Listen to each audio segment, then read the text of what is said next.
gracia. Ven tú pa' mi casa, choco pero sin nada. Dime qué es lo que pasa, yo quiero desacatarme contigo, papi. Perder el control contigo, papi. Una dime que te pido, papi. Ay, papi, ay, papi.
Sometimes it's amazing when the weight breaks through the casing.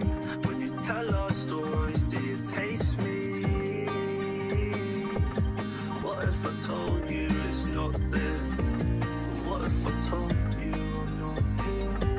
I know that I've chosen to erase it, but it's my sin.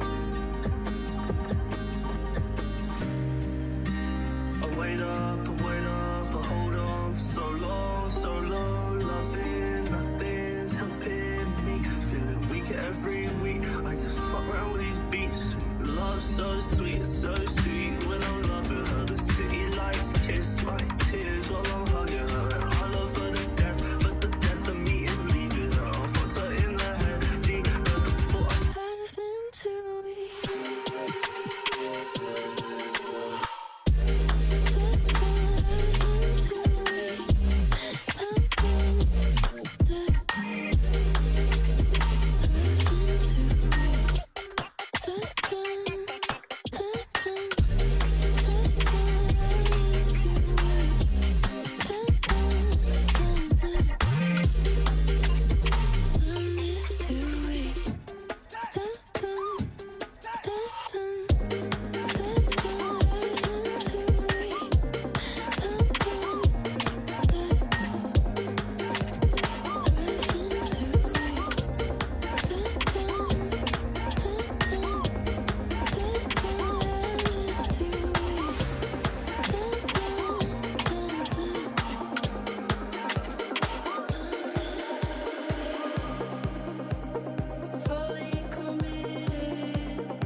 it to me. I like it. Give it to me. I love it. Give it to me. I like it. Give it to me. I love it. We are back here inside the Agent Ready Room we have Lynn from who's playing as a Sova, and we also have Shion as Yoru. Guys, welcome to Toronto. And actually, are you cosplayers from Toronto yourselves? Yeah, so I'm actually a Toronto local here, and I'm so grateful to have this opportunity to be a part of the Agent Ready Room and Valorant as a whole here. And Lynn, how about you? I am also a Toronto local. Once I figured out last year that you guys were coming, I was so ecstatic. That's awesome. Awesome to hear. And how long does it take for you guys to make your cosplay? Because this bow looks freaking awesome. I know I'm not supposed to swear, so that's why I went with freaking. Hopefully that works. Sorry, production. So this bow here, it was 3D printed and painted by my friend Sarah Cos, and I added a cob LED strip. And then for the rest of the costume, it's been iterated over the course of like 3 years, I would say. But for like the main bulk of like getting it done was probably 6 months. Wow. Or something, yeah. That's a lot of work for this moment. Thank you so much for all the hard work you put into this. And for you, Shion, is this also 3D printed? How does this work? Yeah, so right here is a 3D printed Kuronami Vandal that I had help from my friend Revive. And so she definitely helped me to kind of like print and assemble all the parts together. And I kind of like just sanded and painted over like the course of like 2 weeks or so. But as the cosplay itself, I would say the same time as like Lynn as well. And I've had this cosplay for relatively about 3 years, just improving it as we go. That's awesome. And what about the Yoru mask? Is that yours as well in the back? Yeah, so right here with the Yoru mask as well, also from the same friend Revive. Yeah, this was made during the first time around when I did actually start cosplaying Yoru. But yeah, I just added the Kuronami Vandal as a touch as well for Valorant as well, Masters. That's awesome. And I know you have a lot of experience doing cosplay and also doing Valorant. So this probably means that you have a lot of experience playing Valorant. And from what I hear, you're going to be joining the players in the walkout today. So what is the strategy to initiate and clear the space and then to gain that space as the Yoru? Oh man, that's a big question right there. I think we're both thinking on it and like trying to prepare what's the best strategy for us to get on the stage and clear it out. I mean, like there's a lot of people there. It's gonna be a little hard, right? How about you, Shion? How do you clear the space? Oh, definitely gauge my area appropriately and then just try and like fill it with that like impressive stage presence and just give that like vibes, you know? If anything, I'll make sure that I'll be your smoker. So here we go. Cover it up. Let's go.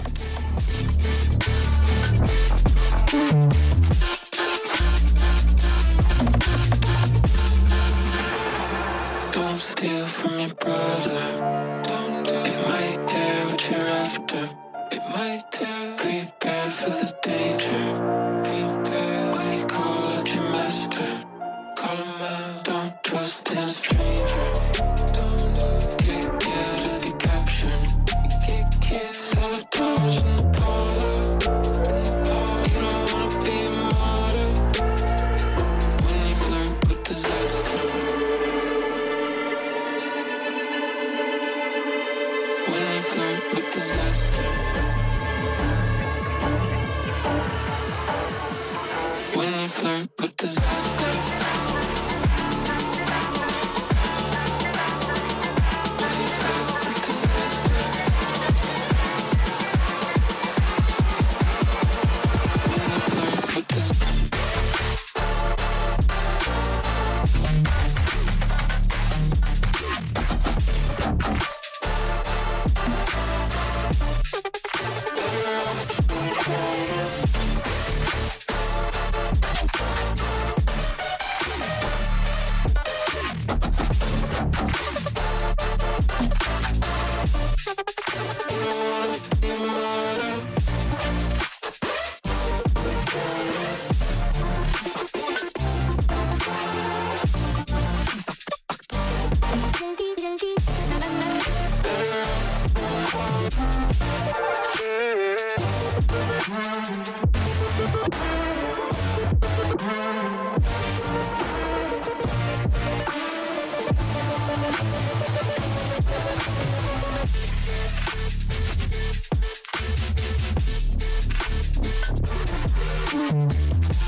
stream contains fast-flashing images that may affect viewers who are susceptible to photosensitive epilepsy and other photosensitivities. Viewer discretion is advised.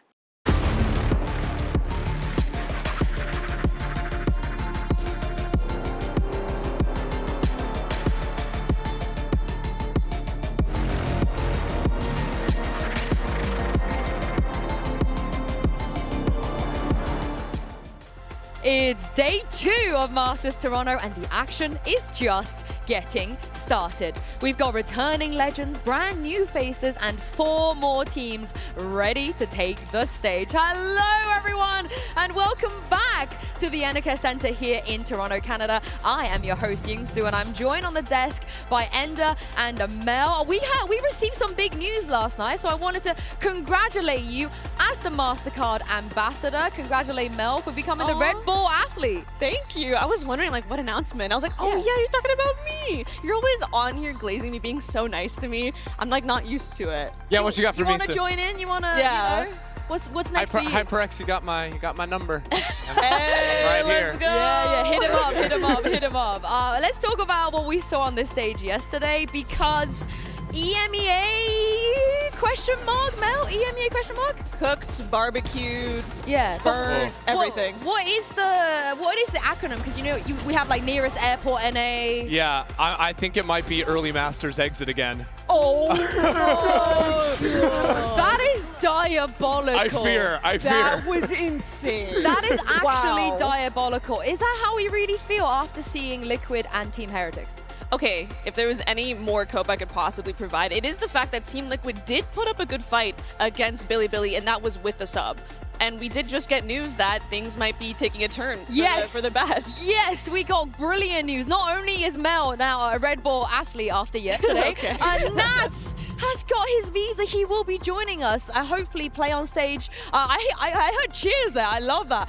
Yes, Nats will be back on the stage. Yeah, and that is the hope to get behind for EMEA, right? You forget, Fnatic, they're coming in later. You get some hope for them too, but Nats returning to the global stage with Team Liquid is hopefully going to be the glue that holds this team together. Yeah, if nothing's going to help us, that is the thing that's going to pull us out of this rut. But if we take a look at the bracket, things are starting to heat up. And just to remind you guys, with another win for some of the teams that have already won, they will be advancing straight to playoffs. And for the teams that don't end up getting a 2-0, there will be a draw show and at the end of today to determine who they'll be playing in the next round. Yeah, see what those matchups are going to look like. We've got some potential bangers and like regional matchups reconvening against each other, so stick around for that. Don't miss it. Any early calls, Mel, from your side? I mean, I feel like I was gonna say Team Liquid out, and then I saw that Nats is going to be playing here, so now it's looking a little dicey. I'm not gonna lie. I mean, I'd have to think about it. I feel like it obviously depends on how Wolves does today, but I think a lot of people are saying Wolves 0-2. And I know you're not one of them, but... I'm not. But I want to know what you guys think. And that brings us to today's MasterCard fan poll. We want to know which of today's squads you think can make it out of Swiss stage with a clean 2-0. Scan the QR code on screen to cast your vote. And make sure you use the hashtags Valorant Masters and VCT so we can feature you on the show. Yesterday's poll, I was a little bit surprised. Yeah, didn't do too hot there. Yeah, but hopefully after seeing Billy, we can have some more, hope for the CN region. And while you guys answer our poll, it's time for us, me, Mel, and Ender to answer some questions. It's a Toronto pop quiz. We've got some multiple choice questions, of course, about Toronto, our host city. I've never been here before. Have you been here before? Me neither. Nope. Yeah, so you're going to have to carry us in this quiz. I'll try. I only been here for a year and a half, but maybe I'll phone a friend from the audience to help me out. Okay. Maybe we can get the audience to help us out here. Let's start with the first question. Any baseball fans, you guys? I mean, I played baseball all my life, but I don't know much about baseball stadiums. All right, but do we have any inklings here with our first question? I'm just gonna go ahead and take A out, just process of elimination, because I'm definitely sure that is not the largest stadium in Ontario. Okay. That's one. Okay, then I'm taking thinking B out. I'm taking B out instantly. It's got to be be Peanuts. I'm She thinking knows Peanuts. ball. That seems just so random. Like Yeah. this random like stadium just hosts Peanuts for the first time. Like that seems like it'd be right. All right, let's go for C, being the first baseball stadium to serve peanuts. What? my God! Oh we're frauds. no, oh no. Wait, what? It's a terrible start for I did not us. realize Babe Ruth was playing baseball in Canada. I'm gonna be honest. Is he Canadian? No. No. The Right? more you know. So why is he playing his first game here? That's crazy. You're That's not insane. Canadian, you I'm live not here. either. Okay, fair. There we go. Let's move on to the next question here. How tall is the CN Tower? Anyone in the audience, do you guys know this answer? How tall is the CN Tower? Can I get a cheer if you think it's A? Oh, no one No. cheered. Oh my God, Can I what? get a Everyone cheer knows. if you think it's B? Oh, one Wait, or they two. just- Can I get a cheer if you think the answer is C? Oh, Okay. oh, tall. it's C. Is It's C. that tall? Okay, I'm going with the we'll find audience. out. I'm going with the audience. C. Down. Let's lock it in. Let's lock it in. Okay, you'd have to. Whoa, Oh my what the heck? Come God. on, You guys. trolled us. That's brutal. What is this? We got trolled. You'd have to stack me on top of myself, I think, like 250 times to be able to reach that. Oh, so like That's- 800 times for you. Yeah, I just Yeah. need everything in Ender measurements from now All right, on. let's do this one then. More Which- real than feet. Which of the cities is larger than Toronto? And I'm not trusting the mean- audience this time. I feel like it's not C.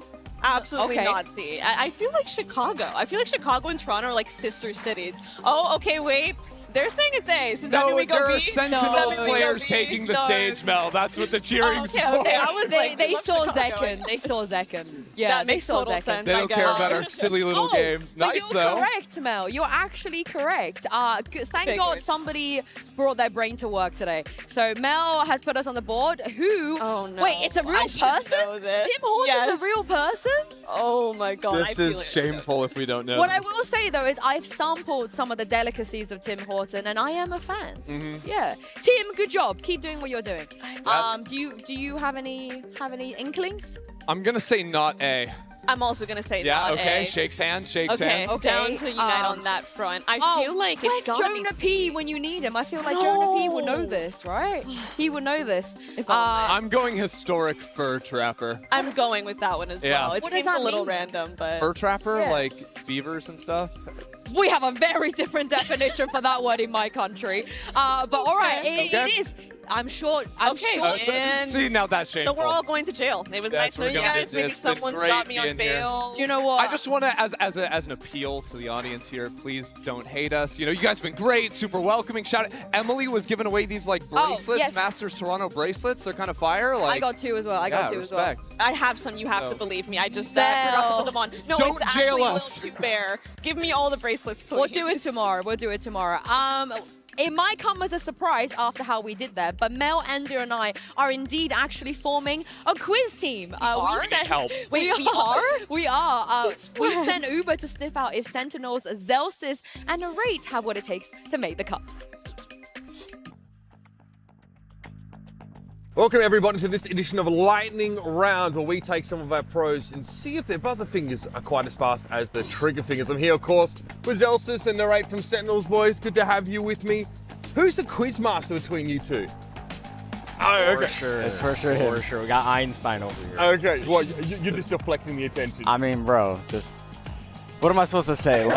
Like, That it's just a sounds- game show. Like, he's old as hell. Like, how am I? What? Apparently, You're old. age correlates yeah. to like More experience, knowledge. I He's got more experience than me. Experience, knowledge. How am I Sure, supposed to compete? All right, well, let's see. Let's see just how you go. So, you guys are going to buzz in when you have the answer. We're going to have 6 questions. You guys ready? Yep. Let's do it. Number 1. Who was the first player to win a global event MVP? Oh, I reckon you Tens. were Tens is right. You were joking beforehand. You should have just hit the button. We already knew. Yeah, wait. The setup for the first questions, it's always 10. Off camera, you were like, oh, I'm just going to answer 10 Yeah, it's straight always away. 10. All set up. Nicely done. All right, one to Jordan. Here we go. Name all 4 champions winning teams. I'll give that to you. okay. I heard that. I'll give that to you. Loud Ascend, EG, EDG. Easy. All right, we are tied up. Nicely done. All right. Number 3.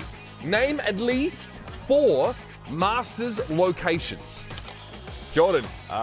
Like current or Yeah, like, in the past. Yeah. No, you're good. Bangkok, Yep. Toronto, Yep. Reykjavik. Yep. Oh shit. One more. Korea. Korea That's wrong. is wrong. That's wrong. You Okay. can give me 4. Go. Toronto, Yep. Bangkok, Tokyo, Yep. and Madrid. Easy. Oh my god, it was Tokyo. Tokyo, Madrid. dude. You forgot Madrid. Oh my god, I forgot Madrid. You won it. Yeah, I won. bro. All right. I gave that to you. Okay, Appreciate so 2 to narrate. Let's keep moving. Who had the highest kill count in America's stage 1? That's you. Oswas. No. God.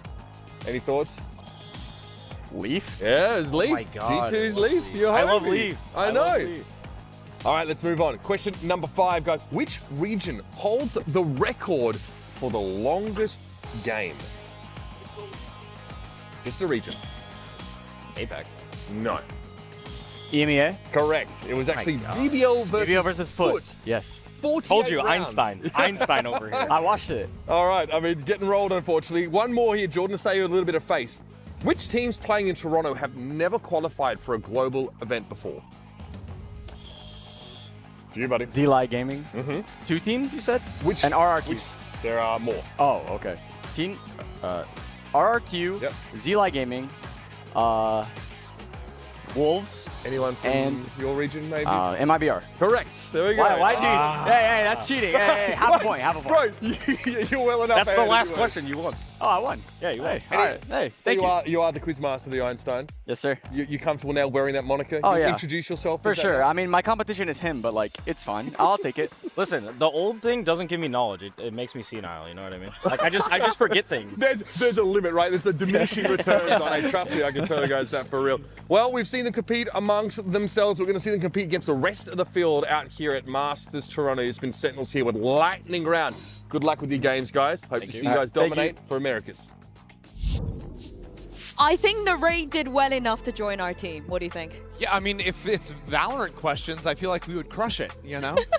But I'm hearing excuses here. I feel like he would have crushed the Toronto quiz as well. Yeah, maybe. Yeah. I don't know. He's He just on fire. seems like he knows things. He's like a 200 walking IQ? almanac or something. Yeah, he just knows what's up. Well, maybe we'll ask him after. But it is great to see Sen end up back on a global stage. Yeah, I mean, hopefully it'll be great this time, right? Like, Sentinel's journey has been really a roller coaster this year, right? Because back at Bangkok, they bombed out 0-2, and there were a lot of concerns for this squad heading into stage 1. The vibes look terrible if you were watching their sort of behind-the-scenes videos. Was Narrate gonna find his confidence again? Was it all going to work out? And almost immediately, they seemed to lock in. They cruised through stage 1. They actually beat G2 in the upper bracket playoffs before ultimately falling to them in the finals, but I think they're back. That's the problem though, right, Mel? They should have come into this event as seed 1 after they took down G2. I agree, and I feel like Sentinels is a team though that's very hot or cold. It's kind of like what you were saying earlier, Ender. When they're hot, but when they're cold, it's like an unrecognizable team. And I'm sure that's something that if you were to ask Kaplan or anyone on that team, they would say the same thing. They're so hard on themselves and their tweets and their content that they would agree. And I feel like Sentinels is a team that really thrives off confidence as well. And I think that's going to be so important for them going into this event if they want to completely avoid what happened at Bangkok. You know, it was interesting because I ran into Zelsis backstage before the game today. I was like, is it an easy 2-0? How's it going to be? And he said, no, like I'm coming in with a different mentality because during Bangkok, I came in, I said I was winning it all, you know, it was going to be easy, whatever. He's like, no, this time he's going to stay humble. He's going to take it one map at a time. So that's crazy. he's playing it a little bit calm at the start. Dude, you know what's funny is when we were watching just even the pop quiz, I'm so used to Zelsis like teasing his teammates and being like a bully jokingly. And even then, when Narrate won, he started clapping. He was like, you win. It was like, I was like kind of taken aback. I'm like, this is not the Zelsis I know. So humble king now, I guess. We love a humble king, but if there is anyone Sentinels can rely on when things get hard, it's John QT. He spoke with Jen Lee ahead of today's match. Hello everyone, Jen Lee here with John QT. Now John, cool jersey by the way. Welcome to Masters. I want to talk about Wolves, you know, your opponents today. Now they kind of emerged as the dark horse of the CN region, and I know you've done your homework, analyzed them, you studied their tendencies. What is your assessment of the Wolves? Yeah, they're definitely a dark horse team. I feel like they could upset a lot of teams, so we're definitely not underestimating them, but we're just making sure to play our game. At the end of the day, it's a new meta, and like there could be a lot of surprise, so we're just making sure to, if we play our game, we should be fine. Yeah. So no upsets from them today? No way. You heard the man. as long as John QT maybe doesn't stand up too prematurely, I think, you know, with the one, with the wagging with the one, I think they're going to be fine. And it also helps that Ender Zekin has been phenomenal in Americas. Yeah, I mean, Zekin has been completely unleashed during stage 1. I feel like he really stepped back into his own. I think he's just so effective at these early brawls that Sentinels are going for. Like him on both the Yoru and the Neon, he is super effective at just finding kills and reminding everyone about the Zekin that was on top of the world back in Madrid. Now, I've always called for Zekin's praises, and I think that's one thing to have his like mechanical prowess, that aggression, like you said, unwavering, but I've always hailed his praises as being such a complete player. He's such a cerebral duelist. I mean, anyone here is a Sen fan, which there's plenty of, I'm sure. There they are. Yeah. But you watch the comms videos, you know just how much this guy dictates some of their post plans and how vocal he is, and I think that is one of his greatest strengths going into this tournament. And the jersey looks great. Jen was right. Absolutely, It really it does. suits them. It really suits them. But there is a reason that, you know, they were already talking about potential upsets, taking their opponents seriously, showing them a lot of respect, because on the other side of this, they will be going up against a team that have never made it to a global event before, and one I think there is a danger, Mel, in underestimating.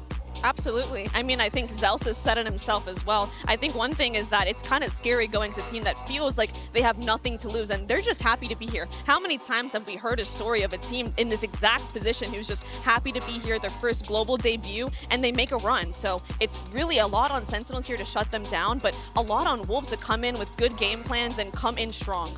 It's interesting because Wolves have been up against tough competition all throughout stage 1. They were put into the same group with XLG and Billy Gaming, come out of that as the 3rd seed, right? So if you look at the standings there, they're not expected to make it out. There's a whole other group they have to get through, but regionally, they only lost to the 1 and 2 seeds out of China. So they are solidly the number 3 team coming in here and a force to be reckoned with. And in the past year, we've seen a lot of teams that have never made it before come in with such exciting rookies, you know, players that you finding ranked demons, but I want everybody to know that some of the players on Wolves have been working to get here for years and years and years. You know, players like Sufat BB who was playing in the same Challengers League as Kong Kong back in 2021, 2022. Jetmain never had an opportunity for a global stage. Role swap to IGL, grinding his ass off just for this opportunity, and they finally made it here. And if they were to upset Sentinels, Ender, I think this would be the craziest Cinderella story after just day 2 of Masters. Yeah, I mean, that would just shock the world, right? Like, Wolves, relative unknown to majority of the world coming into this tournament before this event,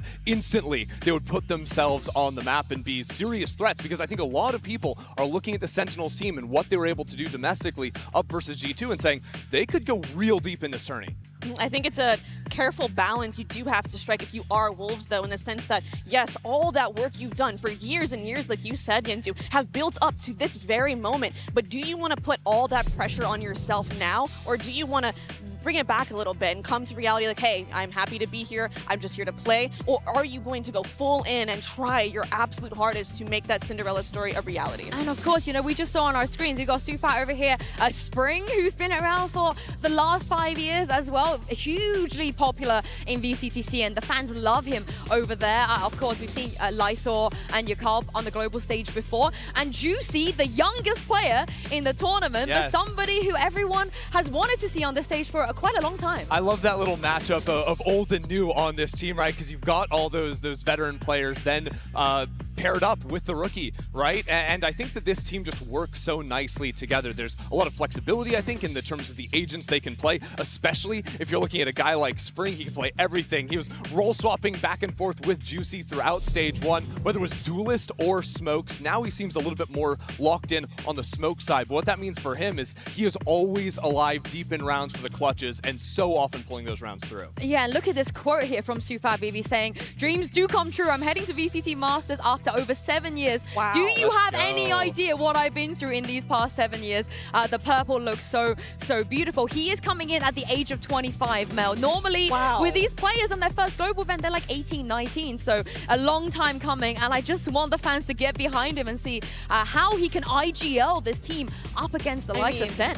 how can you not? Like, that is such an inspiring story. 7 years in the making to make this stage. That's such a special moment for him and the rest of his team. And I'm sure they want to do it for themselves, but also do it for him. Yeah, I mean, you look at like similar stories in the past, I feel like, right? Even across the stage with like a Junk QT that had fought through Tier 2 for so long, finally got there.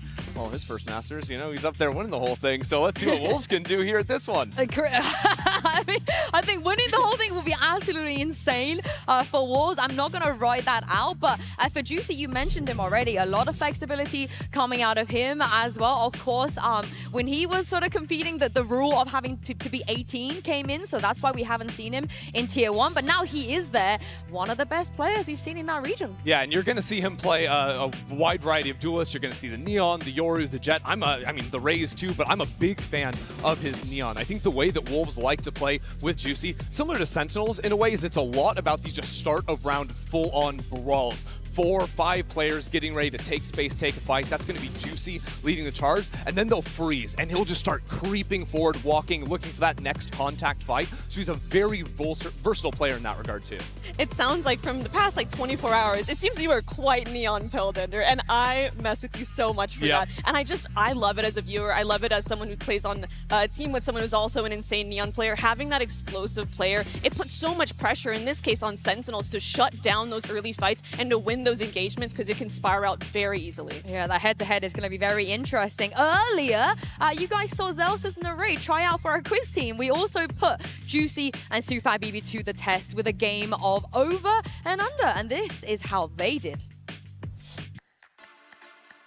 Wolves have made an incredible run to make it here in Masters Toronto. I'm now joined by Juicy and Sufat Baby to put them to the test and see how much they've been paying attention to the stats of the game. Now, it's very simple. We're going to call this over and under. I'm going to give you a stat and a number. I want you to tell me if the answer is over or under. You ready?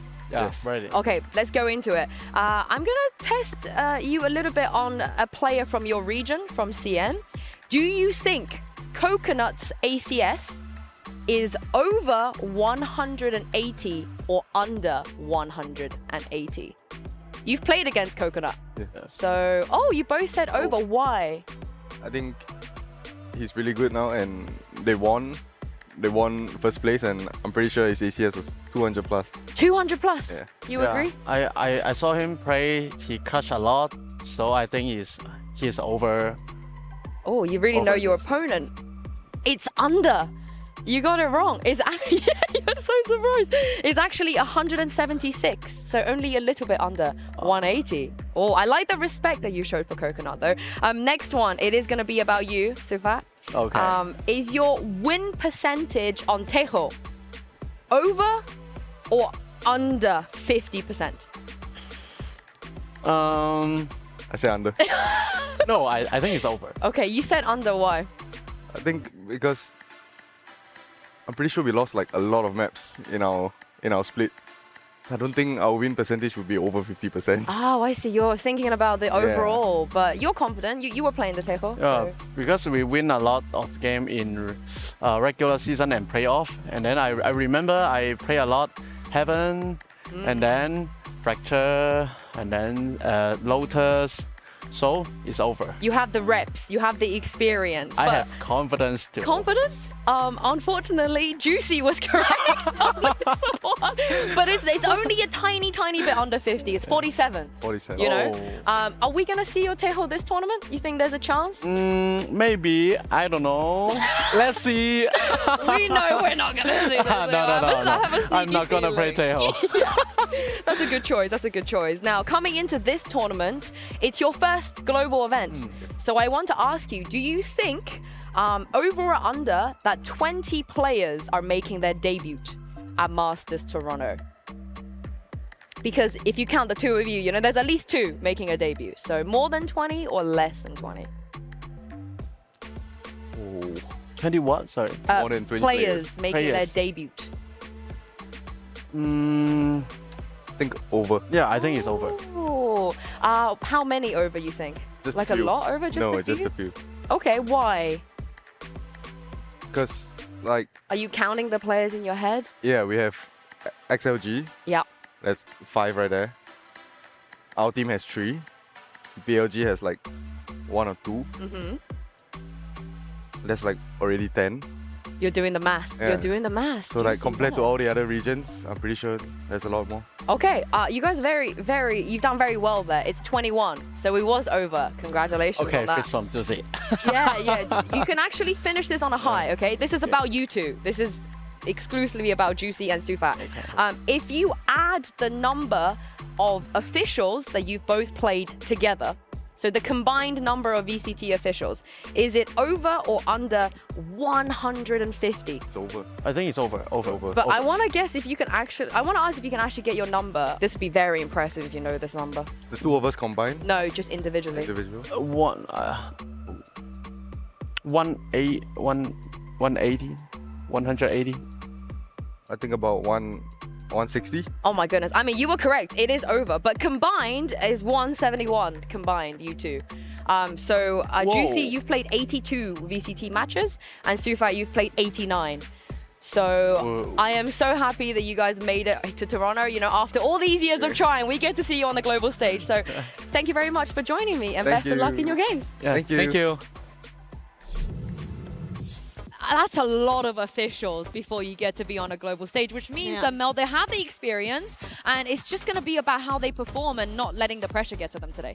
I think that is the biggest part, honestly. Just making sure, like we were saying earlier, just making sure you keep a cool head and you don't think too much about the result. Just think about really what you're playing and what's on your game, really. And I think Sen, actually, ironically, is probably doing the same thing.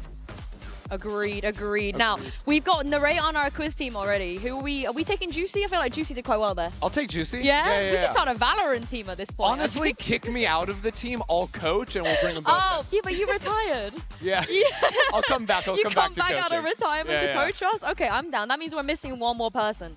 So if any Val pros out there that want to join our team, let us know.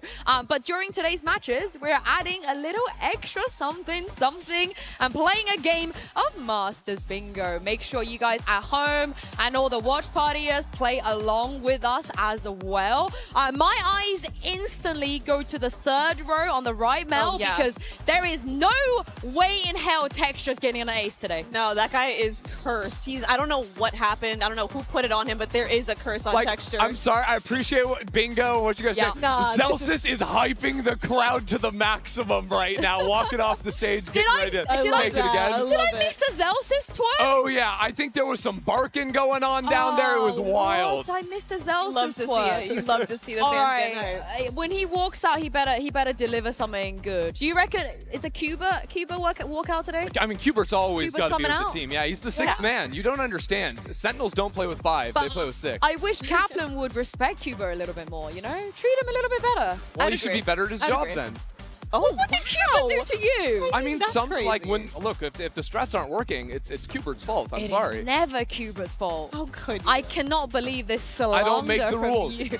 Yeah, I'm glad you don't make the rules. I know it's not Cap's fault. That's why. All right. I mean, we already heard here the fans here in the barricade giving a big cheer for Sentinels. We are actually moments away from the walkout. So make sure if you are in the building, head down over to the fan zone, join in on the atmosphere, and you get to see the players walk out, which is going to be very, very exciting. And whether Cuba's going to be there, I reckon he will.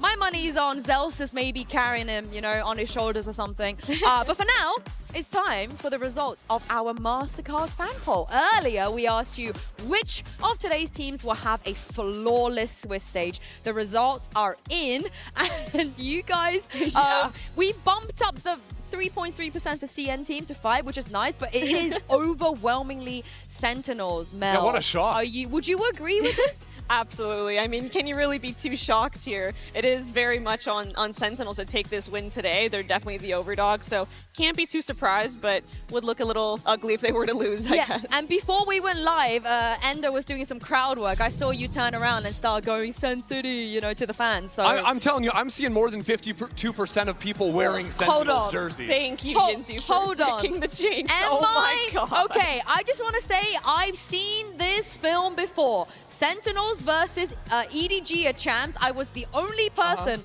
to predict EDG on the talent team. And do you guys remember how that went? I'm sorry. Do you want to remember? start? Do you want to stop living in the past? But do It's you a remember? different Tell me team. how that It's went. a completely different team. It doesn't matter. It doesn't matter, Sue. This is 2025. This is Toronto Sentinels. It's a win. I smell a curse, and I think you're responsible for it. No, you broke the curse. Thank you for Thank you. choosing Wolves. Thank you. Now we don't have the you. guarantee. It's We're very very good grateful work. for you. Is that how we want to play it? Okay, Yeah. we will see. We will see. Probably you guys are going to have the last laugh, but hey, I believe. Now, today, 8 players will be making their Masters debut. It's time to see who out of those have what it takes to shine on the biggest stage in Valorant. Get ready, everyone, for Sentinels versus Wolves. GenG will then be taken on MIBR. It's time to kick off day 2 of Masters Toronto.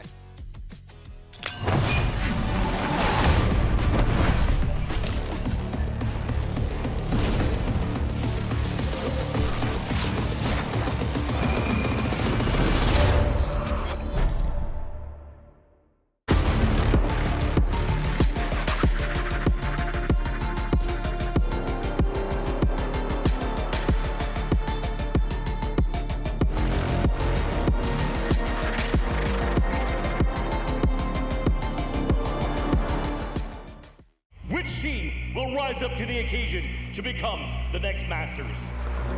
Toronto, let's get this started!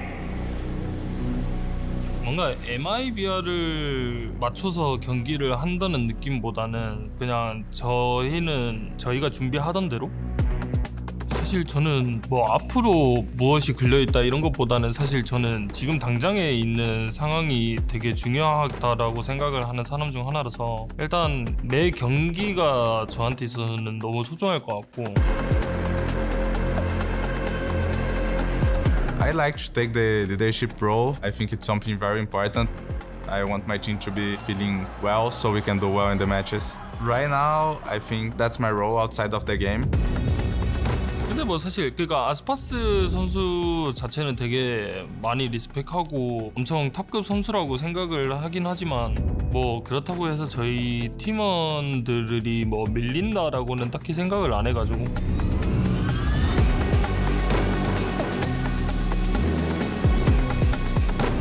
Both teams are thinking the same thing. What edges out the victory in those moments, I think it's the team that is more prepared than the team that has a higher skill ceiling. MIBR에는 이제 아스파스가 있다고 말을 많이 하지만 이제 젠지엔 내가 있다고.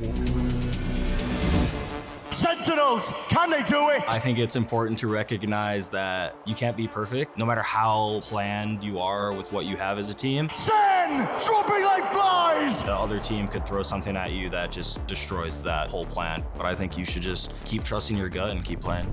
I think to win the mental game, you need to be in a higher spirit than the other team. Be calm, take a deep breath, and then just play like it's a normal day. If you yourself can't find your footing, definitely your team still can. My specialty is like psychologically getting in their head. The only team I'm worried about is G2. The rest are dog shit. So. There's so many teams that I'll just like mess with off stage before we even get on stage, and then they're nervous or they're overthinking. Zelsis is always shouting. What are you guys doing? Let's say you're losing and you're getting shouted at, it's definitely gonna affect you. The mental game is always one when you have no mental. Sentinels will do a lot of talking, but I'll just let my gun on the server do the work.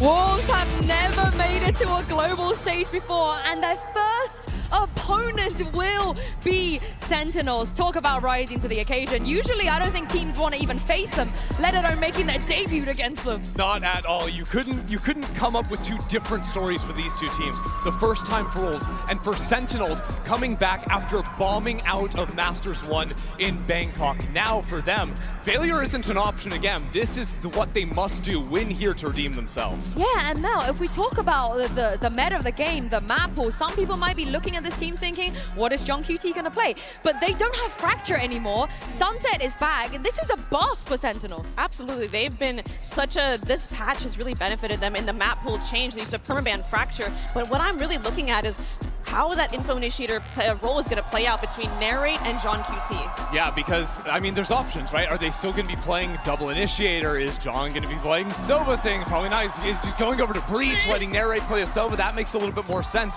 Or do we see Sentinels go back into playing double Senti ideas? That's definitely an option on a lot of maps. What's giving it back to Zelsis?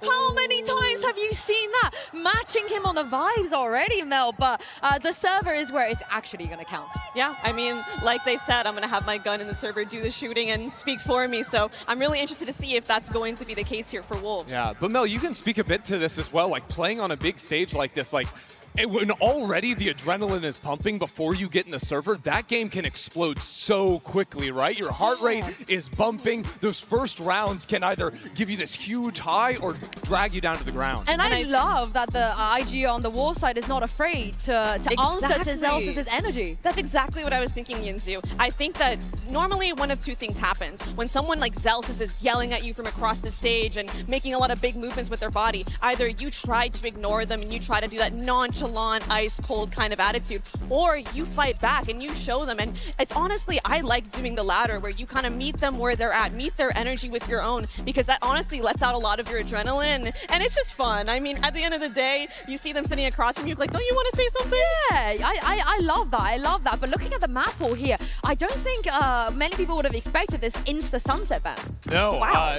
Getting rid of that one, even though Sentinels have played that map quite a bit in the past. I'm also a little surprised seeing Wolves going over onto Split. This is a map that historically has looked very good for Sentinels. Back when they won Masters Madrid, Split was their bread and butter. But their Split looks a lot different these days. They've only been running the Teo on that. They've been playing no Sentinel on the map. So they have to come up with something new here for their first showing in Toronto.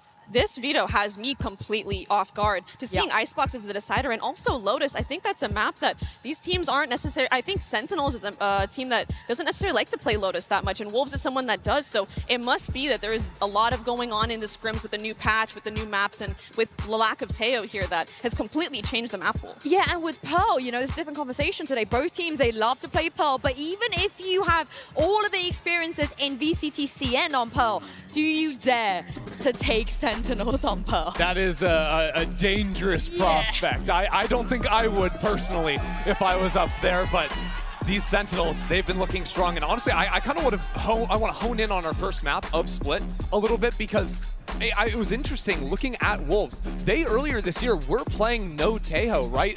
Initially, right? Teo was a little bit late to come into China, so they were playing some double Senti ideas. As a matter of fact, they're playing Cypher plus Vise on the map with Solo Sky as an option. Now, I'm not a huge fan of the Solo Sky, but there are some tapes that you could go back to for them to come up with a plan on Split. Yeah, I can see that. Yeah, cool. I can see that because I'm thinking either they go Sky, or a lot of teams prominently have been playing Fade as well here, and I think that can work really well with double Sensi with the Haunt coming in. I mean, we saw it in APAC as well, how much value that Haunt gets on the A site. I can see it going either way for the Initiator. Especially if you are running something, instead of like a Raze on that map, you're going to play a Yoru, for example. You still have some flashes to play, a Vise if they wanted to go into that too. You can find options to give yourself flashes that aren't just in a Sky or a Breach slot that's so common on the map. I mean, for Sentinels, they are also very familiar with how Sky works on Split. People have this the recency bias of, you know, these NA teams are going to struggle because the Yoru Tejo Breach was a crutch, but are they forgetting what Sen used to do on Split? Exactly right, because I think Sentinels have played two very distinct styles when you compare 2024 to 25, right? In 2024, it was a lot of like double smokes plus Sentinel, like the Viper was getting played a lot. It was all about controlling the map, slow, using a lot of these smokes. With John QT's role swap into 25, they switched over to playing double Initiator on a lot of maps. John QT was playing Initiator too, so it was much more about side execs, a lot more micro of their plays instead of calling the slow macro style. And I think with Teo out of the meta, they could very easily pivot back to that old style. Exactly, and I think a big part of it is what you just said, is pivoting. And I think Sentinels is a team that is so storied on Split. There's so many historical matches that so many of us have loved and rewatched over and over again. And even teams in Tier 2, Tier 1 have watched to learn from. And I think they're a team that really, truly understands Split top to bottom, regardless of comp, because of how many cons they've played and just how good they are on the map. So I'm honestly shocked, and I really think that Sen is going to take Split. Yeah, but that's what I would love to see, the reason as to why Wolves felt confident enough, right, to just go in there. And we've heard already from some of the players, you know, the coaches have been doing a lot of counter-stratting, they've been on it, and Fade is definitely somebody we expect to bring in something, a good game plan, so to say. Yeah, I think the scariest thing for me looking at Wolves is sort of how they play their mid-rounds, because a lot of teams in the mid-round, they'll show some like fake information, they'll try to throw you off. Wolves usually just go dead quiet, and they'll start slowly creeping forward. So it can be very hard, especially if you're playing a more passive game style on the defensive side versus Wolves, to actually know what they're doing, and that's where they can be so lethal. And I think that contact style of play that they're going for can be countered by Sentinels if they get that off online early, and if they win those contact fights, rifle v rifle. Well, we are Classic into Sen. Agent Select. Just to remind you guys, it is live.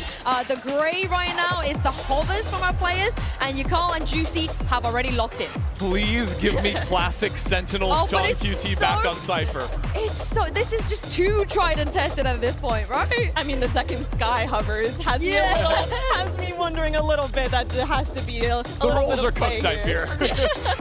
I mean, I'm refusing to believe that. Spring? I'm refusing to believe it. Oh no, Spring was for a second hovering the Waylay over there, but the Viper wouldn't surprise at all. He's been a pretty solid, fragging Viper player in CN. Again, Spring has a lot of experience playing Duelist even within this year. He is so powerful, especially later into a round. I mean, looking at the lock-in, John has locked the Sky. So you've been playing exclusively Teo on this map this year. It's going to be Sentinel's same comp as Stage 1, just subbing out Teo for the Sky. I think that makes a lot of sense. Yeah, Narrate's Breach, I remember my own team, we VOD reviewed so much of Sentinels, and how they play Breach on Split is super key and extremely fundamental to how they play their defense especially. Narrate gets so much value out of his reads early on, before the freeze time even ends, where he's going to position himself early to capitalize on those stuns. But the important thing for Sentinels, he's starting on the defensive side, is the mid-rounding, right? When information is taken away from them, how do you actually scout? Sky, not great at scouting. You have the dog and a couple of flashes only to be able to work with, and they don't have a dedicated Sentinel, so a lot of pressure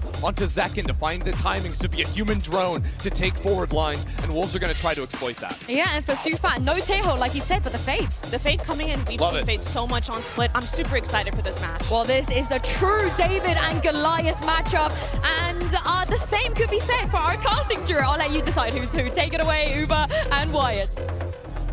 Last time we saw Sentinels at a global event, they bombed out in the biggest way possible. Talk about road to redemption for this America superstar team. But Wolves on the other side come into this tournament, White, with everything to prove. They're going in as by far the least expected team to be at this event. People questioning, did they make it just because of the EDG fall-off? Do they deserve to be here? Well, Sufat said that dreams do come true. Everything he's been through for years have led to this moment, what he's been working for, the IGL of this team, seeking an upset win, picking a map that has traditionally been a home for Sentinels since the iteration of the Celsius John QT roster began. Do they have it in them? All right, Toronto, one more time. Make some noise. Sentinels versus Wolves starts now.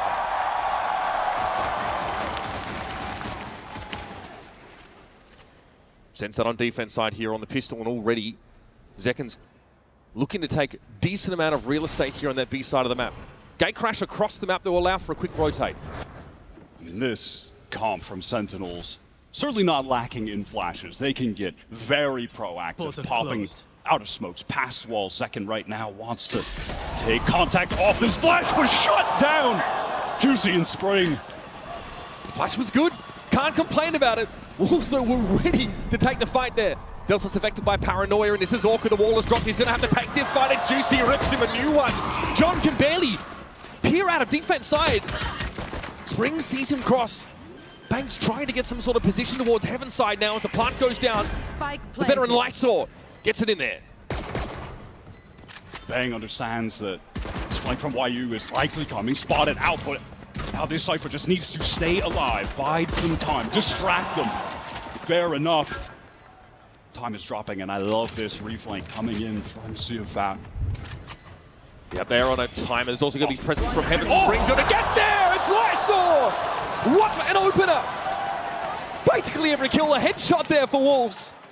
And they were ready for the trap Sen laid at B. There's going to be so much proactivity like that from Sentinels here on defense. So if Wolves can continue to nullify that, flash turned by both players, quick on that reaction. And look at these taps from Lysor, who is by far the most experienced player on this Wolves team when it comes to international events. Every single one he attended with FPX in 2024. That experience is going to need to come into play to keep the rest of these guys in it. He's been such a consistent force for them. Tech pulls down on the stage. A keyboard issue being cited. So we have at least a chance to try and establish ourselves now at the start of this game, because John QT picking up the sky here. Obviously, we're very used to seeing this team just force Teho every single map. We got teased a little bit in Agents, so like thinking maybe we would head back to the Cypher. But this is the look that Sen have sort of settled on. Obviously, Zekken still going to be on that Yoru, a huge component of their run. A big recovery when they got back to the Americas region after that shocking start in Bangkok. Can he carry them further? One of the big gameplay narratives coming into this year with Sentinels, when 10 Saucy departed, they need to reformat how they're approaching the game, was why is John not playing Sentinel when you have Narrate coming in, who was such a great initiator in EMEA last year?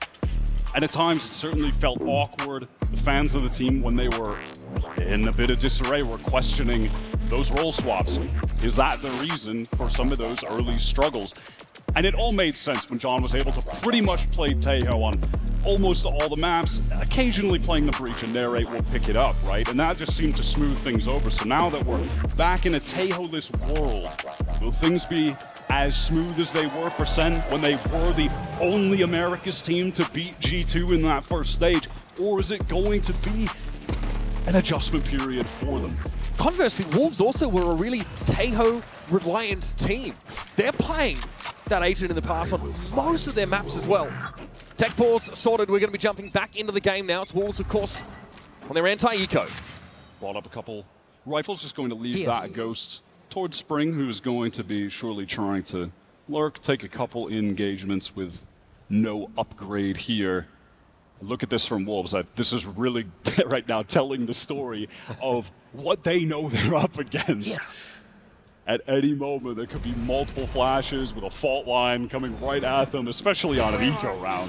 So they are taking their sweet, sweet time. We're already 40 seconds in and they're chilling.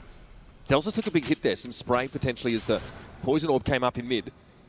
That trap wire indicates that Wolves may not opt to stay at the A side. They're hoping to tease something out. Here's a flash mid for a re-clear. Nothing spotted by Sen.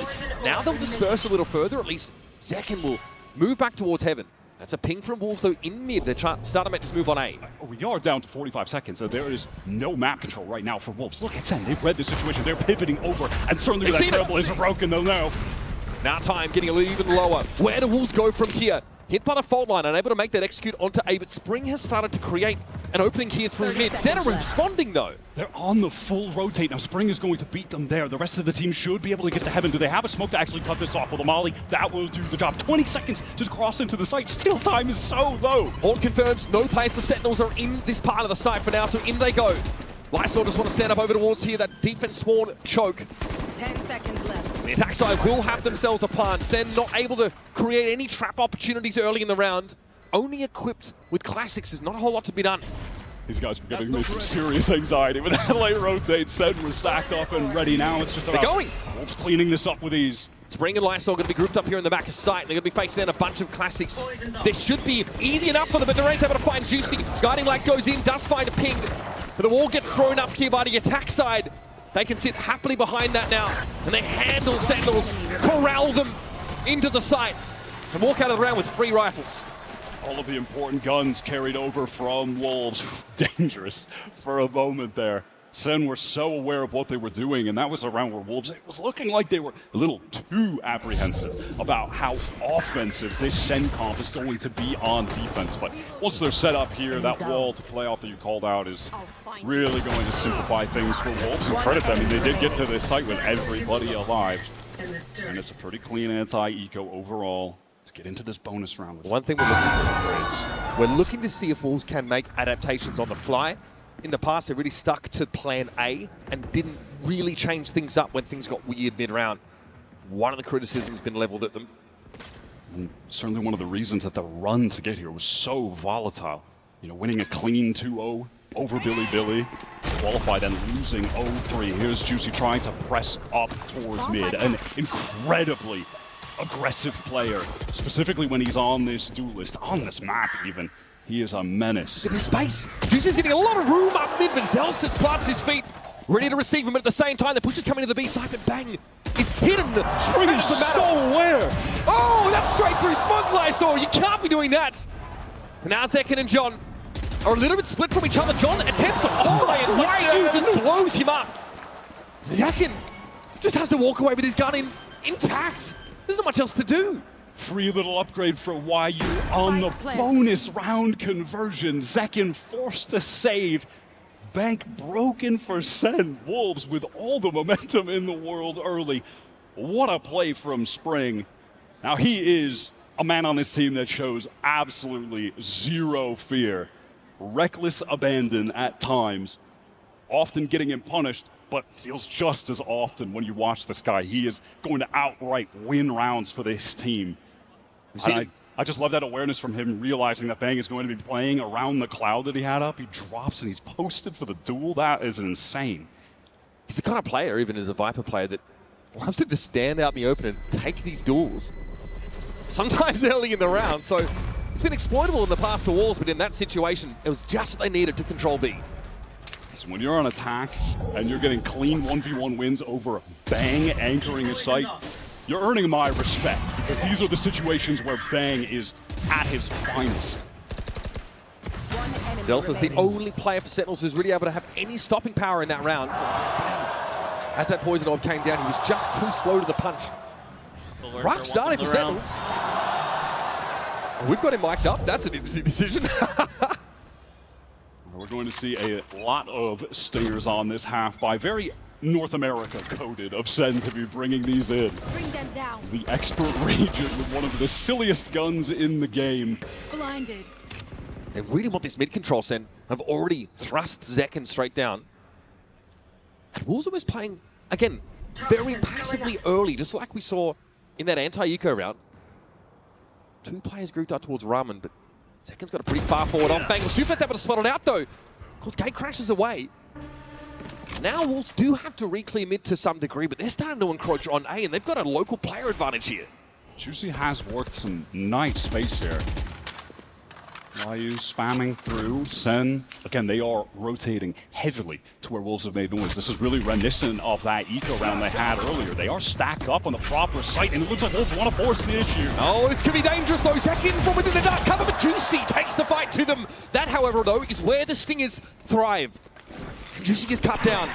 40 seconds left in the round, and here at least Wolves are changing things up. You'll note that Lysor has taken the spike across towards mid. They have, though, left Spring here. 30 seconds left.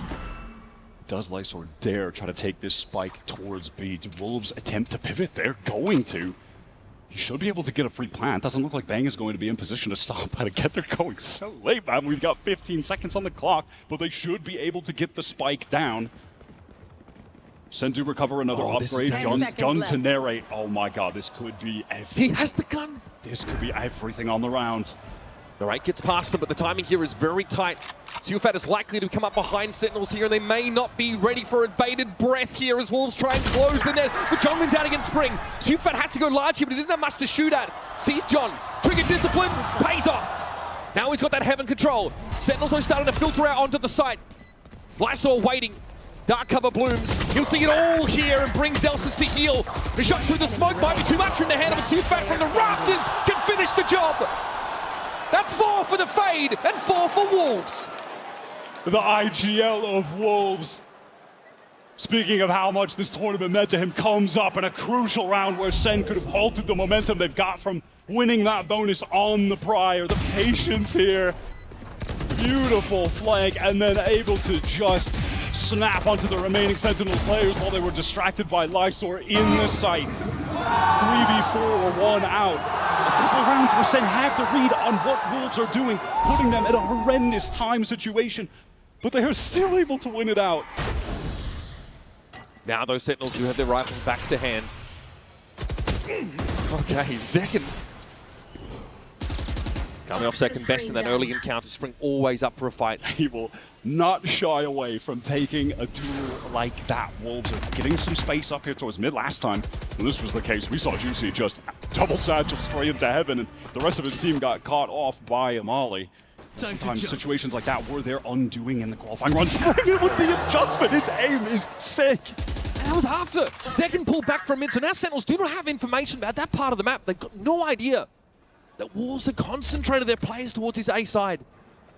Bang's about to get awful busy. The highest ACS and KPR controller in America's playoffs. A real standout player is about to have his hands very full. He'll spray through, Sealfat feels the burn. Wolves are milling about here, over towards main now, looking to take that ramp control, but look at Sen, they are going to get some players up ropes. 3 players potentially fire for Sen. Juicy going to cross. Second a bit too far, or John rather, with that Trailblazer. Zelsis, does he have an opportunity to get up the rope? No, he's just feeling the danger, the pressure. Bang is going to have to at least get 1 here. Oh, the timing! Only 2, what a thought line! Perfect setup, and Bang brings the house down! They really needed that! The stun from Nere was perfect, made it absolutely effortless for one of the best anchor defensive players in the game. Flash as well, picks on everybody. They were trying to run through maple syrup, Wyatt. Do not recommend. Spike down. 3rd round, where Wolves had intentions of going A. This time they commit, and Sen have the full rotate, the full read on them. This is the first time they've actually been able to convert that, though, where they've been able to use that overwhelming initiator utility to halt them at a choke point when they're dropping out of heaven. Still a timeout here called for Sentinels. They obviously want to build off that very important round 5 win. And I think they're probably cottoned on to the fact that Wolves are playing at the speed that should allow Sentinels to set up the traps just like that. Have a little bit of advance notice, providing they can maintain some map presence and get some information in those mid rounds. When we do head back into this on round 6, Wolves are 1 orb away from 4 different ultimates right now. So you have to imagine out of this Sen, they could be setting up a trap. If there's a fight from Wolves to get an orb over to Juicy, maybe get him that showstopper that Sen are going to trigger some kind of fault line into a flash. Second swinging off that. Something that Sentinels are going to have to consider here. Second struggling with these early encounters with Spring so far, Wyatt. Just a slower start for Yoru. Keep up. That's after being on an absolute heater run in the Americas playoffs. Second was an unbelievable duelist there. Early aftershock is going to allow Zekken to press up into main, specifically playing off of that dark cover too. So Wolves are going to have to invest some resources, at the very least this Prowler, to regain space, but that's not enough to force Zekken away. That interesting Viper wall that cuts mid. Wolves looking to make use of that to gain some space, but Zekken eventually has to give up B main. Enough resources committed, and that dark cover dropping. He knows he's in significantly more danger than Wolves going to pivot towards mid. YU has just been ensuring that no one from Sentinels has pushed too far on this A side. They want to go for the split at the moment. This is dangerous. This is the weakest the A site has been in terms of numbers for Sen, where Wolves are actually going to hit it. Bang can sense here. You can sense something's a bit wrong, Wyatt. At risk of getting pinched now as that heaven control's been effortlessly taken by Wolves. Given over by Sen. This is the position Bang was playing from the previous round. Is Juicy double satchel into elbow. Presumably, oh, it's a devastating push. I know exactly. And there it is, Nare just handled. Spring is nasty. Zakin and Zelsus doubled up here. Trying to find a way back in, but that poison orb is going to deny any more progress. And they're just walking away from this. Spring always hungry for more, wants to go for the pre-fire even. I mean, the Sun economy isn't great, but neither is Wolves. They would love to carry all of these guns over. Juicy in that round comes up huge on the double satchel. John just not prepared for him to go through elbow, through the molly that was thrown down on the ground. Those are the plays that Juicy will come up with, because he is just so insanely aggro with the satchels. He will commit so hard on those jumps, sometimes going too far. There isn't the follow-up, but when he succeeds, it will outright win rounds for this Wolves squad. And you can see Sentinels insisting on trying to take some control of the extremities. Into B main, Zekin pushed early in the round.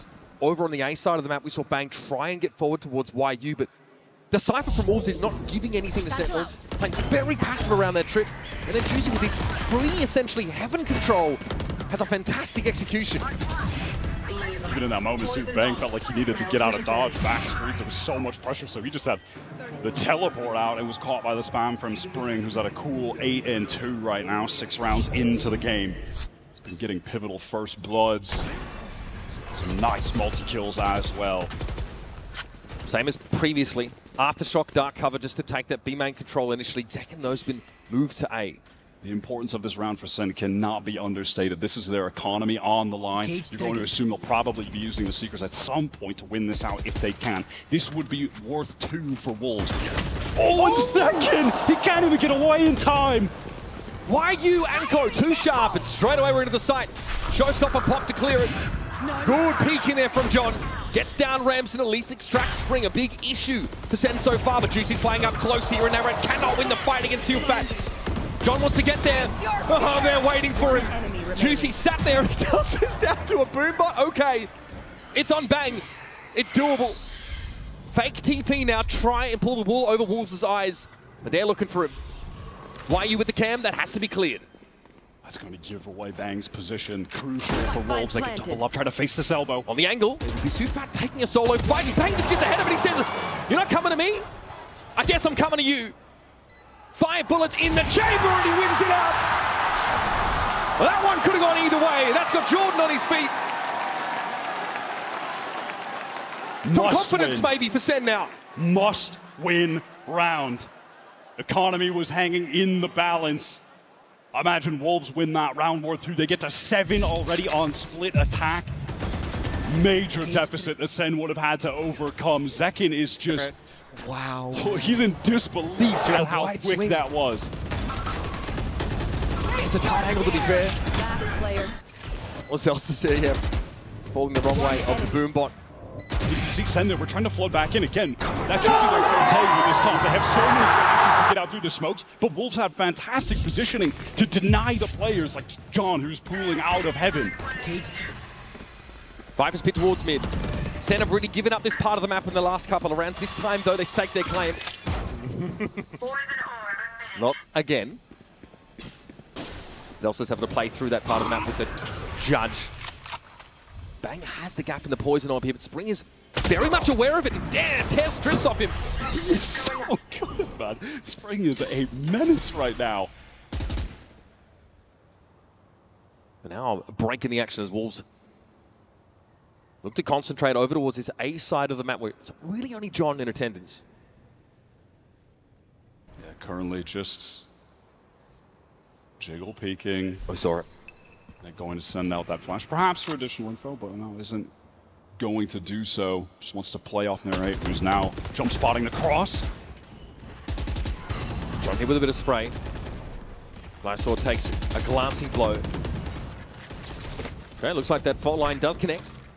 Slows Wolves up further. Again, we're heading to the 30-second mark in the round, but they begin to have it once more. The timing!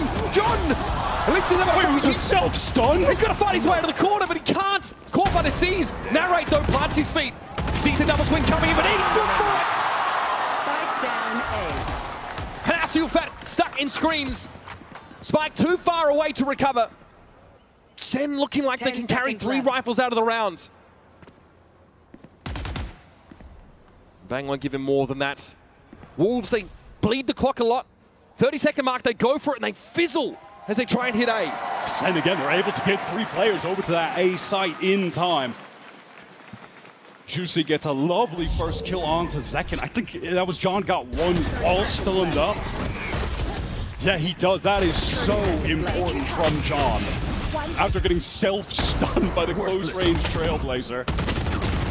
Look at this. That is a beautiful little transfer when Lysor tries to double swing. That puts a Rolling Thunder online here for Sentinels. Now, last round they had the Viper's Pit to take that mid control. This time, not an option.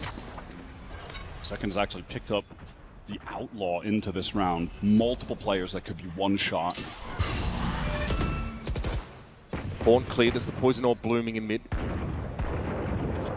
And this time it's actually Bang who's up really deep in B main. Typically it has been Zekin. Zilfet's down to 10. He took a hit from that Outlaw. Zelsa's backed away into ropes. You can see Zekin now has found himself elsewhere. This is hot and heavy stuff through mid, and Juicy's able to bring Zelsa's down. What a double swing. That was excellent from Wolves. Now I might see a push here out of B main. But Spring is playing so passively, so safe, and Bang can't get a look at him. Instead, tries to sneak up and has an off-bangle to play with now. He's into Ramen. Oh, a little bit of damage. Why you? But I mean, ambitious to be fighting that with the classic brother. Wolves have gotten their way into the B site though, knowing it's vacant due to Bang having pushed out the other player going down. John concerned, clearing out heaven. Try from Lysor, but center good for 2. Everything on the very low HP Sufat. Scrappy round considering Wolves didn't really have a full buy to work with. Sufat with 10 health. You can't wait. Sufat what? Red Bull clutch! Impossible clutch! No HP! Just the Sheriff! The trade wasn't fast enough from Sen. They cannot be losing that. He took an Outlaw hit at the start of the round. With the Sheriff, he proved that the town ain't big enough for the 2 of them. Or 3 in that case.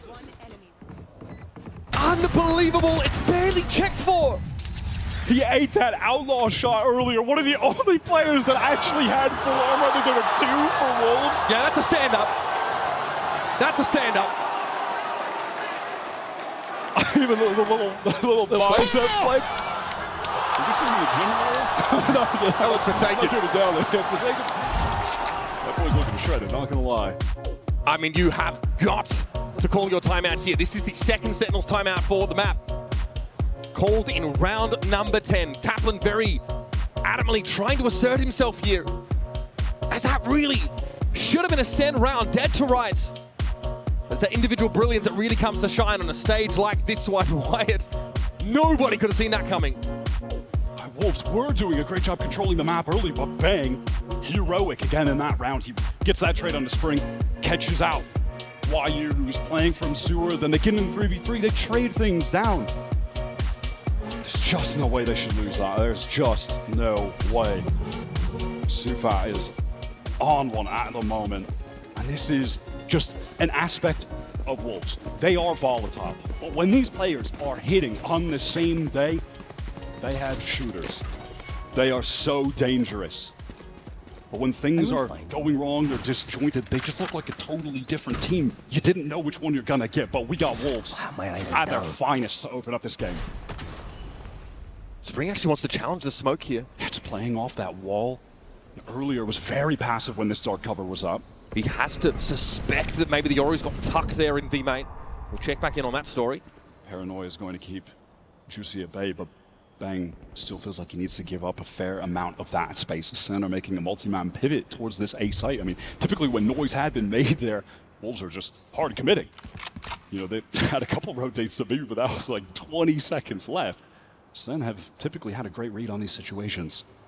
Once again, Wolves using every second of the round to explore the map, and Juicy is pausing in. Bang's cranium, what? He just takes the fights and wins them. That severely reduces Sen's presence on A. Even John peels off from screens maybe to go back around, but it's a heaven fight brewing. Celsius seems to know it. It's a really laboured pick there from Lysor that allows Celsius to find his own 2. He knows the only way back in the round. He's playing a weird off angle second. Finally wins that fight, Wyatt. Spring has been so dangerous towards B. 30 seconds left. Cam cleared. Looks like the move is over towards ropes here for Wolves. Sen have all pulled back to the B site. This site is going to be completely open. Juicy, with all of the kills he's been finding, has the showstopper active. That could be the crux of a round win. In fact, look at his position. He's pushing all the way through screens right now. He wants to take an early fight. This dimensional shift. Yeah, it's going to spot him out. I mean, this is a must-win right now for Sen. Look at their economy. Has to be committed. Okay, Juicy can't gun down another brace of two this time, but out. But the dimensional drift comes second. He is handled. YU is ready for the clone. Here's the double swing now through elbow. He's low. And the roar of attrition, one out by Sentinels. Gets him within a 2-round striking distance. Boy, they've had to fight tooth and nail for every single one of these rounds. Zelsis is simply the hero of this round. Juicy winning 2 isolated 1v1s. And Zelsis knows someone has to be the guy to save this round. I might as well do it. I'm just going to play a weird off angle when they push up into heaven. I just have to get a multiple. That's the only way back in, and he pulls it off. Round 11 coming at you. That showstopper still there for Juicy. Rolling Thunder for Narrate.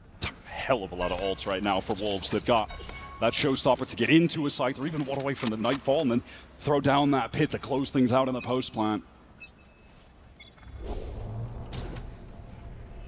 Narrate here just going to play up that fault line in case there's a faster hit in towards B main. Oh, spring court. Second sees it. Nice little 1-2 punch, but quickly Juicy activates over at the A side, and John QT is blown to smithereens. Bang was hoping to find Sufat there, but the Crowler comes out instead. And Lysor is a little bit out of steam. He is so overextended and caught. If Sufat can get this spike down, he's going to have the Nightfall. That could be enough to turn the tide, despite being at a man disadvantage right now for Wolves. Dural theft there for YU. Gatecrest sent across to the A side now. It's going to be Juicy sat in elbow. They have slowed things down, not trying to commit to the plant at the moment. What is the plan supposed to be? Sufan obviously spike carrier. He's inching forward. This has been enough time for Narrate's fault line to actually cycle back up. So when the spike does eventually get tapped, there's even more util for Sen to flood in off of. Okay, I think Sen still confirmed that the Wolves are staying here. Here's the Rolling Thunder. This could get ugly. YU on Rafter finds one, but second trades it instantly. Cancel from the shadow. Deadly. It's not the off angle. They're not checking it. Bang's having a salvage now for the 1 versus 1. No plant yet. He's caught with a U2 out. There's just no way they should be winning this round. There is just no way. Sen man advantage, massive util advantage. Wolves slow down the game.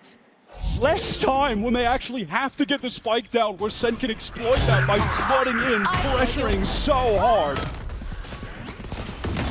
They just don't check that corner. They don't think he can be tucked.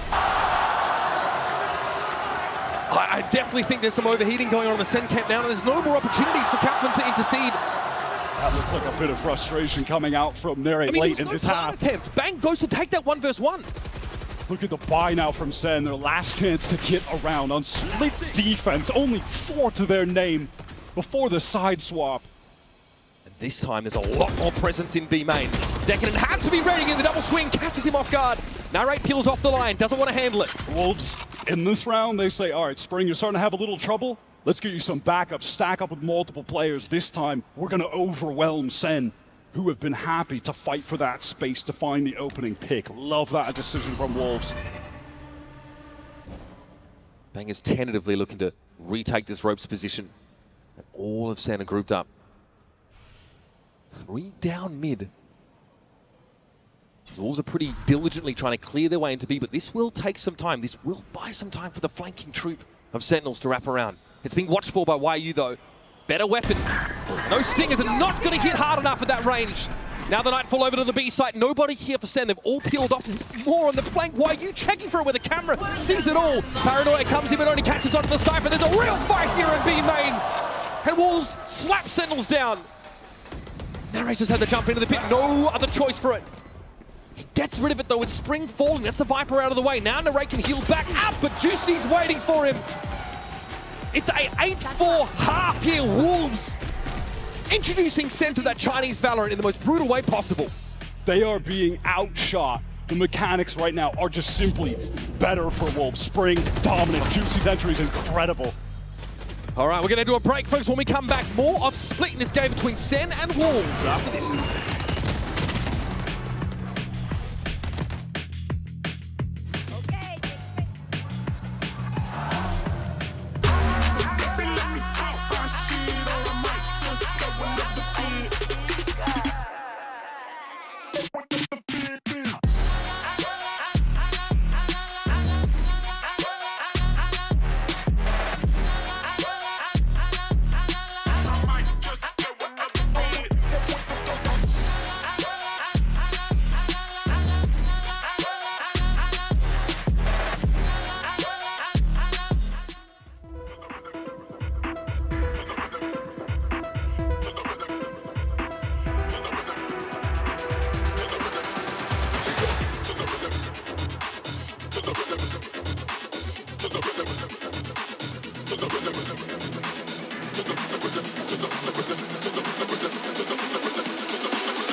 rhythm, you don't stop. It go.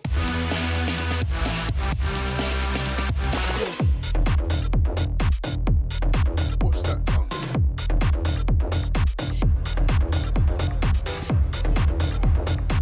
To the rhythm, you don't stop. It go. To the rhythm. To the watch that. Watch that. It go.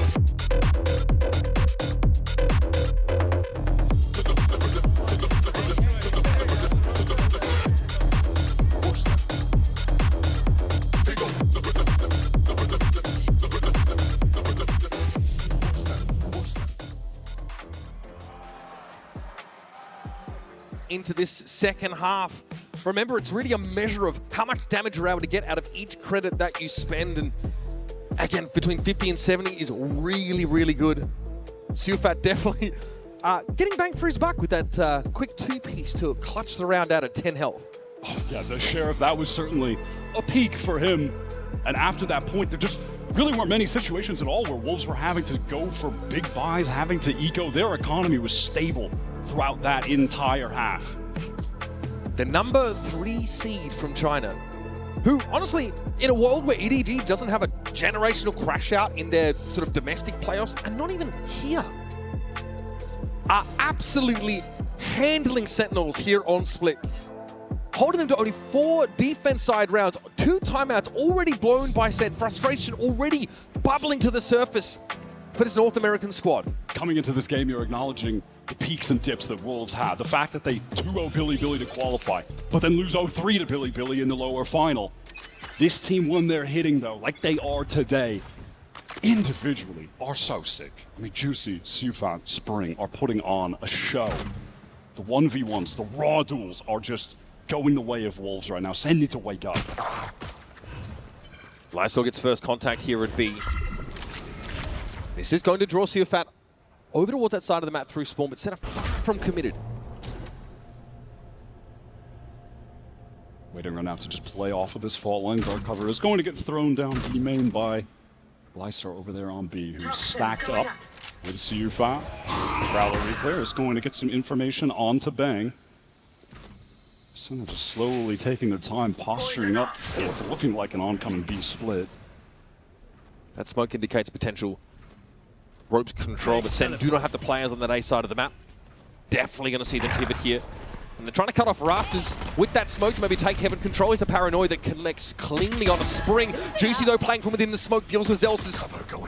And there's a way for Zekin to really get past that, but Sufat trying to hold on the site. He's dug out easily. Zekin has that Rafters control, and low as he is, Sentinels have been able to clear Wolves. Player advantage now, Spike to go down. Let's see what Spring can do. Working his way into Heaven slowly, has to wait for this dark cover to fade. Peers down ropes, doesn't see anything. YU decides this is the time to activate from the defender side. Spawn, Spring wins the duel. That's Beacon. YU do it as well. They can. It's down on 8. Has a flash to work with. Lets it go. It's a matter of playing time, something that Sen couldn't do in that first half when it needed to happen. And now it's ring around the rosy, folks, but now we're going to see them clash. And it's a right click for Narrates. Gives Sen the staging ground on this attack side they were sorely needing. Desperately for Sen to get back into this game. Get things started right in this second half after not being able to get anything started in the first. And it looked like even here, they were about to once again succumb to the aim of these Wolves players. Spring isolated 1v1 taken against Bang. Gets the adjustment. Juicy didn't realize there were 2 players in that Heaven smoke. Zekin slipped the net and was able to pick Sufat off on the site. Anti-eco now for Sentinels. Phantom for John. And this is just full 5 classic save here for the Wolves team, so Sen shouldn't be succumbing to too much damage here, ideally. Trying to get those orbs into Zekin's hands, though.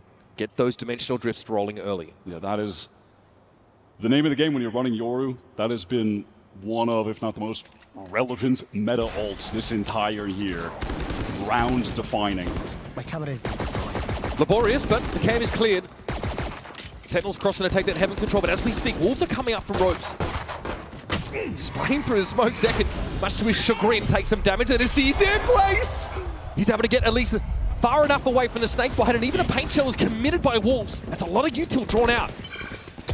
Good little combo. He was close to getting one. Zelsis, in the meantime, he has just been slow getting into this site, and he's calling for the rest of the team to pivot over now. Is this an overpush? Free? No, almost, but superior weapon comes out on top. Great mid-smoke here, might be a flash out of it. Sufat's going to have to face them down, but Zekin's going to be there with a stinger. Juicy from the smoke, they emerge, and Zekin will dispatch them. Just YU now, Red's outfoxing Zekin. But all things considered, pretty clean anti-eco for Sen, gets to 6. And it gets Zekin just one orb away from the dimensional drift, so they can play to that as a win con now on this bonus. Give Wolves a taste of their own medicine for how they were able to open the game, how they were able to get up in such a significant lead early. A bonus round win here should effectively tie things up, would be worth 2. Nice pivot there from Sen. With that mid-control smoke to ropes and then face Wolves as they try and push out. You see in that moment what we're going to be seeing a lot of on this attack side, which is just an infinite amount of flashes to pop out of these smokes as a team from Sen. Bonus hit for Sen, see Zekin with a stinger in hand. John checks Heaven and is very lightly held. Wolves have a player in ropes, one just entering that part of the map. Sufat looks to re-clear. Sufat's actually swinging out. Does have to back away, does have to give that space up. Sen are getting very active right now in Heaven. A lot of control. Wolves pivoting multiple players back. Side to anchor, spring, crucial 1v1. Interestingly, Wolves playing around this smoke, not looking to get entrenched in elbow, just want to play forward. Spring pops his head up and it's whack-a-mole for John. Okay, the double swing. The stinger gets some value though, and Narrate's able to hold it down from ramp. This just leaves Sufat in screens, and YU, with these rifles, this 4x for Wolves, have to untangle this round, but Sen are giving them nothing, Wyatt. Unfortunately, this round is displaying what has been a major issue for Wolves defensively on this map. They'll get in positions to flood, but there will be too many isolated duels. Things will get a little disconnected. You had 2 players on site in that smoke, but they didn't pop out at the same time that Spring was swinging open in Heaven.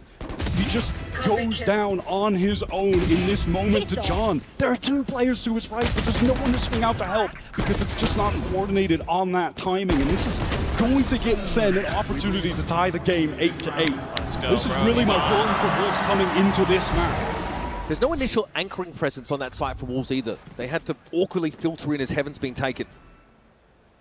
Spring passive hold in mid. Nice is awkward now. No one to swing off that line, and we are caught in the aftershock. Narrate guarantees that easy kill. 3 players with Sheriffs is all that Wolves have to their name. This is going to feel great for Sen to have this level of momentum coming into the second half. Their economy is absolutely rolling. Unlikely that Wolves will be able to get any damage out. So, I don't know, maybe 1 kill if Sufat can get a nice little jiggle peek here, but this is going to put Sen ahead by a significant margin and apply so much pressure to each of these buy rounds that Wolves are going to have in subsequent rounds. Well, death and taxes. Sufat's able to find his 1. But it doesn't really change the fact that Sen are crawling over this A site like a kicked anthill. And there are only 2 Sheriffs for Wolves to try and extract them. Sufat doubles back here. Prowler down ramp. There's no one there. Sen are just entrenched on this A site, ready to fight for it. Just have the Wolves players ready to play for exits, see if they can take one of these guns away. I still got a rifle. Pick up Zelsis' fallen weapon, presumably. One of the 20 flashes they have to take a peek. There's number 19. Oh, I love that foul line. Just as Sen crossing, making sure no one can peer in. Lysor never had an opportunity to take a fight, but he will be allowed to walk away with this rifle. However, Sen City have evened up this game, folks, on a run after winning the pistol in the second half. And Wolves starting to whimper a little in that round. And Sen have more than a real opportunity to extend this run to 5 rounds straight. Given the ultimates that they have when we get out of this timeout that's being called by Wolves, A pivotal round in the game. This is 3 round coming up where Sen can outright win. They have a Rolling Thunder and a Dimensional Drift. Wolves have nothing to use in the ult department outside of a neural theft, and obviously that is a one side, and that's what we're talking about the ult economy. Let's get this shit. The Bishop of Sentinels. Yeah, more Wolves are going to need to tighten up their floods right now. They're going to have to be able to absorb this Sentinel's utility when it's coming into the site, not drop players anchoring. There's too much initiator util. There are too many flashes to play around. The ults are going to be too much to play around. They're going to need to find a way to absorb all of that, not go down, and then tighten up those timings when they're going to try to flood back in after the fact. Really volatile attack side from Wolves, but it was enough to catch Sen off guard on multiple occasions. On this side of the map, though, with Sentinels being able to dictate the pace, Wolves have looked a little bit disjointed, a little less comfortable. Now, though, they're going to buy coming back in. 4 rounds in a row given over to Sentinels, and an even game for us as we head into round number 17. Sentinels have the spike over towards that B side, certainly implying that they want to go for a split. This is what they did earlier. They have Zekin and Zelsis, that duo, working mid, while the rest of the team take B main. Who's next? Dimensional Drift. Zekin's eating those orbs. Zekin's going to get all of this info and then can get away to B main if he needs to. This is why you genuinely want to fight this. He needs to get out of here right now. He's going back in to fight Zekin. This is mental. Won't throw it out. Waiyu is going to be in trouble. Just set up on all sides. No escape. Spring tries to help him out, bail him out. He gives himself up as well. This is the rifle round for Wolves. And they're at such a massive disadvantage already. My ult's ready. It's just disjointed. They're not operating as a full team in that moment. Waiyu makes too reckless of a decision trying to get back in there. He's going to get overwhelmed, and does. Now, at best, maybe goes 1 for 1. And then Spring feels like he needs to come in to help, but no one else is on the rotate over just yet. They were trying to pivot over mostly from that A side, not close to assist. Pretty devastating. At least for Wolves, with this save, they'll have an opportunity for redemption on this next round. Not a blowout, not going to have to eco, not allow Sen to get to 10 with ease. But they are truly in the danger zone. They are still staring down the barrel of that Rolling Thunder from the raid, and now John has the Seekers. Just a streamline of ultimates from Sen to get advantages in all of these important gun rounds. And for Sen, that's such a cost-effective round win where they just commit the Dimensional Drift. They realize that Waiyu is still on that B site. They set a follow-on up for Zekin to fight, and Waiyu decides he wants to double back. And now that animated-looking Wolf squad, really just buoyed forward by that momentum from some of their individual plays, have gone quiet, have gone off the boil. What can they manufacture here? Still a buy for them, in fairness. 2 half armors, but reasonable arsenal, all things considered. Sen posted up right now for that ramp take. As you can see, Nere ready with the fault line. It's sewer, but it's just spammed through. Juicy here, the only player occupying heaven right now. That TP sound cue for him just makes him uncomfortable, forces him down. Spring will be there on the top of rope. The aftershock, able to dodge it, and Lysor catches out Bang to even things up. Juicy is a wild player. And that is just spray through the walls from both teams. Live by the sword, Bang, die by the sword as well. Sen are going for the noise cut right now. And you still just have, it's this duo, Zelsis and Zekin, who are working the map together on so many of these rounds, trying to contact up, take this space. There's no way Spring is just... Oh, wait, the timing? He's turned! Zekin brings him up! Waiyu, the sole player over at the B side of the map, and this is going to get a bit hairy for him.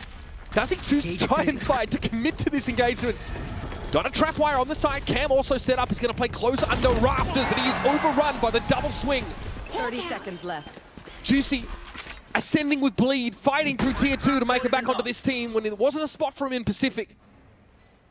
He's going to go looking via Ramen. Had to wait years to get this opportunity. Has a rifle right now. Can he be the hero? Surely not another save for Wolves. They're starting to get a little bit desperate. But already the time has just dropped so low for them. They're giving it up. Damage doesn't even matter. Look at the state of Sen's economy of multiple players on 8K. And honestly, this run of rounds, devastating. That is 6 rounds in a row for Sentinels. Now starting to put the timer on, Wolves threatening to close the game out. With the 2-gun save, though, they can definitely distribute enough around to keep themselves well armed. But there's a rolling thunder still waiting in the wings for Sen to make use of. And yeah, can see it now. They've shaken those jitters off. These late anchor attempts just continue to get overwhelmed entirely. He seems Sen players. Just a glimpse of them through that wall and bang is... I mean, that boy don't miss. Sheesh. Catch on the spring is so unfortunate. Almost had the turn. But Zekken had already gone to the close road. It's a goal! Wolves calling their second timeout now of the game. As things have completely gotten out of hand. 6-round run for Sen on this side. Can definitely feel like we're starting to get to the most important round of the game here in round number 19. When we jump back in, Wolves will have been able to buy up. Close to a Nightfall, close to a Viper's Pit. Honestly, a lot of those big ultimates are just around the corner for them, but they want to be able to make use of them when they're in a good position economically. And this round would be one of those opportunities. Elsewhere, Narrator's just run away with the game on an individual level now. He's sitting on that breach ultimate. Those hard sight hits already. Wolves have struggled with the pace that Sen have come at them with on this attack side. That's going to make it even harder. It was Nereid's clutch back on the pistol round that has gotten them in this position. That's what kicked it off. Wolves yet to do anything highly proactive early in these rounds. Not really taking the fight to Sen too aggro. It's a little too much anchoring attempt against this comp from Sen that is too overwhelming on the execs. Feels like they gotta play for something aggro early, take some space, find some picks, or tighten up those floods, play for that as a win con, especially if they're able to get this Nightfall somewhere for Sufat. Full armor for Wolves. A very respectable buy, all things considered. Maybe a little neutral light, but that is fine. They have actually opted to just give up this B site. They have a kill trip set up that What is Spring? Why was hoping to just get a spam kill from. The Spring wants to fight even Rafters. What is that? Unhinged from Spring. Oh, desperate from Spring to try and get something done. But he's on his own. We talked about this. Out of the open, trying to take a duel as a Viper. Here's that attack side, Viper's Pit. Lysol trying to get busy now. No Zekken is in the corner, but the short he comes calling. With the pride of New Jersey, will have his pound of flesh. Juicy dropping down. Pit still active, of course. Juicy trying to disrupt. One more kill and he'd actually get the showstopper. And that will be perfect against this Viper's Pit. Can he find it safely? They're on a clock. 2 players left here for Wolves. Losing this round will banish them to the economic doldrums, and John waits patiently for his prey. Juicy serves it up. Sufat has to walk away now. Maybe an exit or so. But there's no stopping the Sen economy. It is absolutely booming.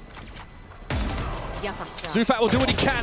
On the rope, Celsius, an homage to his mate Arsena, I'm sure.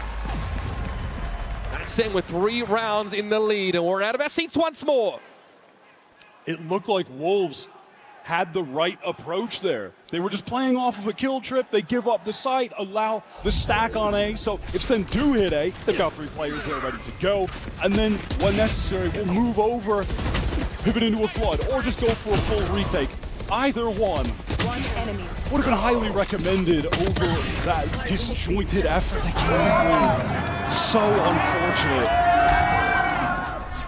This is it for Wolves. Full investment, 4 ultimates on the board. And a slow start here for Sentinels. They do have Bang pushed up into B main though. Why are you very passive on this side of the map? So last round Wolves, in theory, gave up that B side until Spring decided to ungive it up. Well, we all know how that went. Prowler into B main, they're clearing it. Spring pops that poison orb now, probably has a feeling there's quite a few players here. Is that Snakebite quick enough? Bang gets ahead of much of this util now. And there's the Nightfall. Gonna reveal his location. Would have been a lot of trouble. This Prowler fully spotting him out. Spring is steadfast right now. just has not been able to get started on this defensive side. Wants to go for the peak. Can he actually catch the timing right now? No one in heaven to be affected by that. That's the spike down. Push from Spring. Bang. Just gets the spike, gets out, but he knows he's going to be pursued. YU from the low ground's not able to win it out, and here's a showstopper from Juicy. Where does this one go? Unfortunately, into the rafters. No connection. Zek and Gate crash into the back of the site. The spike, though, is loose out in the middle of B. Spring right now trying to get back in. That distraction from the showstopper was enough for Sufat to get them that man advantage. 25 seconds right now. The spike is down in the site. Sentinels have to fully commit. This is the best opportunity Wolves have had. Dangerous double swing. Yep, that's got to be double held that angle that Zek goes into. Narrate tried to set him up with a fold line, and now it's down to Zelsus in the dying seconds of the round, but he's hit with the paranoia. 10 seconds Nearsighted, player in heaven. One on boxes and Sufat towards his left. It is a ridiculous stacked deck against him. And so Wolves finally dig their heels in. They waited a long time for this round, their first of the half. They can breathe a bit of a sigh of relief, but they were finally able to get on the board here. Finally able to make some adjustments. Spring biding his time in vents. Sen not expecting him to pop out so late. Catches that first kill, and then they do flood back into the site. They are playing together. Juicy gets that great showstopper. He didn't actually get a kill, but he was a hell of a distraction for the Anchors to be able to pick up those players that were on site to find the advantage. Wolves are back in the game, but Sen still have too much cash. Sees here, Bang. Has the TP away from it. It was a fault line that directly connected with Juicy, but his team's util bailed him out. Again, I like this from Wolves out of that previous timeout. It was called by Coach Fade. They're stacking up towards A, allowing B just to be played for passive kill trips. If Sen do go towards this site, they're going to be running into so many players. Scout destroyed. Trailblazer goes up ramps here. Sen still haven't taken much control of the A side, but up mid they're starting to poke and prod. Second did teleport away to meet up with the rest of the pack. The entire Sen team are about to be in mid right now. Spring could be in some danger here. He's tucked in a corner. He can't get out to the left side. Now could with the dark cover placed. Gonna let them cross mid. Mostly undetected. See, Wolves now starting to forge ahead for a bit of information. That re-clear of B as main was too early. Yeah, that was some false info. Wait, I mean, they do still have 3 players here, though. Actually, Wolves, they had not departed from this site. The cam's there as well. YU likely able to spot Sentinels out of here. They come. Viper's Pit used defensively to try to stop them in their tracks with Zek, and Gate crashes onto the site. Spring inside the Viper's Pit. We have a TP by Bang to the back of the site. He clears a trap wire though, so has to give himself away, and it's getting messy in the Viper's Pit. The spray is there. Bang's able to bring Juicy down. Now 3 up for Wolves still. With the Viper's Pit, they slow Sen down to a crawl. Great read on the situation. Even after that Prowler that gave false info, they stayed committed into that site with multiple players. Sufa ready for the teleport back from Zekin. It didn't end up paying off, but that little kill trip back there is also to deal with Zekin. If he just runs forward, he's caught, because that is your standard gate crash location from the Ori. Get in deep while the rest of the team come out main, but they couldn't. They were cut off by that pit. Perfect timing from Spring. The past 2 rounds, he is getting involved on this defensive half after being just going cold for that early Sen run. Now this is getting interesting. 1 round in the game, both teams with full buys. And the Sentinels' economy is actually being depleted at this point. At one point, having 3 players with 8+ K. Spring here sees the clone come in. Paranoia hit. Bang's gonna try and walk away. He gets TP out. Oh my god. Great little combo again. The reaction from Bang was so fast there. All right, pressure onto Lifesword. Backside has to go off. Flashed. Fault line doesn't quite hit him. Lifesword trying to connect. It's missed it. What a whiff. Here though, the control from screens is good, and Zek is out in the open. John able to find Juicy at the very least, and now they've evened up the odds. YU tentative about playing from rafters. The spike though still off the A side. Zelsus though is in there. Vulnerable Theft getting some serious value for Wolves. Game slowing down right now. Sentinels want to see if they're going to peek out on Zelsus. It's all on YU. 1 versus 2 as Sentinels are going to get to match point. We saw Bang win a clutch in this exact same situation in that first half. Can YU do the same? He's going natty. None of that side for Util is here on A. 30 seconds Nothing but that left. raw gun skill. Instead of trying to draw him out, tapping the spike. Still 23 seconds left in the round. And YU has been ever so patient. John sticks it for real though. Planted. Now Zelsus and John grouped up here. Looks like Zelsus should be watching this line, and YU swings it! One round away from a map win for Sentinels. And the vibes are looking pretty good. John and Zelsis just watching each other's backs, trying to bait out that swing. Love the way they play that. It was looking so good for Wolves when they had that double face coming from screens. Juicy comes out of heaven. But it's that additional swing where John finds that kill to make it a 2 versus 2 that puts him in a winnable position. The IGL, they're stepping up for Sen when necessary. Wolves are in the right place at the right time again, but Sen come out on top. Match point, opportunity to steal away Wolves' pick. And a dimensional drift to start the round per second, but Spring's already found something. Zelsis straight down mid. I think that was just spam down mid. This finally gets in the back of the site. There's no trip here to stop Zekin though, so Sen have this big control. Prowler thrown out once again. Bang has to TP away. And it's Narrate with the spike in hand. They've got to be concerned about this heaven control. Wolves have 3 players up there, and the Seekers are going to confirm this largely. John wants to go for the reflank. The mid is actually tripped right now. That one-way trip is still, or one-way unbreakable rather, is still up there, so he's going to have to deal with that. Okay, Juicy flies in, the judge! Zekin's able to trade it out. Gate crash now to a safer position. Bang is still on the side. Zekin runs into Light. John is coming on the flank, but Zekin is going off!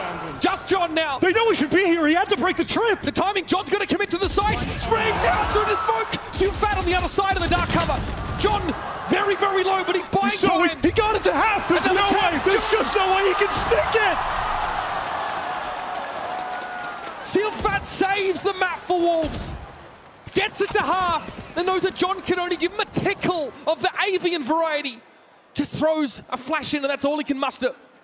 He's been the IGL team leader and clutch merchant for Wolves. Both halves winning critical rounds. Juicy just goes 1 for 1, but what a distraction for the rest of the team to get back in. And the fact that mid was stripped, John just couldn't actually accelerate to help these guys. Second almost came up with that multi-kill.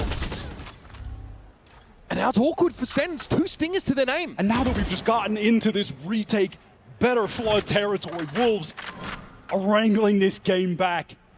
Multiple stingers for Sen. But a couple Guardians for Wolves. Neither team are comfortable economically. Wolves are a couple orbs away here from critical ultimates. Nightfall, Showstopper. Only requiring 1 each. Do they dare push up for that? There's no way. Why are you anchored on the site? We'll have Juicy on rafters early. This might be signaling an A split through rope here by Sentinels. Trip cleared. Clone gonna eat it up now. How do you respond as the defenders? At the moment, Wolves are posturing towards B heaven. That's actually going to be a teleport to get info in A main and a cancel. But John, it's false info. A bit far back, as is Zelsis. This hasn't called for any adjustment in the Wolves' positioning. Here comes this breach utility, guys. We're definitely pivoting into B. I swear. He's selling it. I swear we're going B. The right even gives up a bit of his health in order to sell, and he does keep Juicy interested at B for now. Heaven control for Sentinels. Okay, crash deep from second. Fake teleport. Bang caught in the seas, but will heal back up after the decay. Sufat here. Oh, Spring wants to take a fight characteristically. He also flubs the shot. Sen running over this A site. 10 seconds left for a spike point, though. It's going to happen soon. Here's second into the fault line. He has the showstopper. Oh, but he goes down. There it is, folks. John runs Wagyu down in Sen after a paltry 4 defense side rounds. Come alive in Toronto. Wolves on an unreal run to open this game on attack, going up 8-4. Multiple players hitting hard, but what a comeback for Sen. And that's just the first map of this series, folks. We've still got loads on the horizon, plenty of opportunities for Wolves to break back in. Do not go anywhere. This series promises to be electric. Nice, boys! Let's go! Let's go!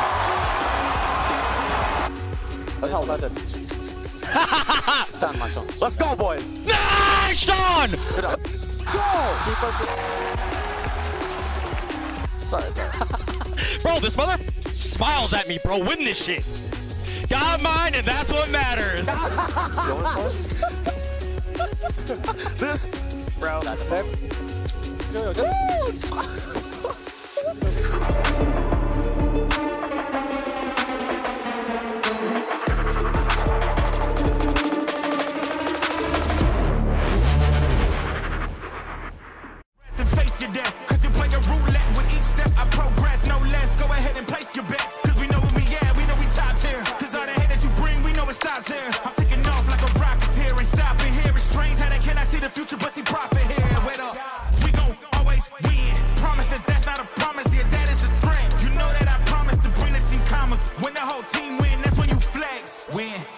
and I'ma do it again.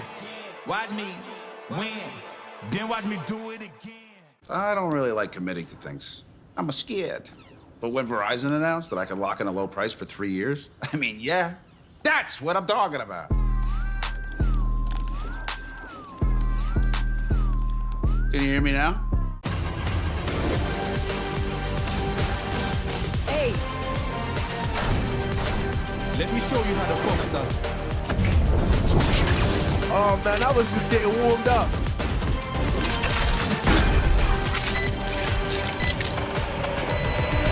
Spike defused.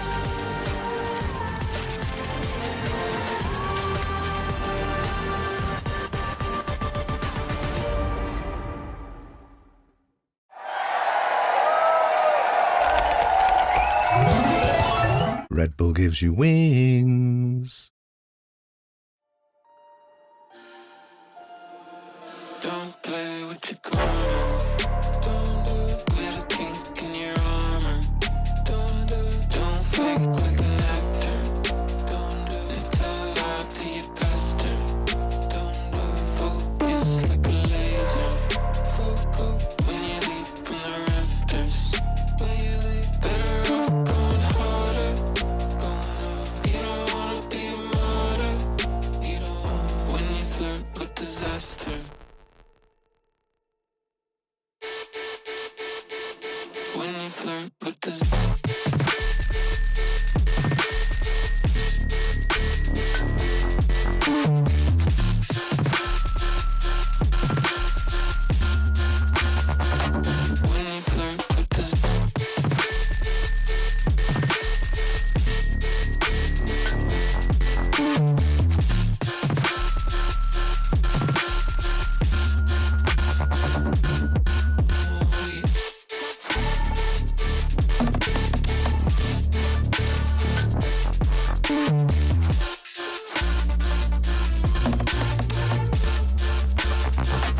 When you flirt with this.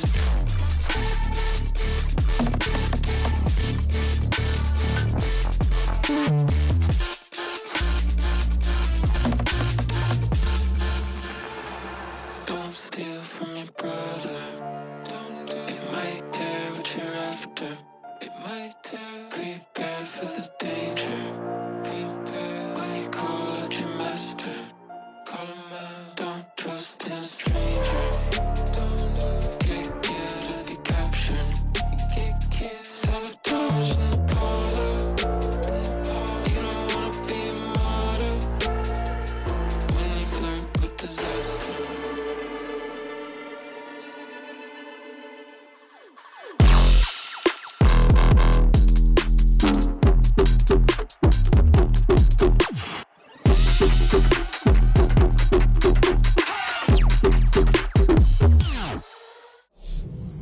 Hello everyone, Jen Lee here with Coach Kaplan. Now, Coach, that was a close game. I mean, thank God it didn't go overtime, right?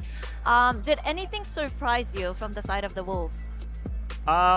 Nothing surprised us, but some of the stuff that we anticipated, it's hard to find practice against. You know, they're from a different region, they play a different way, so I think executing some of the ideas we had proved harder than we wanted on defense, but we were all confident we'd bring it back on attack. Good luck on Lotus. Thank you. Thank you. Sentinels really giving their fans in the arena something to cheer for. What a start from them. I am Youngsun. I'm back here with Ender and Mel. It was close. It was very, very close, Mel. I think a lot closer than we anticipated. I think a lot of people were not expecting it to be that close. I mean, not, 45 minutes ago, I was here on the desk saying, yeah, Sen's got this, absolutely. And it got extremely close to the point where I thought they were going to lose the map.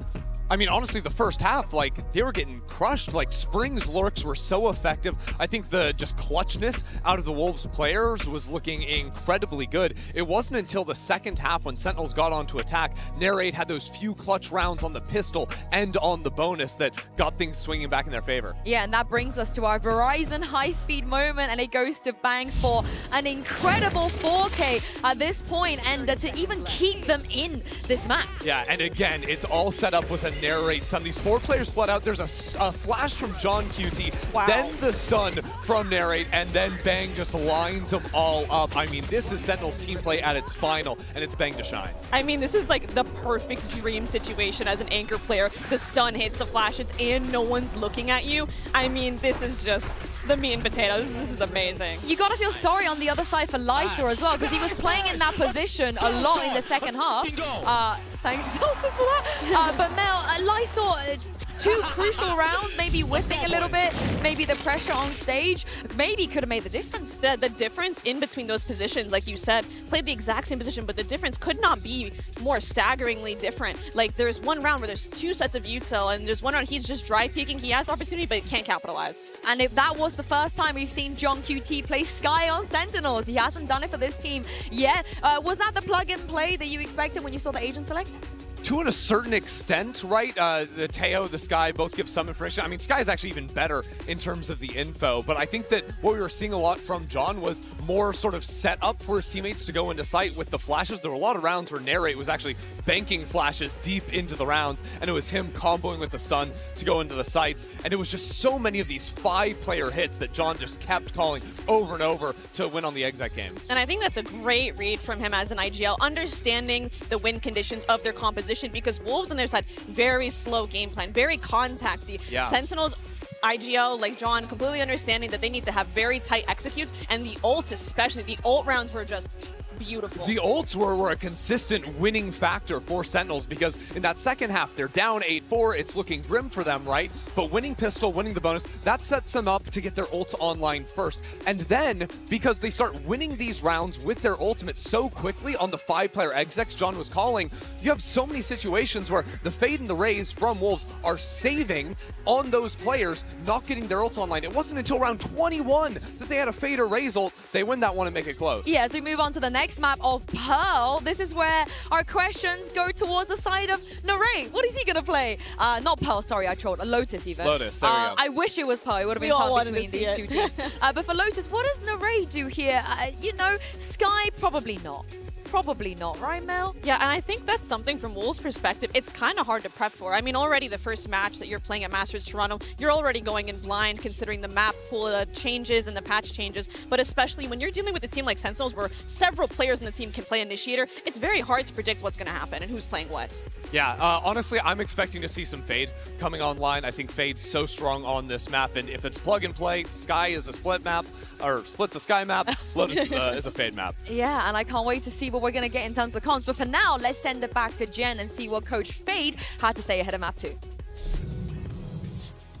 Hello everyone, Jen Lee here with Coach Fade. Now Fade, split did not go your way, but the potential was definitely there. So what do you think you guys need to do on Lotus to take it to map 3? I think we have to clean up some nerves in our own team, and we had a lot of miscommunication earlier during the second half especially. So once we get that sorted, I think we will be fine on second map and third map. All right, thank you, and good luck on Lotus. I think we saw some of those nerves that he was talking about, but that IGL, Sufat, I didn't think he was nervous at all. He was hitting his shots. The Fade didn't look too bad. Right, it happened, almost happened twice as well. But Mel, he usually plays the Tejo here on Lotus. What do you think he's going to play this time? I'm curious to know as well, because I'm not really sure. Because I think a lot of it, to go back to what he was saying about the nerves, I think is probably the most important thing, because on defense, I actually thought that Wolves could have gone away with that 10-2. Honestly. They had a lot of advantages, and Sentinels as well on the defense. Historically, they op a lot on the defense on split, and notably, this is the first time I've really seen them not bring it out, and that is a very intentional choice, and Kaplan even touched on it, saying, I think some of our defense game plans didn't perfectly go through, so a lot of it, I feel like, does come down to Wolves. Can you capitalize on the mistakes and the flaws in their game plan? Can you pull up? Can you actually meet the pressure? And I think the nerves is a big part of that. And especially looking at Lotus, a map that's all about these sort of opening skirmishes, fights for rubble, fight for sand control. Both these teams love to show a lot of utility early on in rounds. It's going to be looking at guys like Zek, and it's going to be looking at guys like Juicy to find those opening kills to get the advantage for their team. We are just moments away from Agent Select. Sufat here, you can see him giving his team a bit of a pep talk. He's definitely being one of the more animated one, carrying them through the emotions, through the vibes, going toe-to-toe against Zelsis of all people. Hard. Very Very impressive, hard. very impressive. I definitely want to see what they're going to do moving away from that Tejo as we move on to Lotus. Yeah, the atmosphere on stage has been great with... Sorry. You don't worry about it. Sentinels are doing some trolling, they're doing some crowd work, they're having fun up there. I mean, if Wolves lock in right here, Mel, you're familiar with this comp. Oh, I love this comp. And you too, aren't you? The Fnatic comp, as I like to call it. Just a little bit. The fade, the double controller. I think this is very much, we might see a very similar game style as to the first map where they play very slow and very contacting. And that makes me a little bit worried again for Sentinels on the defense. I will say, John QT is on Viper. This is not normally what he's playing. It's Celsius on the Viper. This time Celsius going over to the Vise, so playing Senti on this map for Sen. It will be the fade in the hands of Narrates. This makes a little bit more sense in terms of roles, but we're still not seeing John return to the Senti of old. When was the last time we saw him play Viper? That's a great question. I can answer that in just a moment, but on Lotus, he has played it like one time here and there. But like you said, not something that we see very often. But what about this Vice? From Zelsis, I mean, I think that makes a lot of sense. I think Zelsis could make a great fade here, or not fade, excuse me, a great Vice here. His anchoring has looked phenomenal as well, so nothing too crazy for me. I'm expecting greatness from him on the Vice. Yeah, honestly, Vice with a double smoke to back it up is really hard to break through on a defensive side. It can isolate your Raze player when you're trying to dive into sight. There's no Yoru clone or anything like that to break away the wall easily, so this makes things a little bit more challenging for Wolves to deal with in the mid rounds of finding and dealing with the Vice util. I think a big part here, what I'm looking at Sentinels, is if they're going to play against another contacty comp, I need to see them win these fights early. Well, we've seen this comp many times in the past. I can't wait to see what Wolves are going to bring, because Uber and Wyatt, if they win this, they'll bring it to a map 3. Frankly, I wouldn't have it any other way, Hinsu. A full round defensive path from Sen on Split sees them explode into winning the map. It was, for no good reason, a legendary clash between Sentinels and Wolves. And now heading over to Lotus, it looks like Wyatt Tejo's departure has taken us back to some of the more traditional comps we've seen here. This is vintage stuff. The only difference being that Sentinels are bringing in the Vice, which has been so popular on this map, and specifically when you're looking at Zelsis on this agent, very refined, excellent, anchoring over towards that C site. Has some pretty standard setups over towards A that he just continues to play off of very well. You can already see he has his patented arc rows over there in tree. Some little things that Wolves are definitely going to be, or should be, prepared for when they've been reviewing the Sen VODs. But yeah, the biggest departure for me is the fact that Zeken's Yoru was lethal on this map. Last we saw Sen against MIBR in Americas in that upper final, but just pivoted back to the Raze, which is, I mean, a vintage Zeken agent as well. Absolutely. No early rebel fight here for Sen. Very passively here on the A side of the map with a drift over the stairs by Narrate. Zelsis is about to get busy, but Bang already emerges. He holds it down, peeking over towards the push to tree. Cover going out. Lysol might yet make a pivot here towards the B side where Zeken will be waiting, paint shells in hand. Early encounter at C as well. Wolves testing every avenue. They are so spread out at the moment, but Lysor is just solo walked into B and is going to get the spike down. All right, cool. Spring with that Sheriff, getting some damage done through the dark cover, spamming away. Triple players stack up from Sen, trying to get through Baby. He's alone. Lysor is still alone right now. All the timing. Not able to get away from that. C is going to be thrown in. Lysor at 2, finds at least 1. Narrate, a tap on the spike here. Door opening up. Prowler to herald the arrival of Wolves as they try and stop this retake, but Sen hard hitting. They spring out of the open and out of luck. That's Wolves down a player early on account of Bang, but then just being very disconnected as Lysor knows he can get a free plant, but no one's really in position to take any further positioning. Spring threw up a Viper wall that allowed the 3 Sen players to get into Baby Door for a 3v1 against Lysor to start that retake. Yeah, unfortunately, just due to where all the players were and the importance of taking further space towards defenders spawn after getting the spike down on B and C especially, they're just not able to do that because all of the Wolves players are spread across the map. They can only get back to B main and spam, and they're at a disadvantage. They're just never going to win that. Wolves are going for the force right now. Jersey has the Bucky. Maybe looking for more of a close quarters context. And he's going to make it close quarters with a double satchel. Yep, here we go. Juicy coming on in. Narrate has to hear this. Oh, Juicy! Well, has his wings clipped as he tries to cross that B site. Already big mound control. Bang pushing up. Has to be aware that B main is where Wolves are currently milling about. Wolves there displaying for us why the Vice is just so effective on this map. They're going to need to be able to proc that wall so Juicy doesn't end up in situations like that. We know he's going to be double satcheling in deep, but if the rest of the team are cut off by the shear, he's going to get cooked every single time like we just saw. Eyes towards Baby Door now for Wolves. Narrate. About to have some visitors. It's a 1-for-1. Spike recovered, of course. Tufat now needs to make a decision. They've got that stairs control on A, but he's still fancy B for a moment, and there it just took too long.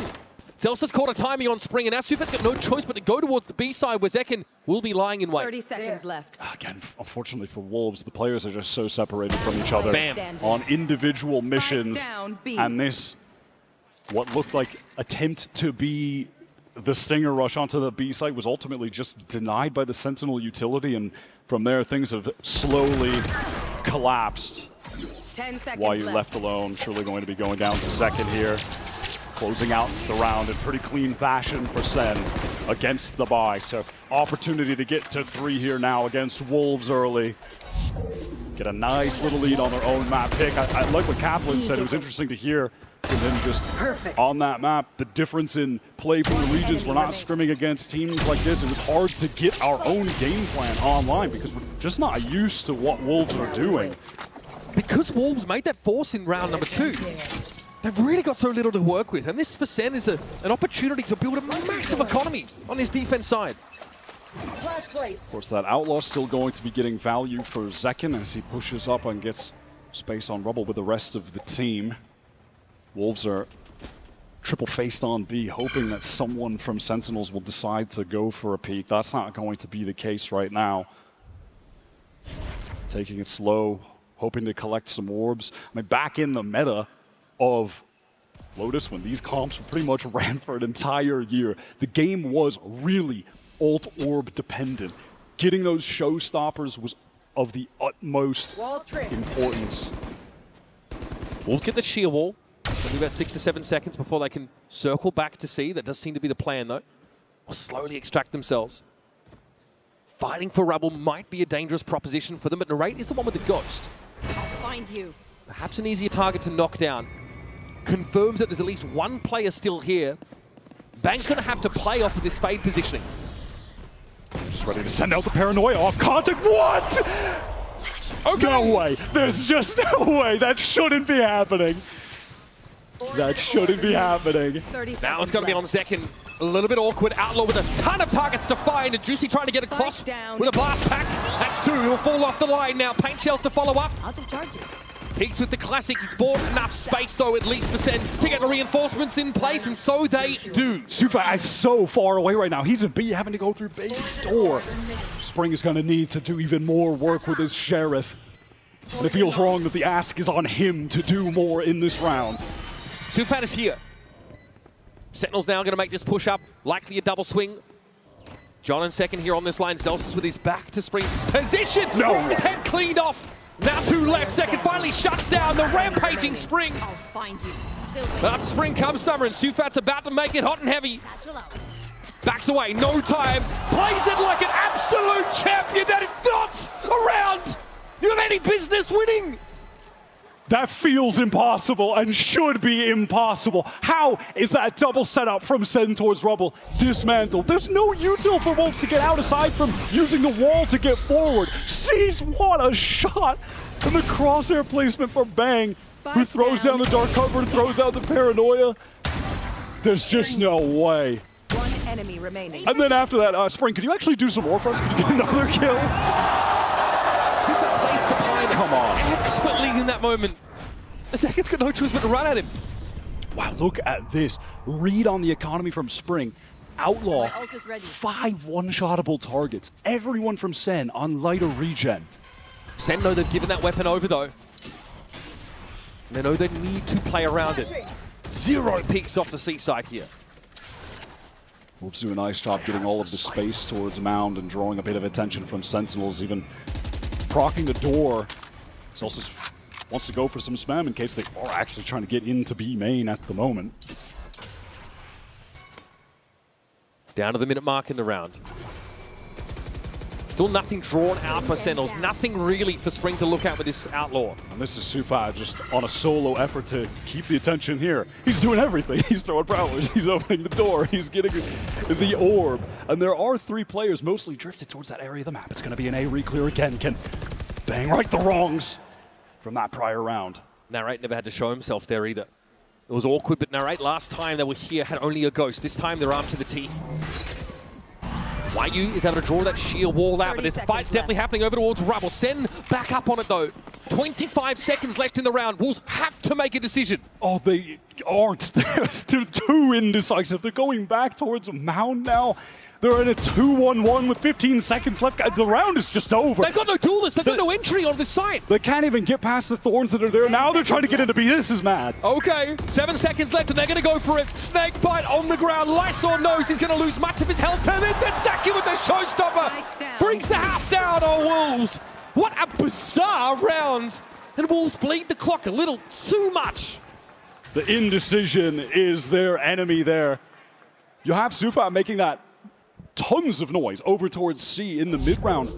But Wolves, after losing Juicy on this entry towards A, they just did not want to commit through the dark cover. It's actually going to be an early timeout called right now by Coach Fade, and I am not mad at that. We, in fact, saw at the end of Split, it was his second timeout that got Wolves back in the game. That is when they started to put together some defensive rounds. He gave them the right adjustments to make. We just take stock of things here, because that's a round that Wolves, they win a ridiculous round in round number 3. They come out with an Outlaw. Sentinels are all half-armored, all regen shields. Right? They do not have the ability to tank one of those Outlaw hits. And they just give Wolves nothing. Not a thing. Play so safe, and it's eventually that swing on Rubble that gets Sen with the advantage. And Wolves have no idea where to go.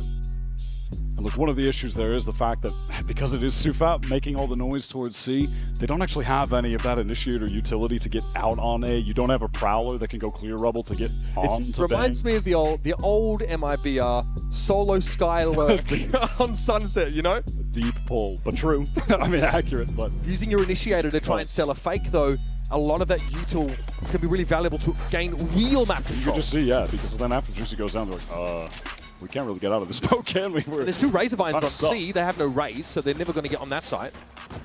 Ugly stuff. All right, what's the plan for Wolves out of this timeout? They're nearing many ultimates. Sen expending some to win one of those prior rounds. So when we get to Wolves' full buy, that can certainly be the linchpin of a win there. Here, they're hoping it's just going to be one of these 2 hero rifles. Don playing a bit further forward this time around. Knows that Wolves are obviously less cashed up this time around. See a lot of heads though, and Juicy, man, he is clean with it. His Sheriff claims the first. Zelsis is seized here, decayed down. There's a window here. Pops the Razorvine. They can't quite get purchased on him. And Sufat overextends. Spike loose. Lysor, though, is able to at least to salvage. Zekin's going to be here. Spray down's a bit wayward, and Lysor's gotten in onto the C site now. Zekin's paint shells do not get any value.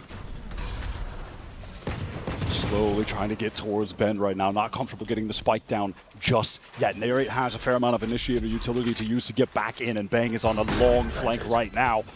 Will Wolves expect it? YU checks for it, but can't beat Bang. Paranoia comes in. Lysor and Spring forced to just double up at the bottom of the C site. Bang must have spotted them there with a shoulder peek. Perhaps not, as still eyes are looking towards the Bend.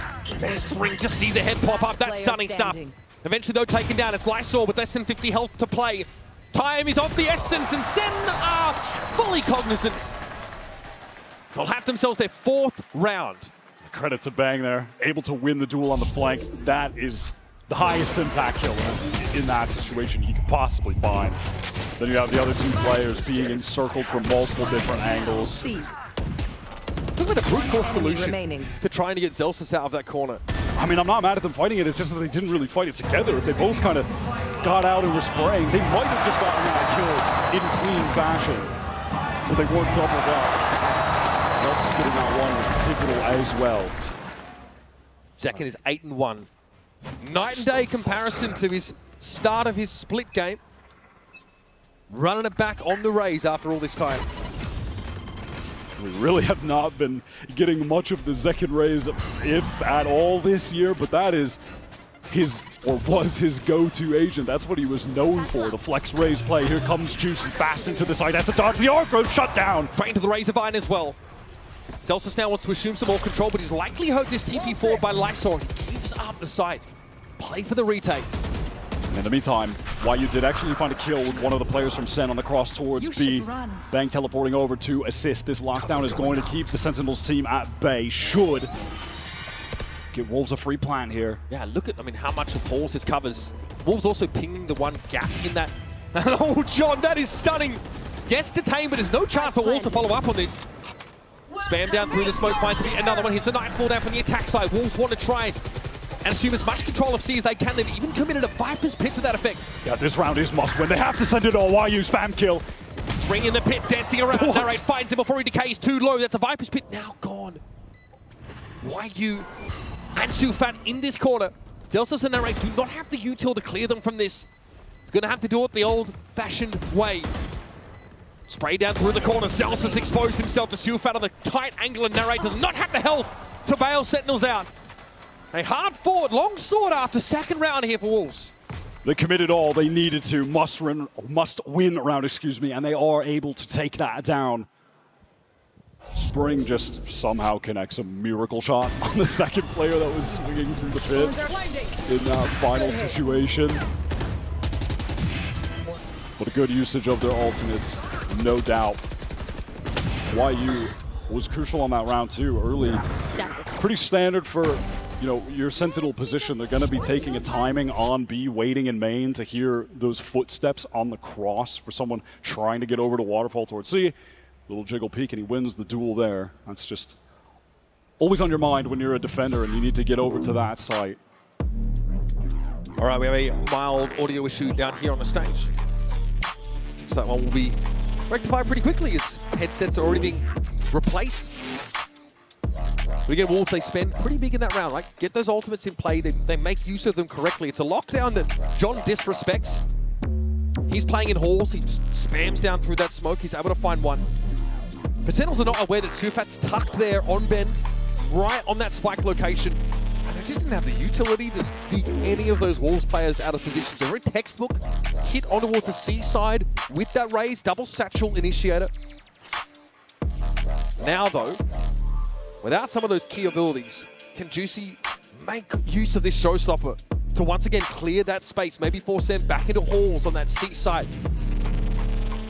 Look, I'm certainly looking to Wolves to maybe go for one of the crazy executes here where your Omen uses from the shadows to get behind the defensive team and then you send it at them with a showstopper. Pinch them from both angles. That is a pretty common ult execute on this map. And Lysor is not above a cheeky little TP to the enemy spawn. So turret here for YU to play contact off of B. Wolves have been waiting for a push out of B main from Sen, but it's never happened. Not so far in this defense side. They've just been leaving Zek in here, of course, with those paint shells to hold it down. The only real proactivity coming from Sen is just the double up from Narrate and Bang to take rubble control. And to be fair, it has kept Spring at bay.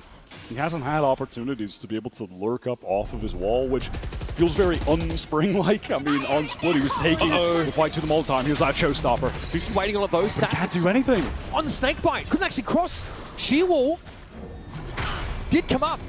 And that's a speculative showstopper that ends up finding nothing. All the util cleared from the C side, though. It looks like Wolves want to double back, Wyatt. Yeah, they certainly can re-execute off this. 30 seconds Sufat does have a haunt to throw, clear out an area like Bend, teleport through to make the cross. They want to scale into the site, which is vacant of Sen players, but they are ready to flood back in off the Steel Garden. Juicy Vizak and Duelists here fighting for that Halls control. Second ops to wait just a little bit longer here. That Steel Garden off the back of it. John explodes. Zelsus now playing from Waterfall. Lysor left here on the C side, the last remaining Wolves player. And Zelsus might not be aware. He TP'd out with that ultimate.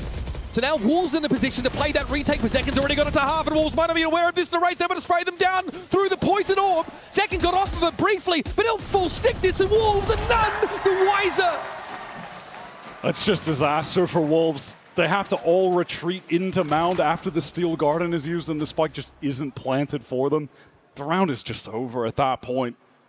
Easy, effortless retake for Sentinels. Spike planted. That tries to get out. I mean, what can they do after this situation? Legitimately nothing. It's just over. It is just over for them. Looked odd, but I think Wolves probably realized there was no reasonable way to get back in, so wagering those remaining rifles seemed less than ideal. Now a bit of a rubble fight. This time Sen actually aren't playing forward. They've got bang back in tree. 4 rifles right now for Wolves. Spring just on the pistol though, unfortunately. Watch the timing of this paranoia, Wyatt. Sees combo with the paint shells, perhaps. Oh, it's second getting caught out. Naray doesn't have much to see here, and Bang's going to watch his left side. No! Oh my goodness! Sealfat found a quick double. That is Sen going for a bit of a haphazard attempt at the refight. Just not expecting, I don't think, so many Wolves players to actually be ready with the crosshairs on those angles. This has been the most convincing round win for Wolves so far, unless John is able to go crazy in that 1v4, but he can't. It's shut down by Spring. And that was a half buy. Wolves, I think, had 2 pistols, maybe even classics in that kind of round. And it was one of the rounds where Sen opted not to play forward on Rubble. They didn't have Bang TPing forward at the start of the round and having Narrate watch that live. They opted instead to try and play off a paranoia, and everything kind of went wrong for them in second. Found himself isolated. Yeah, isolated on that orb, and the rest of the players just tried to spill through the fight together, but Sufa hits a nice little snappy adjustment. Too many players from Wolves posted up to deal with. And look at this. Somehow, Sen, their economy is not very good, which feels bizarre, but this is an opportunity for Wolves to get right back in the game, potentially tie things up, break their eco right here. Bang can't clear the horn with where he is, so he actually at least consider giving up that Rubble position. Look at a B variation, though, this time from Wolves. But some of this Vice Util is here. Which has been an absolute nightmare for them. Second 2 rounds in a row has been instantly deleted by Juicy. Wait a minute. Are they going to go back towards C here? Zekin's departed.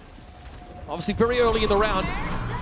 Juicedo's been cleaned up. Spring wants to try and get forward here, but this Nightfall could be a bit of an issue for Wolves. Spike is obviously down. Spring trying to play from upper and cleared out instantly. Suifat now gives his position away. Enough noise to wake the dead, and Narrate's going to turn around with the Odin. Look to try and spray him out of the game, and this is awkward timing for the fade. Wolves here with a great opener. Sen able to convert on a 4v5 after Zekin falls. Great opener, essentially a free plant. They have the idea, which is the right idea, of when you're getting the spike down on this map, you have to go take more forward space on B, but they just don't do it together. Juicy is too quick to face here. Zelsis gets an isolated 1v1. There's no trade coming through. Spring is trying to get forward, but he's alone, caught before the dark cover drops. Right idea, wrong execution from Wolves, and some frustration on the face of Fade as things are getting a bit out of control on Sentinel's map pick, especially for the defensive side. And when you're talking about these traditional comps, this map was attack favored back when it was in the, in the pool, and this was the meta. And that's why Sen getting to 6 is a huge deal. My ult is ready. Orb taken by Sufet now gets his Nightfall online. Once again, Zekin wants to take an early challenge, but looks like that's been denied. Classic entry over here. Zelsis is 39. Does he think to try and play a one and done in the corner now at this level of health? Face your fear! Okay, Boom Bomb going to be thrown in. Dark cover now over with the Paranoia, forces John back in the Hall's direction. Juicy deals with Zelsis all too easily. There's a nice little tap from John. Happy to challenge this side take Util for a kill. Yeah, now just fully on the retreat. Posted up to try and ensure the Wolves don't push any further. Lysor, danger for a moment, and it's just getting spammed through by Bang. Disaster as Wolves try to wrap around Ben to get that spike down. Spring's able to recover the spike, but what opportunity, they're going to have to plant it. He tries to surge ahead, draws Zekin out of position. Might be a high-low swing, but Zekin tucks. He's not going to give them a free kill here. Wolves are the ones that have to wager something. And Spring has got some work to do. Oh, it's disrespectful from Zekin. It's a little bit whimsical too with the double satchel in. Gets himself one orb away from a showstopper with those kills too, matter of fact. It's just those tracers from Lysor with the Vandal that are spotted out. And at this point, Zekin just doesn't give them a freebie. Until this point, breaks that crosshair placement. Spring overwhelmed. And that is 7 defense side rounds for Sentinels. There's no way of framing this other than they're at a massive, massive advantage on this map. As I can go in and pick up that Outlaw for another round in this map on an anti-eco. Look at Spring. Where are you? Talk that Odin damage off the rip, and Zekin's able to find an Outlaw pick with finally decided to push up on B, by the way. Oh, that's gotten him his showstopper. Just in case Sen wanted another advantage to close out this half. Oh, man. Spring's at 6, by the way. Far too much spam for Wolves to deal with. Sen holding all the cards. A double swing here. They'll try it, but bang! Almost had the correction. Spring at 6, wants a rifle. He'll have it stripped from his hands momentarily. What's this snake by lineup? Yeah, just the delayed drop. I like that. 8 rounds for Sentinels. Last of the half. Showstopper earned by Zekin. It's looking grim for Wolves fans. Gotta say, the just existence of the Vice utility on this map has really thrown a wrench in the game plans from Wolves. And it's, I think, highlighted some of the issues that they've had as a team, where it's disconnected them on executes to too great of an extent on multiple site attempts. Are they shooting back? All right, Wolves, last chance to get a desperately needed round win on what is typically the favored side on this map. And this is that more passive A-side variation for Sentinels on defense. Nobody heading up to rubble. And Zekin has actually picked up the operator towards C. I'm going to assume there's probably a rifle on the ground for him as well to pick up, and he has the showstopper to play with. So he's got 3, actually 4 weapons if he needs to use all of them. Here's Gilgamesh. And that's why he's down at 1,600. Of course you spend up here. And that Vice util that you referenced earlier is definitely going to be an issue at C. Popped here early. So you saw the Nanoswarm used by YU. Try and draw it out. Oh man, that is a long shot. He even tanks the Prowler in order to take it. Zekin might likely give up some rooms. Juicy has his own showstopper, so he clears the room at B. This is Wolves tipping their hand. This will get enough space for Lysor to get the plant down right now safely. Spring on this lurk through A. Narrate is ready. He has eyes on the smoke. Can Spring actually catch a timing right now? He hears them running away. It's going to be time for him to hit the go button. Juicy will buy more time now. He's gonna force Sentinels back a little longer. Okay, Juicy tapped down a little bit. No, 56! Showstopper goes between his legs apparently. And as Spring tries to get active and up, and Lysor down to 1. Just Lysor left! And it's a disastrous attack side on Lotus for Wolves. Not nearly enough rounds earned here to give them any sense of confidence. They were dictating the pace of the game on Split. This time, though, they were taking orders from Sentinels. I just don't have that explosivity right now on Lotus that they had when we were back on Split. Sentinels looking elite right now on their own pick. Zekin tanks that Prowler, knows he has the shot. Juicy clears B with a showstopper, but can't do much else with it. Narrate, once he got that Odin online, he was so oppressive. 149! Zekin even getting the kill with the AWP there. Was taking advantage of the Outlaw on the proper rounds. Sen really doing everything right. Wolves with no answers, couldn't deal with the Vice. Classic comp, classic performance from Sentinels. Can Wolves get back in the game after the break? Hey, everyone, make some noise, because we got Alexis over here in the house! Alexis, what are you up to here, you know? How you been? I've been really good. We've been doing duo workshops for the VALORANT University, and now I'm just here watching the games. Yep. Are you enjoying the venue and the vibes? I mean, I saw a lot of fans walking up to you asking you for selfies. I love the vibes. The venue's insane. I love Artist Alley, where I can buy little trinkets. I've bought so many little trinkets. Aww. All right, I gotta ask you about the game, though. Are you supporting anyone, you know, rooting for anyone? I gotta root for Sen, right? Gotta. All right, you're Sen City. I want to ask you about the meta, though, because you play a lot of Breach, right? So what do you think of the current meta with the Breach, I mean Tail nerf, the little bit of a Breach nerf as well, and how the teams are playing? I think the Tail nerf was definitely needed, for sure. Very overtuned agent. I will say I feel like the Breach nerf was not super necessary, but maybe I'm biased as a Breach player. That stun, that 2 seconds on the stun really hurts my soul a little bit. Right, but I need you to do me a favor and hype up the crowd for the second half. So, ready? We're gonna say let's go. Okay, second half. Let's go, guys! Let's go!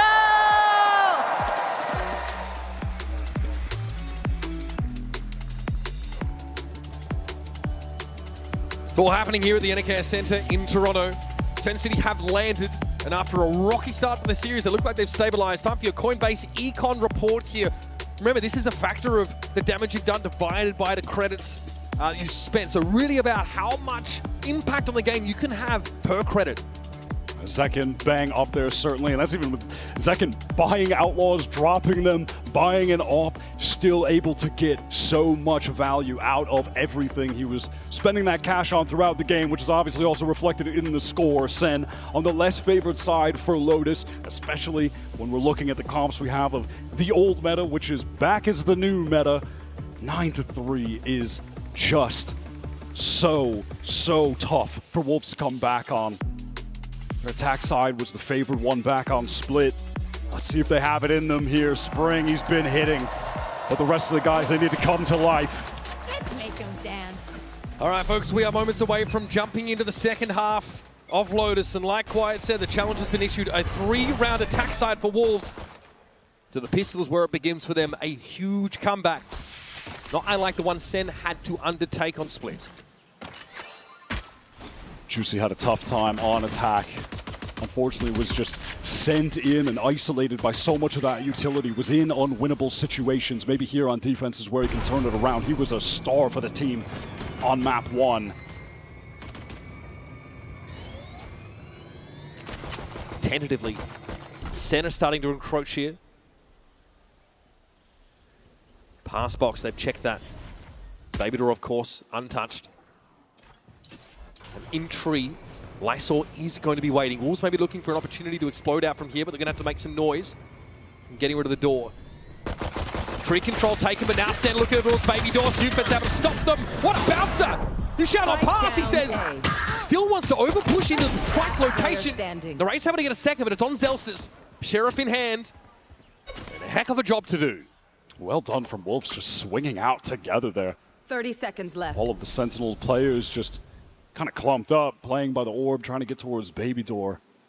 The exact start that Wolves needed, unless Zelsis with this Sheriff can go off, but that's just not going to happen. He doesn't have the time.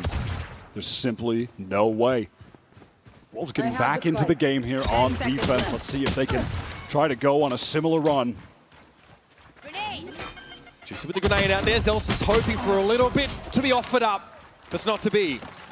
The swing there from Baby Door for Wolves. Gets them onto the board here in this second half. A drought of rounds. Sen was stitching together 4 at the end of that first half. This play here, nice little double up. Spring pushes out to try and take more. Is punished for it, but the damage is already done. And then you just have Juicy on the cross from sight. Just a beautiful setup. Simple, highly effective from Wolves. And they are going to fully invest up into this anti-eco round where Zekin is going to do the Juicy cosplay from the first half and go for the Bucky double satchel. Yeah, perhaps to upper. Maybe with a dark cover to get him in there. I'm getting deja vu. Prowler comes out, there's also a wall there. Now over towards the mound side of things for Sentinels. Zekin still has his satchels, blast packs, he's caught midway through. It's the Marshal of all things that catches him. John does actually recover that Bucky. Maybe he can have a better fare with it. Why are you holding the cross? Here come the swings from Wolves. Not a lot to write home about in this round. Solid stuff for Wolves. Why you just waited off the now, and John says, well, in for a penny, in for a pound, they say. What do I have here? Well, he gets his.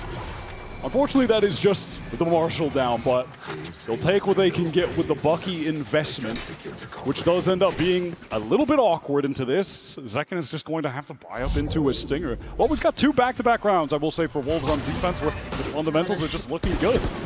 Just playing, swinging out of these smokes together. taking the fight to Sen as a unit. Yeah, good defensive util over at B that sort of diverts Sentinels to the C extremity. And now the pleasantries have been exchanged. They mostly buy here for Sen. There's a C's attempt over towards Rubble, but nobody for Sentinels is in attendance. They're pretty quickly heading to C, but there's definitely some util that needs to be cleared out. Yeah, and like I mentioned before, so important to just try to get your orbs over to your Rays if you can. Get as many showstoppers as possible when you're on this attack side. Sen want to get into this C site perhaps. There are 3 players ready to go, but the other 2 a bit too far away. Orb will actually go to narrate on account of him being the closest to the ultimate at the moment. So here's where great teams on Lotus attack side can succeed. They've got nothing really out of these early exchanges except some defensive util. And now look at the difference here for how Wolves are approaching these A re-clears. They do have narrate involved here. They can throw out some of this initiator utility if they want, but at the moment it's just going to be a snakebite for back. Rubble slowly making their way out together as the clock is ticking down to 35 seconds. Lysol spotted, tagged up on the shoulder peak. Backing away into Baby Door is Juicy. Zelsus now takes this opportunity to get some B control. They can pinch on towards the Rays, but Juicy sees an opportunity to come forward with that retake wall thrown up. Now Sen bouncing over towards B, but Juicy's going to be waiting for them. That paint shell doesn't do too much to dissuade him. Paranoia, though, could be a problem for the Rays. Juicy on the corner. Can't really see. Bang, and it's haphazard shooting. Effective enough, though, for Sentinels. Nere was just so patient on that lurk. Bides his time, gets the free kill spring. Jump up from Zeki, gets out of the way to Satchel to win the duel. Now 1 for 1. Wayne's only got a sheriff to work with. Silfat has to be careful on this angle. Just a Guardian to play with. Bang re-smokes up, it forces YU to just push out into the great unknown. Sentinels are waiting for it with open arms, converting that first rifle round here on this attack side. Nice fast trades from Zelsus to clear things out.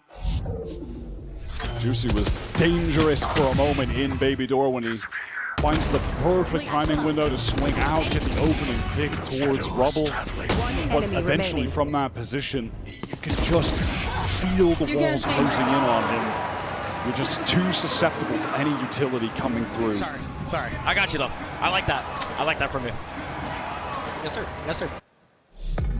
Now heading into what will be the first full buy round for Wolves. Coach Fade going to call that second timeout in the game. Crucial. Down 10-5. Must win. This is the game on the line, not just the round. This would be Sen getting to match point. Thought that was an attack side round from Sen that showcased some pretty good macro fundamentals for Lotus. After this, getting up on that C side, getting the orb, forcing out some of that killjoy util, bounce over to A, see what you can tease out there. Start to pressure the player in Baby Door and eventually execute B pretty cleanly, all things considered. Wolves gave them a lot of map to play with, to be fair. And maybe that's the call. Maybe it's about being a little bit more proactive on one or both extremities here. Looking to take maybe an early Rubble fight. They've got a full buy here, our team from China. Listen, so far, you still have to give them a lot of credit. They have defied expectations coming into this, going up against the hungry Sentinels who are trying to bounce back from a disappointing showing at Bangkok this year, going out, losing 13-1 to Liquid. They want to start off strong with a clean 2-0 against a Wolves team that are just trying to make themselves known on the international stage for the first time. We didn't even think they'd be here. And once again, this early action, one out by Spring now. Always happy to just take a 1 versus 1 in Spring. For all appearances, Sen are highly committed to this seed, and yet that smoke towards Waterfall says they're coming again! YU has the stopping power. Just punishes Zek in mid-flight. All of a sudden, the options are limited for Sen. And that is just some spray through after the door gets activated. Knows where to put the crosshair. Juicy. Okay. Quick on the shot. That should be curtains on the round. That's a devastating round coming out of Wolves here. At C control, YU basically locking it down himself. Look at the locations of Sen's deaths here. Failed B attempt. YU catching the crossing Zek in a flawless round here for Wolves. Money's going to be pretty bad for Sen as well. Should be worth 2 here for Wolves. Look, that's just Spring so ready for, again, it's just that common Sentinel work position where you try to take a little timing peek. Spring too fast. Juicy too fast on that swing as well. They just shoot well in that round, but credit for isolating Zekin on that attempt to satchel in. Now we've got Kaplan going to call the timeout here. As Wolves are trying to make a little go at it. Yeah, I mean, so far. Second half, not too bad for them. Sen able to convert their first gun round, take 3 rifles out of it. After that sort of, buy of the Bucky and the anti-eco, Zekin had to make do with a Stinger. It worked out. I don't blame them here, though, sort of. That last round, far less elaborate in terms of how they worked the map. They lost a player very early in B main and ended up just having all of their eggs in that seaside basket. They got flattened by YU. Zekin just got headshot straight out of midair, so perhaps a call from Kaplan, hey, let's slow it down. Let's maybe make use of this map, work it a little bit more. Make use of that Viper wall we're using on A. Yeah, going to have to ensure that they're able to draw out a fair amount of that utility before they're actually getting in for the executes. There's sort of a light commitment too. Like, you can't have Bing try to teleport across in a situation like that. They did that in round 15. They drew out a lot of util early before ending B. So the concept of a plan is there for Sentinels. Let's see how they put it together now. Round number 17, folks. You still with us, Toronto? That's what I thought. All right. Sentinels on the eco round here. Just a Stinger for Bang and a full effort to try and get out towards Rubble. Viper utility up to make the cross. Mysore again here defending. It's been a tough going for him on the map so far. Wolves would love for him to begin to heat up. Maybe he can get some confidence kills on the anti-eco just to get things rolling. And they're wasting no time in getting this tree set up. And in fairness, Wolves don't have anything set up to stop them. They're going to be allowed into the A site. Pretty ideal start to the round for Sentinels. Now it's a matter of landing the plane as Wolves give the side up for the retake. Zekin trying to get this really forward position. Cheeky little angle to play around this dark cover that's thrown down. A nice little paint shells buys a lot more space. Oh, okay. Zekin, oh, he disrespects the snake bite. Brings able to deal with him. Little high-low set up now from the defenders as they try and get back in here. Nightfall thrown up by Sen. A big ping though off that horn apparently. Suvet's able to reveal much of the defenders and now Lysol wants to step up, have a crack at it too. It's only down to YU. These Elsis. YU, so little to work with in terms of teammates. Tara could be deployed, but in a 1 versus 1, he's got a face! Zelsis down. And it's going to be his rifle burst, the classic. All things considered, pretty solid round for Sentinels, but Wolves rack up another. A lot of damage done. I do like how Sentinels were able to play that. Getting proactive, fighting towards heaven. They back off, absorb a little utility, try to repost, keep fighting. They were not slowing down with their effort to apply pressure to Wolves. Results in a lot of damage done. Now here comes the very crucial buy round for them. They're going up against the Wolves that have multiple high-impact ultimates to play with here. Right now. Lid's definitely kept on their economy to some degree by Sentinels. You're right, we got lockdown. Viper's Pit to play with. Showstopper for Juicy. Bang with that TP across to Rubble now. Sen again thinking about A early. Wolves really no desire to go for these hard fights towards A. They've been giving it up, letting Lysor just spot for the information late. Sen, they're slowing things down. They're cutting noise completely, pressing up towards this site. I mean, Lysor could be in some serious danger. Turned anti-flash. That door being toggled is more than enough to tempt him off of A. Yeah, gets away at just the perfect time. This site is totally open, totally free. That being said, though, Wolves just have fantastic ultimates to play for a retake. Bang, trying to get that kill. Lysor is going to want to play patiently. Of course, the temptation's going to be here for Sentinels to push off this site wire, but it's a dangerous proposition. That lockdown could be an issue. He gets that Steel Garden activated here, by the way. This is going to connect onto everyone if he rips it right now. Yeah, finds the timing for it. Why are you trying to step out of it?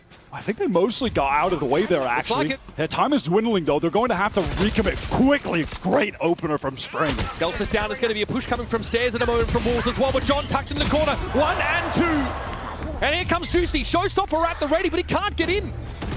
Finally makes it onto the site. Narrate's going to be dealt with, but Wyu is out of the game. 3 up for Sen. Bang. TP cancelled. They all had to get off the site, but the spike is still planted for them, and there's just not enough time for Lysor. He's forced to retreat. Great positional adjustments from Sentinels at the end there. Had the spike planted for them. Steel Garden, sure, it doesn't get the connections, but it just ends up wasting so much time. And that means Wolves waste the showstopper, waste the lockdown, all for naught. Sen on 11, creeping closer to the map win. Juicy looked like he got seized as he was trying to come in with that showstopper, but still converted it for a kill.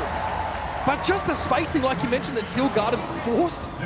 Then the Wolves lost another 5 seconds of time to make that retake happen. And timing's been a bit of an issue for them over the series at really important moments. Sen bursting out into rubble with some haste. They've been getting this space on the map for free, and they haven't been getting re-cleared. So they're hoping that's just going to be the case right now, and they can pivot elsewhere. The push-up, though, towards Mound by Juicy means that he knows this is a bit of a fake. Now Sen are going to drift back in that direction. B main held 3 players at B for Wolves in general, so Sen make a good call here, heading to a pretty lightly held C-side. My ult's ready. Second gets the showstopper with a collection of that orb. Is he going to try to send it in? It's Bang teleport on the cross to break the crosshairs. Awkward for Johnny, tries to crouch, but Juicy's waiting there, finds his second. Zelsa steps up, only for 1, it's 3 for Wolves' raise. Now the momentum out of Sen's court. Second can still go for this, though. Oh, that would just be so high risk. Certainly doesn't want to waste it. That being said, though, this is a pivotal round. Maybe if they can get a kill first, bring it into a 2v3, then you can use it. But in the 2 versus 4, you're just not going to want to waste it. But look at the Sen economy. 30 seconds left. Wolves have been able to keep a lid on it. They've kept them in that danger zone. And with just 20 seconds left, they're going to opt to save these 2 rifles, bring them into the next. Narrate, pretty big series for him. I mean, Zekken came on your show and sort of said he had full belief in Narrate to turn up when it mattered. That he just needed that one breakout game to really show what he's capable of. There's a sense that he's still got more to show on this team. He's been having a quality series here. Yeah, I really don't think he's even reached his peak with Sentinels yet. To me, he does have more to show. He can even kick things into a higher gear. And that's a Wolves round picked up. Sen do not want to take the gambit with 2 guns left. Great little 3-piece for Juicy here on C. This is another situation where you're seeing what Wolves are thriving with. That is flooding back in, just good fundamentals, swinging together, taking the fights together, and they're finding the kills in the Sentinels' transitional moments where they're trying to still scale deeper, get into the site. Their fears. All right, Sen, because of those 2 safe guns, they are going to be able to get a near full buy. Celsius does have the Stinger. Okay, they got Juicy at 8 this time. Looks like Wolves are ready for a bit more of a rubble fight. Wow, this is Narrate trying to draw a lot of attention. Baits out the Nightfall while the rest of Sentinels will be able to get into this B site unless Spring tries to slow them down. Too slow in a baby door here for Wolves. Spring's able to find 1 anchored on the site. Sentinels forced away by their Viper util. It's just that Molly on the ground that once again isolates Zekken in the site and evens things up. Even this pivot to C slowed down on account of another Molly, but Wolves won't fully be in position to get in just yet. Hoping to spam through. Bang getting on low HP, but the Viper's Pit will just further obscure the view from Waterfall.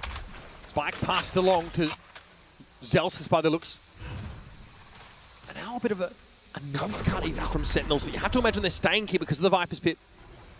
Zelsis here with an Arc Rose to set up, and this is going to be a tough retake for Wolves at the best of times. They can't even counter pit this, Wyatt. Spike planted. Spike is going to be planted, getting through this pit. A nightmare, but at the very least, when Sufat does make his way over, look at the concern right now from Wolves about a flank towards B. They're doubling up for that.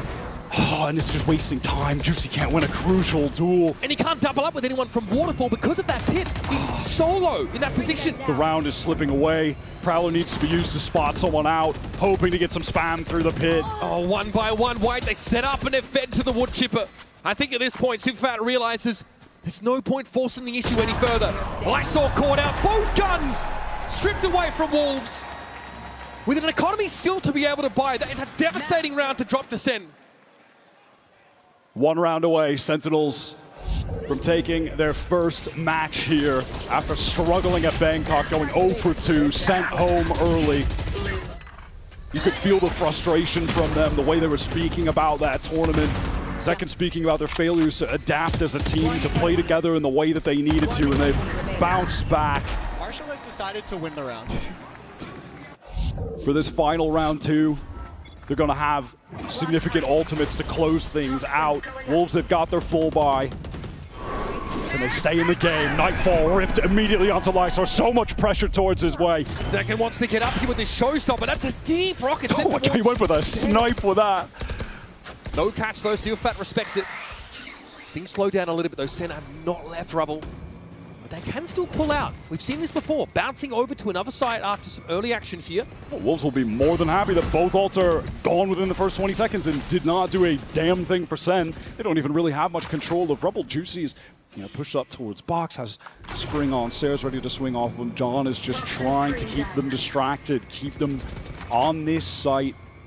That's an extra 5 to 8 seconds in which Wolves do think something's happening at A, even if John doesn't have any follow-up. That means it will be YU again that has to anchor this C site alone. At this point, though, they're not believing it. Spring is getting over to the C site right now, and we'll be able to help YU on account of the delay from the mollies. Viper's Pit now drawn out in the C side. It's going to be a tough ask to expect Sen to go there, so we're bouncing back. Time is getting short. 30 seconds left in the round, and the Vanguard appears to be Zelsis at B. Is A back on the menu? Yeah, it looks like it. This is a very late pivot. They want to actually go into a B split. Threaten an A hit second. Opens it's up. Working. They're going away from the B side, and they got the drop on Juicy.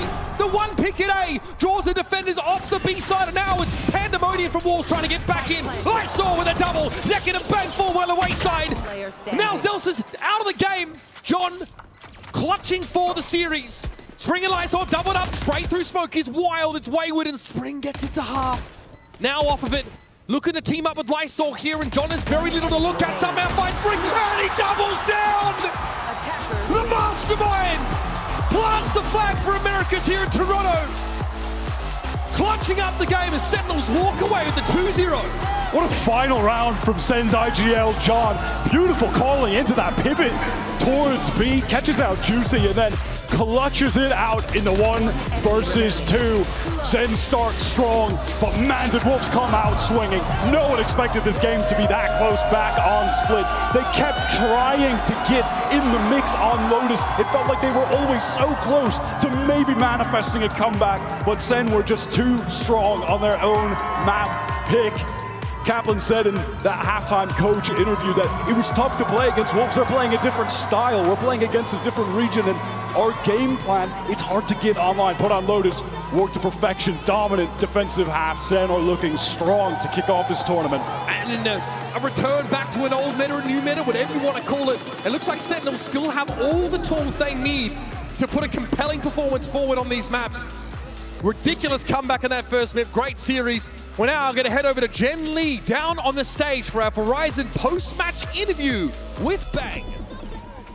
Congratulations, Sentinels! Right. Looking sharp, everyone. Bang, I'm gonna need you over here for an interview. Please. Thank you. 2-0, W on the board. That's gotta feel nice, right? Yeah, it does. Feels really good. I'm really glad we were able to close it out. It was a little shaky, but it's all right.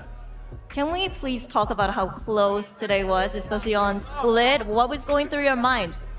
I kind of felt we weren't really ready for what they were doing to us on split. It was kind of a new thing, and it kind of caught us off guard on our defense. So we just had to adapt.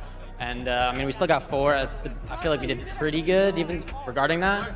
But on attack is when we really started playing like ourselves, I feel like.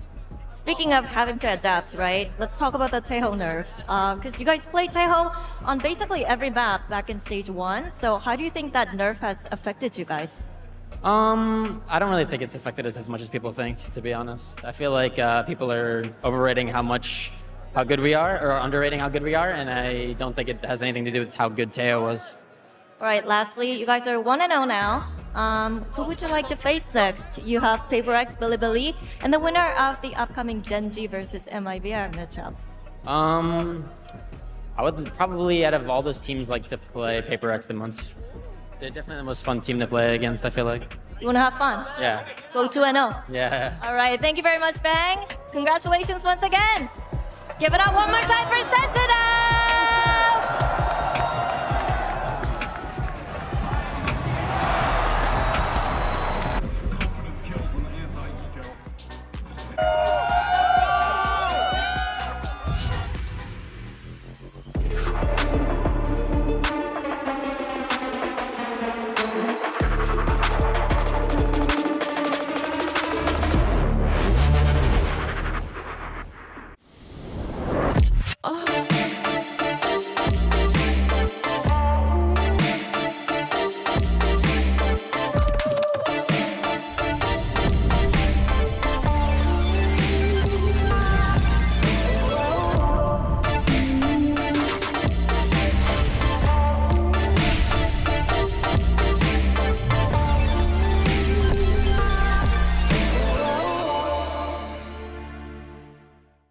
An update is required. Financial system updating.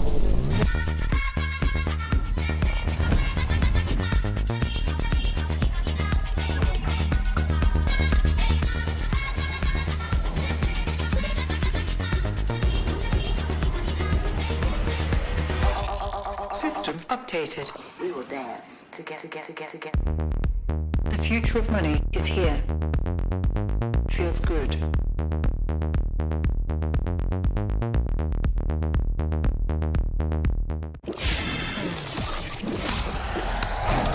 Red Bull gives you wings.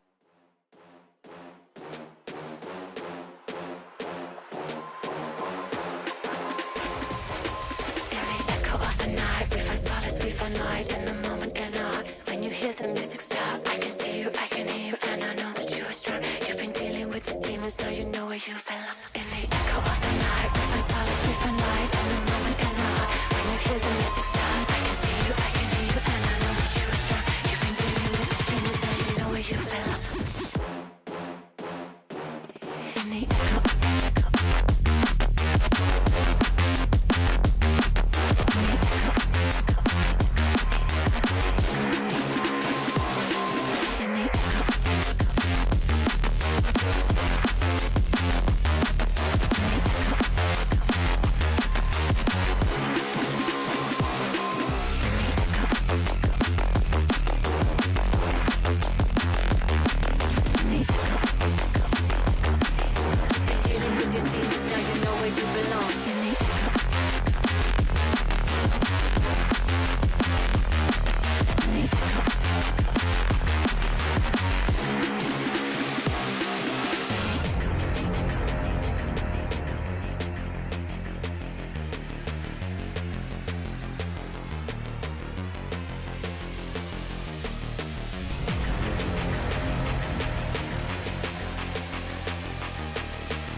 Welcome back to day 2 of Masters Toronto, and we are closing out this Sunday with a gigafied banger. It is GenG versus MIBR. I'm your host, Sue. I'm here once again with Ender and Mel. That first match was incredible, but this one I have a feeling, Ender, it's not going to be a 2-0. No, this one could go the distance. I mean, this is a hype matchup, right? You've got GenG, kind of stalwarts in the Korean Valorant scene, up against MIBR with the return of Aspas to a global stage. Sign me up. There's so many different things that would make this match so exciting. I mean, I know me personally, seeing Verno on the international stage is something that I'm looking so much forward to. And I've loved seeing how the fans have just soaked up all the atmosphere here. I love seeing all your happy faces as well. But if you're not here at Masters, it's never too early to start making plans for champs. And this year, we are heading to Paris. Make sure you scan the QR code to register for a shot at scoring tickets to the year's biggest event. If you miss out on the Mastercard pre-sale on July 9th, this will be your only other way to get access when they go on sale on the 10th. Registration is open until 25th even, so do not to miss out. Of course, my favorite event of the year. I can't wait for it to be in EMEA. No bias there whatsoever. No bias. I'm in. I made it in. Did you actually scan it? I got the QR code. I did it. Yes, let's go. Let's See you guys there. Okay, I'll see you there.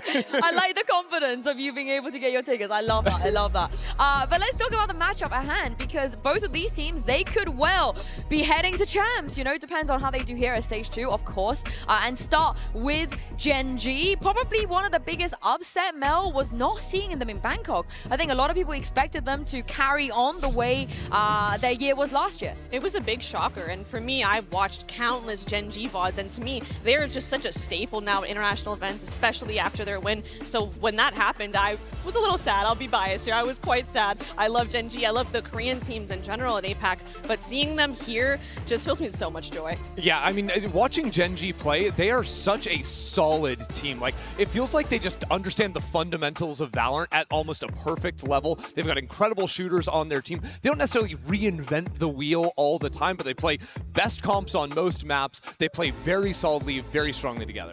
They are, and I think they're probably going to be back with a vengeance, right? Considering they had to watch T1 lift a trophy earlier this year, and the Pacific region in general, Ender, has been probably one of the best we've seen on the global stage. Yeah, I mean, the Pacific has been coming on fire in the last few years, and GenG themselves have been looking so good. I mean, look, this squad, I get some fear in my soul a little bit, sending, America, sending EMEA teams up against GenG, because individually they are such a stacked roster. And again, you can't make mistakes versus this team because they don't leave you many gaps to punish. Yeah, there is no mistakes. There is no room to make these mistakes strategically or tactically or mechanically. You have Munchkin out calling you, and if they do have like a macro mistake, there's the smallest window of opportunity to take advantage in the micro, and even then, the star power of these players is enough to push them over the edge. Yeah, let's not forget back at Masters Shanghai, when they did manage to win that tournament, they did it through the Swiss as well. They're familiar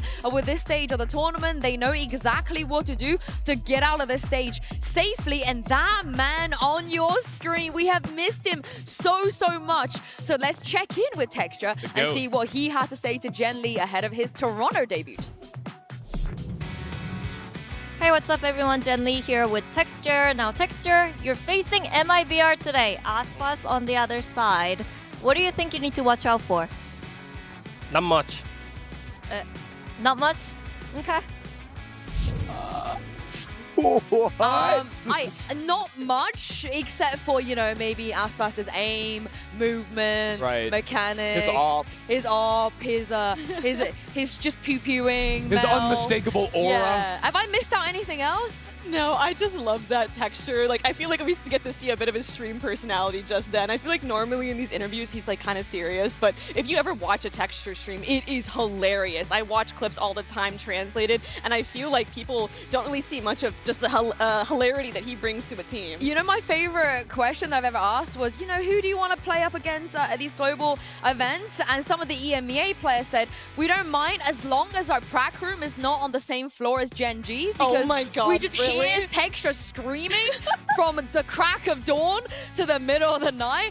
But you have to love him for it as well, and also love his how he's evolved. Because Christy, the last time when we saw him on the global stage, he was not playing the Yoru at all. Didn't want anything to do with it. No, but nowadays it feels like if you're going to be in the duelist slot, you have to have a sick Yoru, or your team is just going to fall behind the meta. So has definitely helped his team out a bunch. And I think today, the challenge first game here back on the global stage up against Osboss on the other side, like this is trial by fire immediately. We have seen this matchup before, actually, and I can't remember what Texture said about it last time. Maybe he knows now, he's played against him before, he's not going to be scared. But let's take a look, actually. I think we have some footage of the last time Texture and Aspas faced each other. Oh my goodness, that jersey. I'm getting a bit of a throwback here. The old jersey. Texture never a quiet man up on the stage either. Snapping away, isn't he? But that's the kind of attitude, Mel, I could help him here. You don't want to be scared of Aspas. You don't want to be looking over your monitor and let him get in your brain. Absolutely, and I think it's one thing to think individually who can diff who, but I think something that I read was, or what I saw online was them talking about how, I think it might have actually been in the media for today, was, my teammates are either equal or we will just take him over as a team. That's how we're going to beat him. They don't seem extremely individual focused, and I think that's a big shout here too, but let it be known that Texture statistically has been performing well, and I could definitely see this being a gigabanger between the two.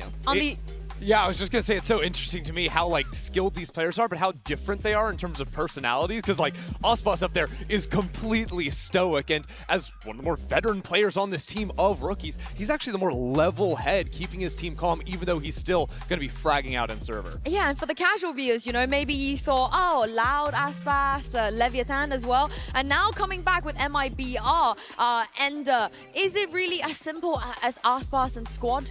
Yeah, no. I would say it is as simple as if Osboss joins your team, you're going to globals, because you think about MIBR, this is an 11th place team last year. I mean, MIBR has never done much in VCT Americas, but all of a sudden, you put Osboss onto this roster, you sign a couple of cracked out rookies, prospects from Brazil in Shenum and Cortesia, and this team is on top of the world. I feel like you cannot give enough love to the rookies, especially on this roster. While Osboss, a dominating player for years and years, absolutely in the GOAT debate, if not the GOAT, his rookies, the rookies on this team, are activated so well by Artzine and Fraud's system, and I think they are a crucial part of how they were even able to make it this far. I mean, the shots they were hitting, the highlight reels I was seeing out of Americas from Xenom and Cortesia, and I mean, I'm not even mentioning Verno. Verno, especially in the mid-rounding, the vocality has been incredible to watch. Yeah, I think it's been really important too, because stage one, Osboss still topping the charts in most categories, but he wasn't as dominant as he's been in previous years. You saw those players that you're mentioning, the younger talent, stepping up in a big way. Yeah, and you say like statistically maybe not as dominant, but as you're saying, it's not a strike towards Osboss and his performance. It's more so that his teammates have really taken up the mantle in that regard and stepping up in his stead. Yeah, and 4 of them have never been to a global event before, which is so exciting to think about too. And qualifying this event alone was a massive deal for the org, for the young players, for everyone that's on that stage right now. Here's what it meant to them and their families. Cortez, a gente sabe que a sua família tá aqui, né, cara? Então, a gente vai tentar, consegue colocar pra gente, produção, olha a sua família aparecendo, tá aqui do ladinho. Então, se você quiser mandar um recado pra sua família e também pro pessoal do Brasil, aproveita aí agora, cara. Cara, eu queria agradecer novamente primeiro Deus, porque sem ele não sou nada. Obrigado minha família que sempre me apoiou, e isso é por vocês também, por todo mundo que sempre me ajudou, mano. Já pensei tantas vezes em desistir e tanta gente me ajudou, então é só o primeiro passo. A gente ainda quer ganhar o VCT Américas, não é só a classificação que a gente quer, e a gente vai por isso. Muito obrigado, a gente ama vocês. Pouca pessoa sabe do que eu venho passando esse ano, em questão do meu pessoal, em questão da minha família. Então, com certeza essa vitória foi pra você, pai e mãe. Foi pra você. Cara. filho, e aquilo que nós combinamos lá atrás quando começou, primeiro o melhor da rua, depois melhor do bairro, depois melhor da cidade, melhor do estado, melhor do país e melhor do mundo!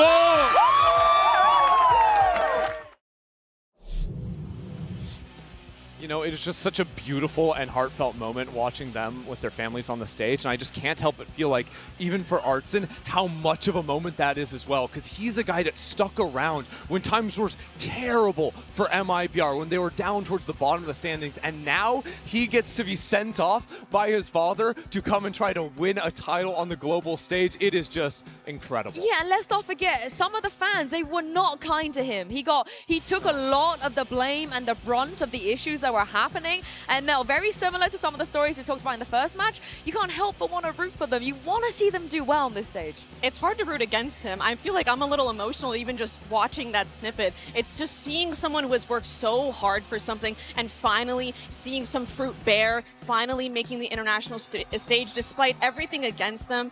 It is so great to see, and especially with a revitalized roster, and just how they're playing as well has been really impressive. The way they made it here is something that is not that you can't really say for a lot of teams in the world. Yeah, I'm gonna keep the emotions high as well because Fraud is also back. You know, we always love to see Fraud. We saw him in the hotel lobby yesterday. He was chatting a little bit to us, but of course, once upon a time, one of the best on the global stage, and overdue. You know, he's a bit overdue. It's nice to see him back. What I think is amazing, sort of Fraud's journey from like the old Loud to now with MIBR's back with Loud, like that was like an obvious star-studded roster, right? That he's able to take and help climb to the top. And now he is able to play the system, yes, with Ospas, yes, with Artson, but also breaking in 3 very young, incredibly talented players. And I think MIBR is one of the most drilled teams you're going to see in Americas. I think that they play a very calm, sort of almost a slower pace at times macro style around Ospas's play,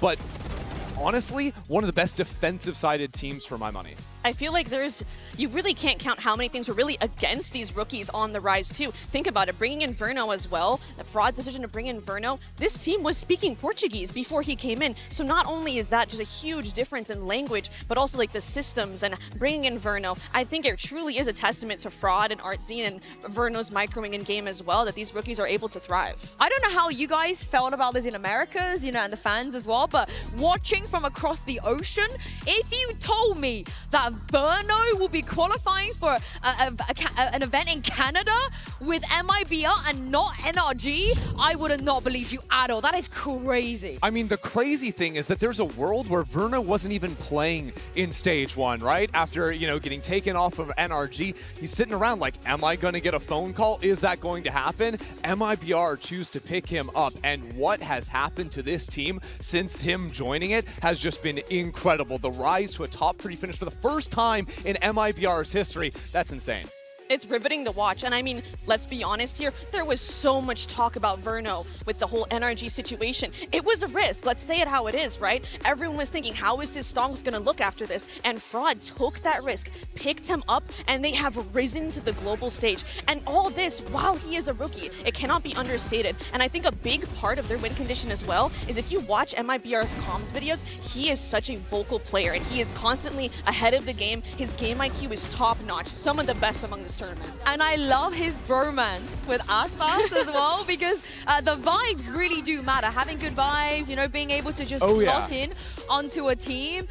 We have that pairing in EMEA. For me, it feels like this is the America's, you know, equivalent. Honestly, no. And I think that the way that the team has sort of embraced Verno, bringing him in, has been so great. Again, Ospas being like this emotional rock for the team, building up that camaraderie next to Verno has definitely shown in how they're playing in the server. Yeah, let's check in with Verno's bestie. It's Aspas, who spoke with Jen earlier. Hello everyone, Jen Lee here with Aspas. Now Aspas, you have 3 rookies on your team. Any advice for them? I just want everyone to feel relaxed and play the best that they can. Okay, thank you very much. Thank you. We're excited to have you. Oh?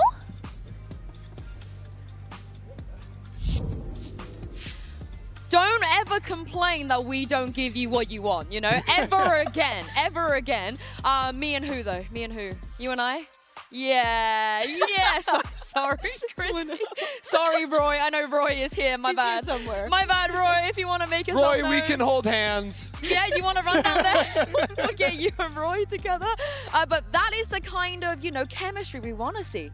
And it's honestly, again, it feels like I'm beating a dead horse here, but just the fact that it's just the most random, unlikely duo. Again, like you said, we thought NRG might have had a chance here, and it's MIBR, Ospas, and Verno just bromancing it up. Holding hands, yeah. Insane.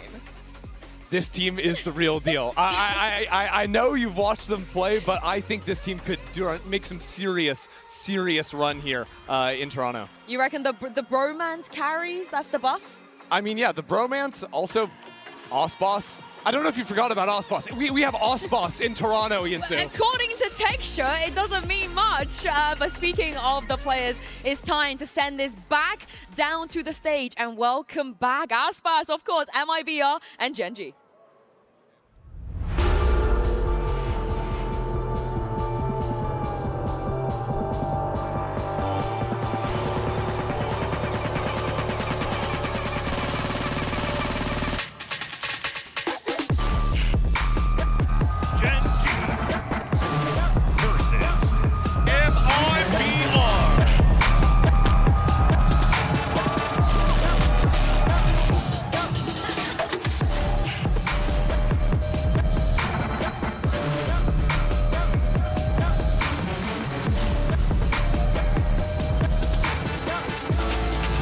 We have a lot of rookies on this stage, but the main dish, I guess, is gonna be Aspas going up against Texture once again on the global stage. They're not surrounded by the same players this time around, of course, with a new map pool coming in as well. We spoke about this already, and we anticipate a highly competitive match. Yeah, I mean, honestly, I see a lot of similarities between these two teams. Neither of them play super crazy, peak of the meta type comps. There's a lot of older style compositions, a lot built around their duelist, finding opportunities, especially jet picks out of Ospas, these types of things. And it comes down to a strong macro game built around very talented players. And I know Fraud is someone that prides himself on the strength of his game plans. And when I'm sunset first map, instant sunset. I actually love the bans as well. Makes a lot of sense. Super target bans here coming in. MIBR do not want to play on GenG's Lotus. GenG absolutely don't want to go anywhere near Icebox. No, he tears that up. But honestly, what we get is a pretty interesting map pool because Sunset, haven't seen these teams on it, but it's two very small maps that aren't so much focused around getting an operator online up until if we get to a Decider Ascent where it becomes the duelist show again. Man, these three maps, I could not be more excited for this matchup. Sunset first as a pick on its first introduced into Masters Toronto this year. I truly wonder what comp is MIBR going to run. And GenG on Haven. GenG's always ran master classes on that map. Always a treat to watch the macro. This is a very, it's risky, but it's also not, right? MIBR picking the Sunset. There's no footage of them on this map. We wanted some of the other teams to just have the balls to pick it, but they haven't done it so far. And if they were to take map 1, I think their chances are incredible in this series. Yeah, honestly, I'm curious if MIBR are going to be rocking with the Neon on Sunset, because I think that Ospas and Neon? Ospas and Neon? Yeah. I think it's time, personally. Yeah? Finally, that would be such a treat to watch. I wouldn't hate the Waylay either. Is that too much of a cope? Ospas Waylay? Yeah, I reckon. Even imagine, it's just... I don't think I've even seen him play it so much in rank, so that would be a treat as well to watch. I fear I am not a Waylay believer, Sue. Sorry. If it was anybody that can way slay on this stage, it would be Aspas. Yeah, Let's be honest. Yeah. Thank you for enabling me. Thank you for enabling me. But what about the other side of this for GenG? Again, not the same roster since we've seen them at Champs, as Masters Shanghai. And as we take a look at the agents, so Texture is going to be hovering the Reyna. Yeah, you get your little Waylay hover in there as well. I do want to say, in regard to... Wait, actually, that's a deadlock insta-lock for Foxy. Yes, it is. Wait, that's kind of fire. Are we seeing Viper deadlock on Sunset here on defense GenG? That would be insane. That's kind of whack, because, okay, first of all, usually you're seeing, Cypher or Vyze is almost must-pick on this map. Right. You're almost always seeing that dedicated Sentinel.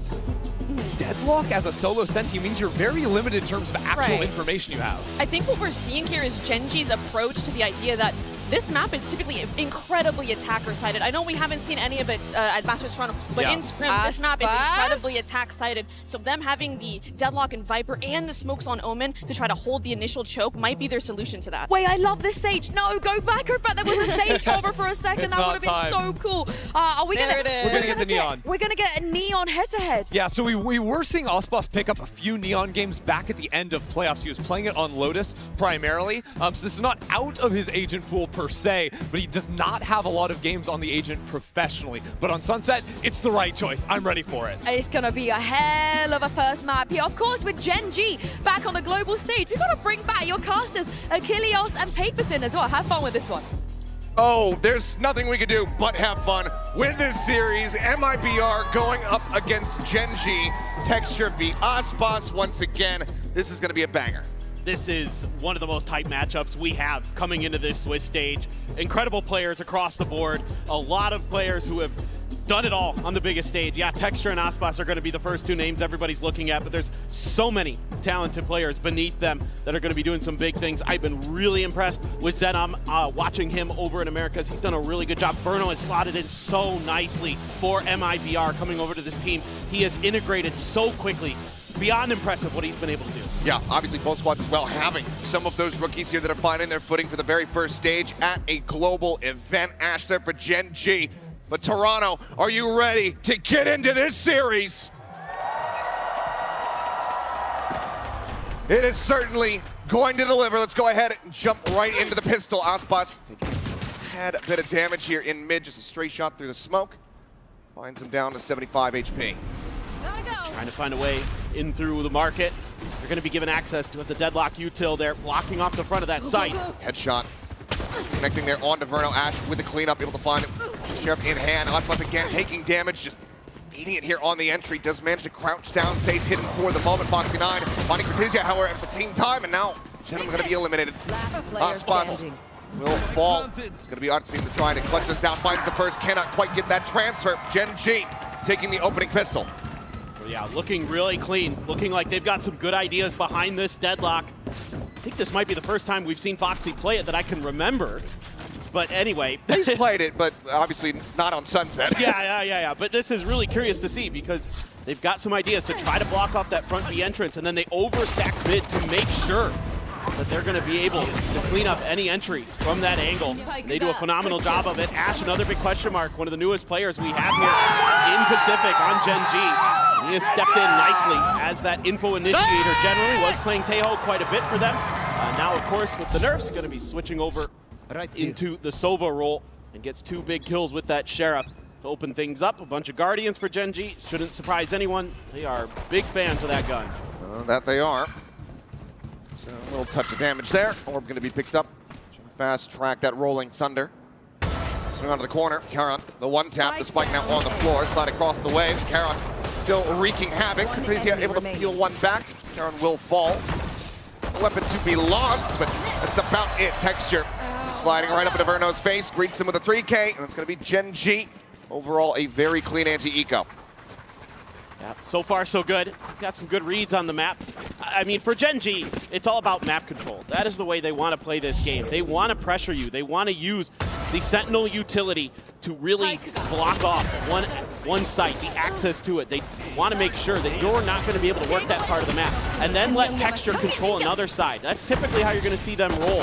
And that opens up the map for Munchkin to try to find his timings, to go for those lurks. I was talking to Coach Alex from PRX the other day. Karen's off to the races already. He's having fun, and oh boy, we already lose Osbos. Yeah, blink and you miss it.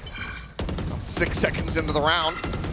There's 2 players playing there inside of B main. Osbos dead, and that's all of your entry power taken out of your hands here. But look how aggressive they are on the map right now. You've got Karan all the way pushed down to A main. He has so much info, and they get that early kill, and they immediately use the safety and the comfort of the Deadlock utility to fall back onto the B site to open things up. Now, this is good work by MIBR to open up mid. Just got Ash here watching it right now. Hold it back is Ash. Okay, welcome to the global stage. Finds himself 2 quick kills. Verno going to be eliminated. It's now just Shenum to try to stay alive and hold on to this weapon. No chance of recovery whatsoever. To swing in, finds a headshot, will stop it from being a flawless. See if he's going to be able to find some more to slow down the bankroll here of GenG. Because right now it's about to spiral out of control. Some noise made. They know that he's tiles, and Karan is there on the prowl. 3-0 start with a bonus conversion. GenG looking strong thus far on Sunset. Yeah, I mean, really out of the curve right now, our GenG. And I was going to say that Coach Alex from Paper X told me that he hates playing against GenG. He finds them to be one of the most annoying opponents to go up against because of the map control they take, the way that they're trying to just cause problems on your flanks, on your backsides. They are so difficult to get through. They lock down sites so well. And all of that came to fruition there with a little help from Ash just having a tremendous double kill up at top mid. That is huge. Some stingers, couple sheriffs for MIBR. See if they can find a thrifty and get themselves on the board. Could be a big way to try to just get the ball rolling here. Drone able to spot out at least the one. Not sure if Ash had gotten scouted. Cage down, Foxy already within it though, so not going to be giving over any information, and that means that Cortezia does get taken down. Outspots now, once again, dropped. Texture trying to play off the one way. It's going to be good for one, get some damage across onto the other. They want to try to recover this weapon. Ping out onto Verno. He's able to go ahead and scoop up the Vandal, a chance to maybe deal a bit more damage to Karan. Low on HP, but still finding the headshot. Back to back. It's a 3K for the Omen. 4-0 start. GenG not allowing any thrifties. Yeah, they're so active on the map, putting some pressure on towards A main. Foxy again, really clean. Trying to get Aspas going. Karan having none of it. Texture just says, well, they've got weak guns. I'll just see what I can get done. And Karan just steady. A player who is impressed last year. Had a few ups and downs this year, but overall, we still know what he's capable of when he's at his best, and he is a difficult player to go up against, especially on the defender side. Yeah, so early timeout, necessary one called here from MIBR. See what Coach Fraud's going to be able to do to try to right the ship here. Get the players back into the action. Thus far, just one kill on pretty much everybody on MIBR at the moment. Aspas 0-4-0. Munchkin, no charges towards a Viper's Pit. He has gotten zero involvement in any of the action, hasn't died, hasn't gotten an elimination, just has one assist to his name. Maybe we can look at Munchkin's econ rating after this. Oh, see boy. What that's going to look like a little bit, but I mean, Karan is finding... It's a flat zero. It is, yeah. He doesn't need to do anything. Just buy some guns for other people. But this has been pretty solid. I mean, the defensive ideas here, getting really aggressive at the points of attack early, then kind of peeling back, you know, taking that early man advantage, and then forcing MIBR to make some moves. And they've been hitting some disgusting shots along the way. So GenG, one of the teams that, you know, when it came to the three teams that came out of Pacific, a lot of people are saying this may actually be the best team of the three. You know, despite them falling to RRQ there in the grand finals, I think this GenG team, if they keep looking like this, who knows, but still a lot of work to do, of course. And Sunset, a map that I was pretty curious about for them, because going back to 2024, they started off really hot on this map. They were really, really good, but as the year went on, they fell off. They started to lose to teams in Pacific. So going back with a very different comp, though, a very different look than what we saw last year. And that was one of the things, was that inflexibility from GenG, saying, no, we think this is still good enough, not really being willing to make pivots in the compositions. That has changed. I mean, the only thing you're keeping is the Sova and the Omen, so that's really impressive that they've been this well prepared. Big reveal on the Munchkin. He's able to strafe back. Karan dropping down off the top here, and Market re-swings the corner. Shenum going to be taken down. Texture, second kill. Cortezia hits the floor. The operator singing out here for GenG, and the timeout is not going to lead to much of anything. It's a flawless in response. GenG now 5-0. The economy once again kicked back here for MIBR. They're everywhere. They're so active in their micro position. They're going high-low on you. Karan swinging out around a box when you're not expecting it. He starts out high. They go low.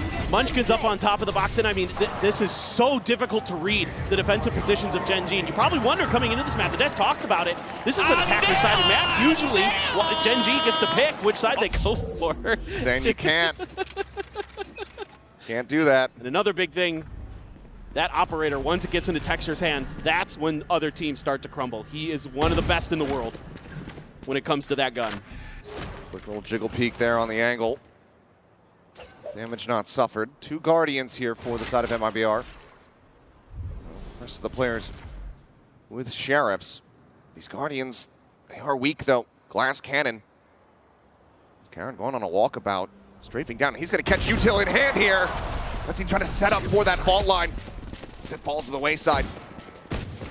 Karen looking for a little bit more. Munchkin going to be taken down. Karen does fall. Verno, some very nice shots. Brings this back into a 3v3. Weapons to be scooped up.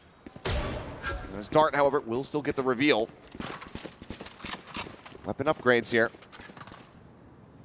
As they get Cortesia joined in as well, so he'll take the Guardian. Texture getting on a deeper line. Realizes that they're not playing around a main, so now mid has to be a concern. Ash going to be called upon again to maybe come up with a huge play to try to shut MIBR out of the round. Makes noise. 30 seconds Cuts back left. over in towards Boba. The slow creep up seems like he's got a read on this, but is he going to be able to hold the line? Faces forward, finds the first. Ospas answers back. 2v2. Foxy9 still here on the site. Ospas on the peak, immediately shut down. What a shot from Foxy9. The net getting the connection, and Foxy getting the headshot. 6-0. What a round here for Foxy, a player who had a short stint on the bench for GenG and has come back with a fire underneath him. He has been incredible for the second half of stage one. He has been lighting up Pacific, and he's doing a phenomenal job again. I mean, his site anchoring has improved so much this year. He is such a fearsome opponent to try to get through because of that incredible individual skill that he has. And when he can make good decisions on the back of it, GenG will be in full form and will be a fearsome opponent for anybody in this event. 4 ults to work with here on the side of MIBR. As swing around the corner, there's the Hunter's Fury. Ospas having to dodge these. Falls down to 45, quick cancel. As Venom is able to find one. Munchkin dealt with. As Karen arrives on the TP, gets himself safely into the back of sight once again, dodging out that stun. But because of Ospas, the slow walk forward, scoped in, trying to clear out the angle, and Ospas has the headshot. Up now on the floor, MIBR pole position to try to get the first round win. See if Shenham's going to be able to hold down this angle, but Karan almost finds him sleeping. Still trying to flush him out. A bit of a back and forth here. One that Karan does manage to win. Spike now going to be planted here on the A site. Hunter's Fury available for Verno if he can play in a disconnected position. As Ash gets punched into the open, and he just takes the fight, and he takes out Artzine's head. Hunter's Fury no longer a viable option. They don't have to play close. Sends out the recon. Cortesia gonna be dead. Verno now into the 1v3. Finds the first to defuse, being held. Shock Dart will connect. The spray is good. Looking for the clutch. Another Shock Dart at Karen's feet. Takes him so damn low, and Verno gets the fade away. The 3K into the Red Bull clutch. MIBR are on the board. Man, that is so back and forth, but Verno breathing life here into MIBR. And that round looked like it might be GenG going from a 3v5 into winning. These shock darts and the follow-up spray, perfect. Just understanding these angles. Talked about at the beginning how impactful he's been coming in for MIBR. Nice! And that right there is a huge round. Huge performance from him. I mean, he's got the whole rest of the team. He's got the same number of kills collectively there. Verno's impact certainly being seen. Heavy stack on this A site, though, from the side of GenG. Three players in position. Ready to try to intercept this attack. Changed up the deadlock positioning. Spots position noted. Foxy ignoring that. Tries to go in for the ultimate, but it's going to be canceled as he gets shut down. Fantastic shot there from Artsy that saves Ospas' life. Tucked into the corner. Hunter's Fury, no damage found, no ping reveals. MIBR making the decision to go ahead, slowly back away. Munchkin quite far forward, though, in B main. Maybe able to catch them by surprise. He's ready to swing out, but they know that they've given up their space, and now he's been spotted. Has to peel back. Oh, Cortesia had an opportunity there to take the operator out of the round. Couldn't quite convert. Would have been a big pick there, but he's going to make up for it by finding the headshot there on the Munchkin. Relay pulled to hold him in position for the time being, but ping reveal off the neural step. They know exactly where Texture's at, but they can just ignore him. Left. Go for the spike plant. Spike planted. Overdrive is available. Do they want to try to commit that here? in the 3v4. They've got no real great ability to pressure. Oh, they're going to go for it. Pops it, fast lane gonna be sent, some spam coming his way, slides in, is able to find Artsine, looks for Cortezia, but Karen will be there for the quick trade out. Now we go into a 2v2, both players playing here in main. Smoke down, the TP in, defuse being started. The overdrive though from Aspas, tearing them asunder as Ash so very low, eventually will get flushed out as Verno collects both kills. Another wild round. The pace of these have been incredible, and a lot of that is because GenG normally likes to get aggressive early in the rounds, but this time they play a little further back. They give up some of that space intentionally. Foxy9 was still hanging on to his barrier mesh as well. Wasn't able to use the ult or given the opportunity to throw down some of that, so you couldn't really stall them out. And they took a lot of map space because of that. They're able to claim some mid control with Cortezia, keep Texture off balance, and then find a really nice kill onto Munchkin. Isn't able to really find those lurks just yet. Now he's got a judge, trying to get things turned around. Let's see if they read this. Economy whittled away at here on both sides. But do they want to actually commit into the position? They're reading it, but they're unable to find the opening kill. It's going to be even more damage dealt. I'm taking very, very low. Shots out. Cortezia having to back away, but now they've had kind of both site access points. Door just slammed in their faces. What does the call end up being here for MIBR? Well, yeah, you remove the Neon, you remove the Breach. It's so difficult now to make an entry. You got to get a good Paranoia, good Recon maybe, but it's still a tough ask for MIBR. Recon confirming that presence still here. Feels like the entry in from Market from Cortezia is going to have to be absolutely monstrous. It's been pinged out by GenG. Oh my God, Ash. I mean, he only had 2 HP, but 30 seconds still left. just able to find him blind through the smoke off of timing. Verno similarly does get tagged up as well. He's now out into the open. Foxy9 makes his presence known. Net will not connect. Verno gonna have to fight his way out of a very difficult position. He's able to do so with a nice shot there onto Foxy9, but getting the remainder, not quite going to be possible. GenG get themselves up to 7, guaranteeing a lead at the half. I'm really impressed with Ash so far here on his international debut. So it's really hot. One way to get Munchkin going, get him into a tricky spot with a judge and find some value. 3 kills for the IGL. He just loves to find those moments, find those weaknesses. You know, he's learning from what he saw in previous rounds. Hey, they're not really taking a lot of B main control if they're not contesting it early. I bet I can tuck into this corner and catch him completely off guard. He's just so good at reading his opponents. Ash playing a little bit further back, setting up for the crossfire with Texture. Inside A main is a weaker buy. Verno with the hero rifle. Little bit of noise being made here. Texture just walking forward. And, oh, a little bit of movement. Said he cannot find that shot, but he quick scopes back in to take down Aspas. 3 peeks, finds himself a second. Just one by one having him fall, but Artsy with a nice shot. He's able to go ahead and put that operator back down onto the floor. It's bought a ton of time, though, for the reinforcements to arrive for GenG. And MIBR seemingly don't feel like they have many other options but to commit to this. Not exactly the weapon that you want to pick up to try to utilize on the attack on this site, but Shenham is able to make work of it.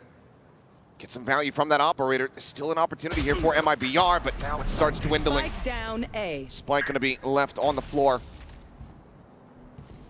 Just trying to slowly swing further and further. Try to gain some line of sight into A, but now he's going to be smoked off. This operator not likely to find much value at all. 30 seconds left. Shot turn in from behind, and Verno unable to find the kills. And I'm just going to be ping revealed out. Not much else to be done here. Has to go for the timing shot, but Ash will flush him out. 8-2, GenG back in the driver's seat. Yeah, I mean, you just get that operator right back over to Texture. A little bit off on the first one, but the follow-ups were good. You just don't have many other choices. Love the way that Karan is playing on site, not giving Zenom the chance to really do much with that operator. Never gave him the angles, was aware of the situation. Good coordination, good comms for GenG. really in control here on this defender side. And it's going to have to be another timeout for MIBR. Always the toughest pill to swallow, having to commit both of these in that first half, but just given the circumstances, the state of things, it's absolutely necessary. No, you have to. I mean, they just really haven't been able to find much success other than the rounds where GenG wasn't playing aggressive early, where they weren't taking control of the mains. Those were the rounds that they were able to get it done, and GenG just went right back to creating pressure early. And that is completely throwing MIBR off. They're not used to teams being that aggressive. But GenG, again, loves that map control. That is what this team is all about. It is setting up your team to make it impossible for them to get through. And even if they do, then you've already got lurks going, you've got other things happening, and you're able to respond quickly. All right, well, back into the action. We'll see if this can lead to a couple more round wins. MIBR still with an opportunity to try to make this an 8-4 half, recovered as much as humanly possible. They do have a Rolling Thunder available to try to make that happen.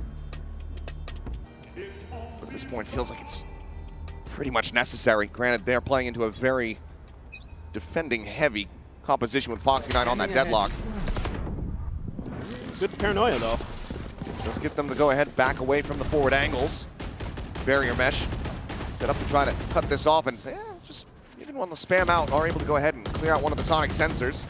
Look at Karan. Flush against this tripwire here. And Munchkin right behind now.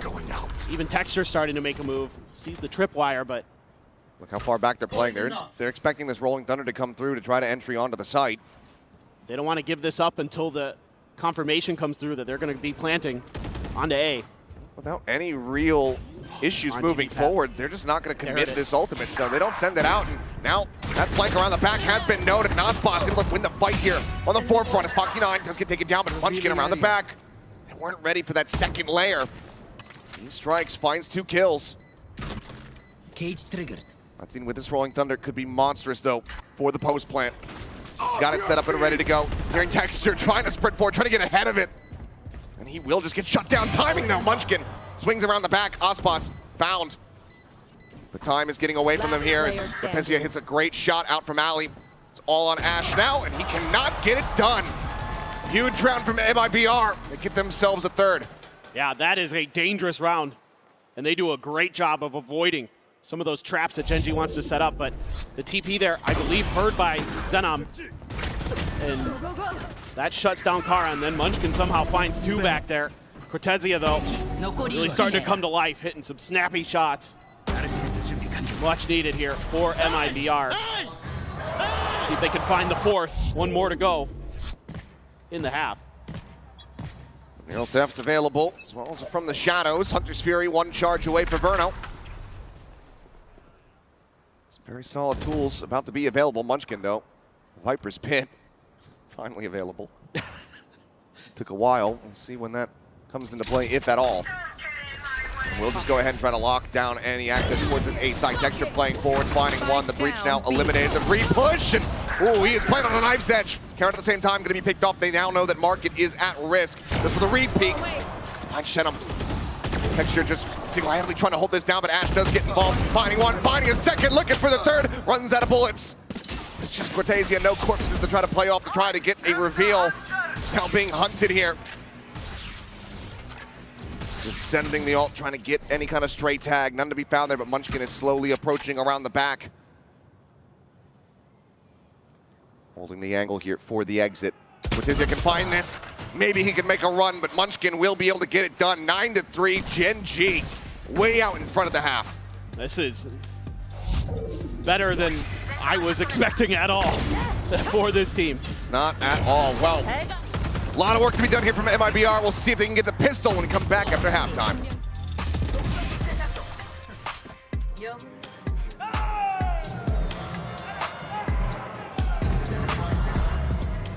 Face your death, cause you play a roulette with each step I progress, no less. Go ahead and place your bets, cause we know where we at, we know we top tier. Cause all the hate that you bring, we know it stops here. I'm taking off like a rocket here, ain't stopping here. It's strange how they cannot see the future, but see profit here. Wait up, we gon' always win. Promise that that's not a promise here, that is a threat. You know that I promise to bring the team commas. When the whole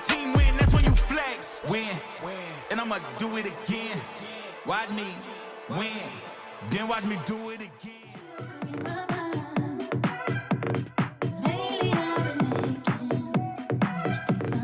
Both till we bubble up, undercover, they don't know.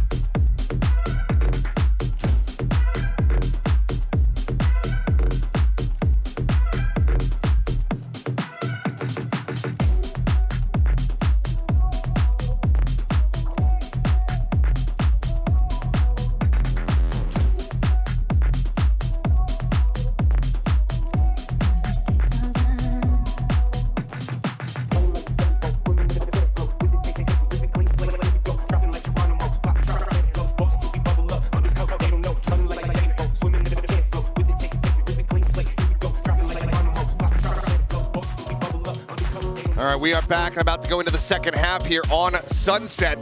GenG have been having a whale of a time. 9-3 the scoreline, and Kara, kind of the big carry that we're seeing at the moment here for GenG. No, I mean, he is right at home on the international stage. As we take a look at the Coinbase Econ report, I mean, he is so valuable, and it's obviously his shooting. You see him when the observers cut to him and he's just popping heads, he looks great. But you've got to watch his positioning. Watch him on the minimap. The way that he's moving around sites, he's so difficult to track, and he's so aware of the situations that are his opponent in. I mean, I always go back to that Xenom moment when he had the operator, and he never gave him an opportunity to use it. Even used a smoke up there to make sure that the angle that he was going to come through was really unfavorable. It's all these little things that he does as the Omen that make him one of the best on the planet. I mean, it was the thing that kind of caught everybody's eye immediately. It wasn't just his aim, but his movement, his mechanics, his game sense were always so damn crisp from the very get-go. But MIBR now turn our focus to this squad to see if they're going to be able to make a massive run back. Some people believe in curses. MIBR is certainly hoping that that is true as they go into this pistol, a must-win. Otherwise, GenG will find themselves at double digits. Clear on the recon. Quad push basically out into mid. Tezia out over towards that market door. Let's look at the shove them back, but okay. Well, Karan, for all the praises that we sing him, he's going to be the first one to fall. It's a nice shot to come through from Artsy. Yeah, but meanwhile, Munchkin's just free roaming over at A. I mean, you do have Verno a bit close, but he's going to get some pretty easy access to the site. Although MIBR starting to get a read onto this. So they've left this space open. They're aware of that negative space. Let's see if they can stop GenG from getting in and getting a plant going. Barrier mesh. Difficult to try to clear out when it comes down to these pistols. Immediately going to start spamming it though, try to work this down as quickly as they can. And there you go. Nothing found there off the net. Couple shots exchanged, but no real damage going to be taken here. Still the player advantage for the side of MIBR as they get ready to go on this retake.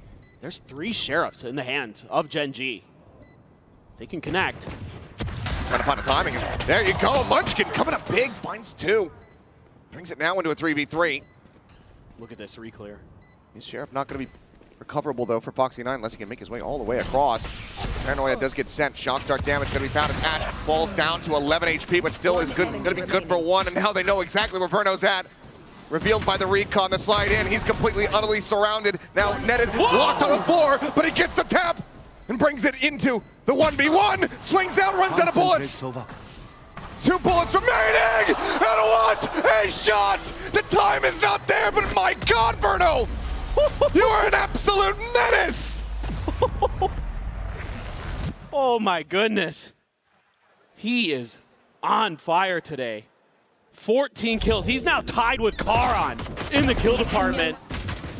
I mean, if he just has a few extra seconds here, but the delay, the stall, Ash in particular, the way he's working around the box on site, very, very heady. And it's bittersweet because they cannot get the round win conversion off the back of that gorgeous play. But my God, Verno. They're buying up here. MIBR. They are. Yeah. They're feeling the pressure.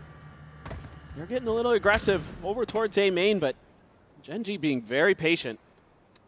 They're wary of something, and They're right to be so.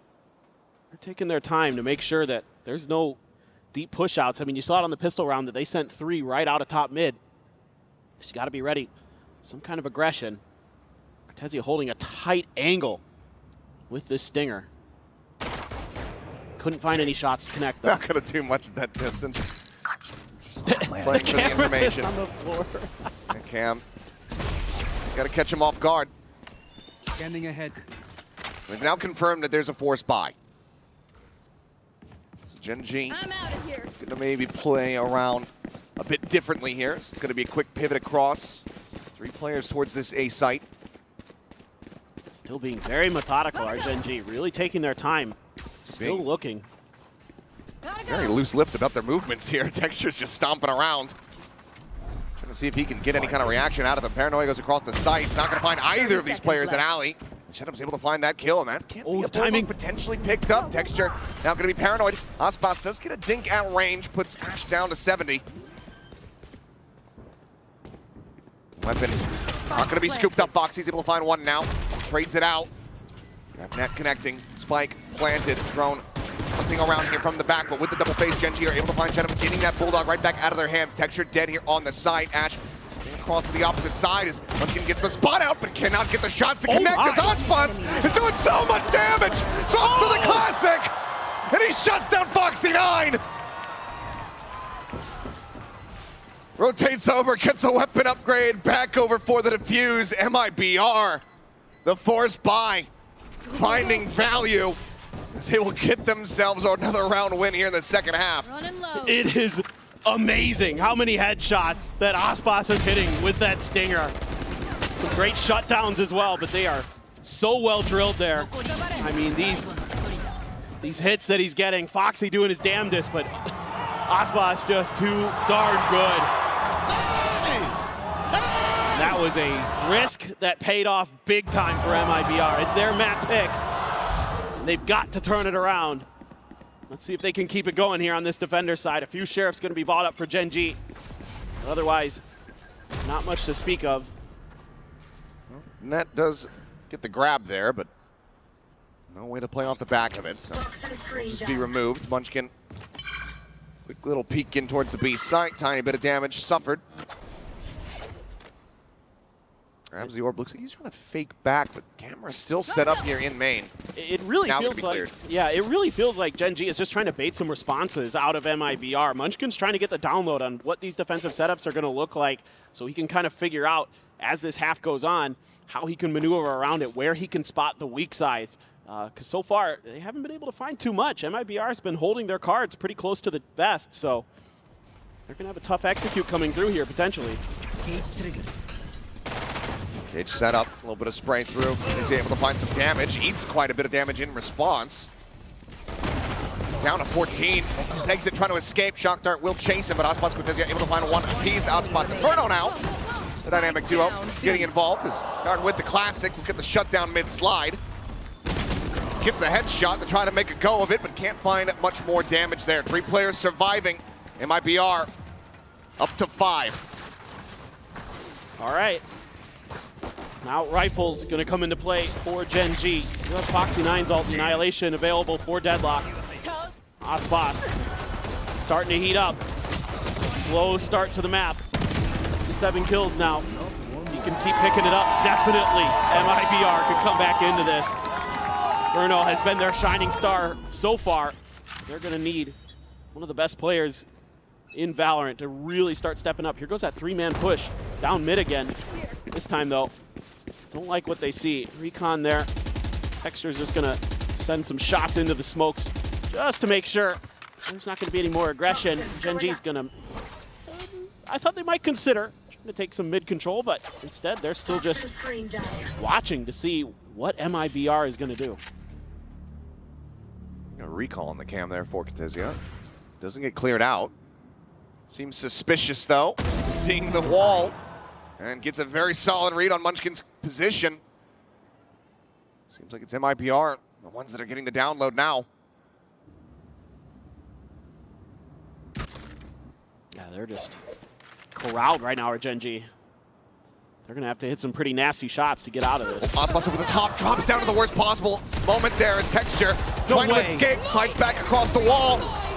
Shots flying, but the grab comes in. Cortezia being dragged to his demise. Foxy9 this time able to find some value off the back of the ultimate. That now leaves Shen low on HP. 7 health, getting the kill. Onto the first. Foxy9 playing ring around the rosy. He's going to rotate across over towards Boba. There's the ping reveal. And there is the shot. GenG not letting MIBR build up the momentum here. They get themselves another round win off the back of the bye. Still suffer some heavy losses, though. Neither team's economy going to be in the most stable position. And the fact that Texture gets out behind his own fast lane before he gets killed is incredible. The timing as well, just a bit unfortunate for Ospas. Just wasn't quite prepared for Texture to be that pushed up.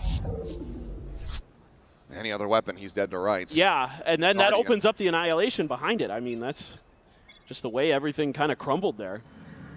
Revealing area. Same dart here from Ash round over round, just trying to make sure that these pushes out into mid aren't coming through from MIBR. Allows them to funnel their focus forward onto the sites themselves.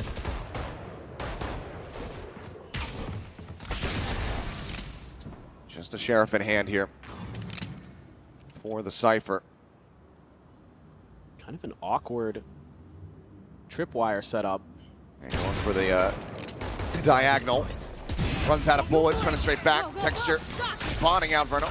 Sends out the relay bolt to try to hold him back. We'll be able to do so successfully. I'm out of here. And you've got a lot of util here on Foxy9. He can decide where he's going to funnel MIBR into. Sets up the barrier mesh at market. In the pit. But I mean, they want them to have to only go through market now. The pit's going to be invested. Locks off back of sight Boba. Another grab net at the ready here from Foxy9. Slow up the approach. Sends it, catches on the 2. Get the clear, fault line. Gonna connect on to Karan, but he's got the paranoia. So as the util gets exchanged, it's still going to be GenG who end up coming out on top. As Karan gets the spray down on the final 2 players, and GenG get themselves up to map point in flawless fashion. Put them to sleep. They're just really dialed in today. The crossfire setup, Texture finding that first kill to open up the site. Cortezia, nothing he can do. Foxy looking really sharp there, catching Ospas on the end of the slide. Karan there, tucked into the cubby on site. Just incredible the form that GenG has come into this opening match of Masters Toronto with. A lot of ults though for MIBR. Well, the last force worked. This one though, a bit more desperate and off to a rough start. The Cypher dead, the spike gonna be planted here. Less than 20 seconds of the round starting. Karan up over the top, about to catch Eclipse. Gets the readjust. And I'm gonna be taken down. Cover going out. And that was some of their heaviest hitting weapons available to them as Ospas desperately tries to scoop it up. Karan finds the headshot before falling. Hunter's Fury fishing for the rest. It's a 2v4. Ooh! Hunter's able to find the first. A great headshot there on the Texture. Shock dart up and over the top of Foxy9 on a timing, able to just go ahead, peek in, finds the kill, and takes Verno down to boot. 13-5. GenG looking electric here on MIBR's map pick of Sunset. That is an unbelievably hot start on their opponent's map pick. Crazy good stuff for your Masters Shanghai champions. They are looking to add another one to their title. That they are. Well, we're gonna have Haven coming up next. We'll see if GenG get the clean closeout or if MIBR can rally back.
Red Bull gives you wings.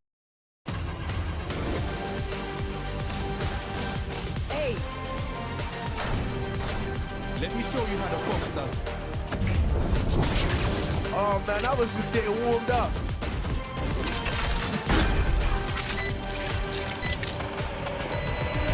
Spike defused.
Jen Lee here with GenG Solo. Now, Solo, congratulations on that huge win on Sunset. I just wanted to ask you, what was your initial thought when you saw MIBR pick into Sunset? 감독님, 선셋에서 대승을 거뒀는데요. MIBR이 선셋 픽하는 걸 보고 좀 어떤 생각이 드셨는지 궁금합니다. 아메리카 팀들이 선셋을 좋아하는 거 알고 있었고, 그리고 저희가 뭐 작년에 보면은 약하다고 평가할 수 있기 때문에 픽할 거라고 예상을 했었기 때문에 저희가 준비를 잘 했습니다.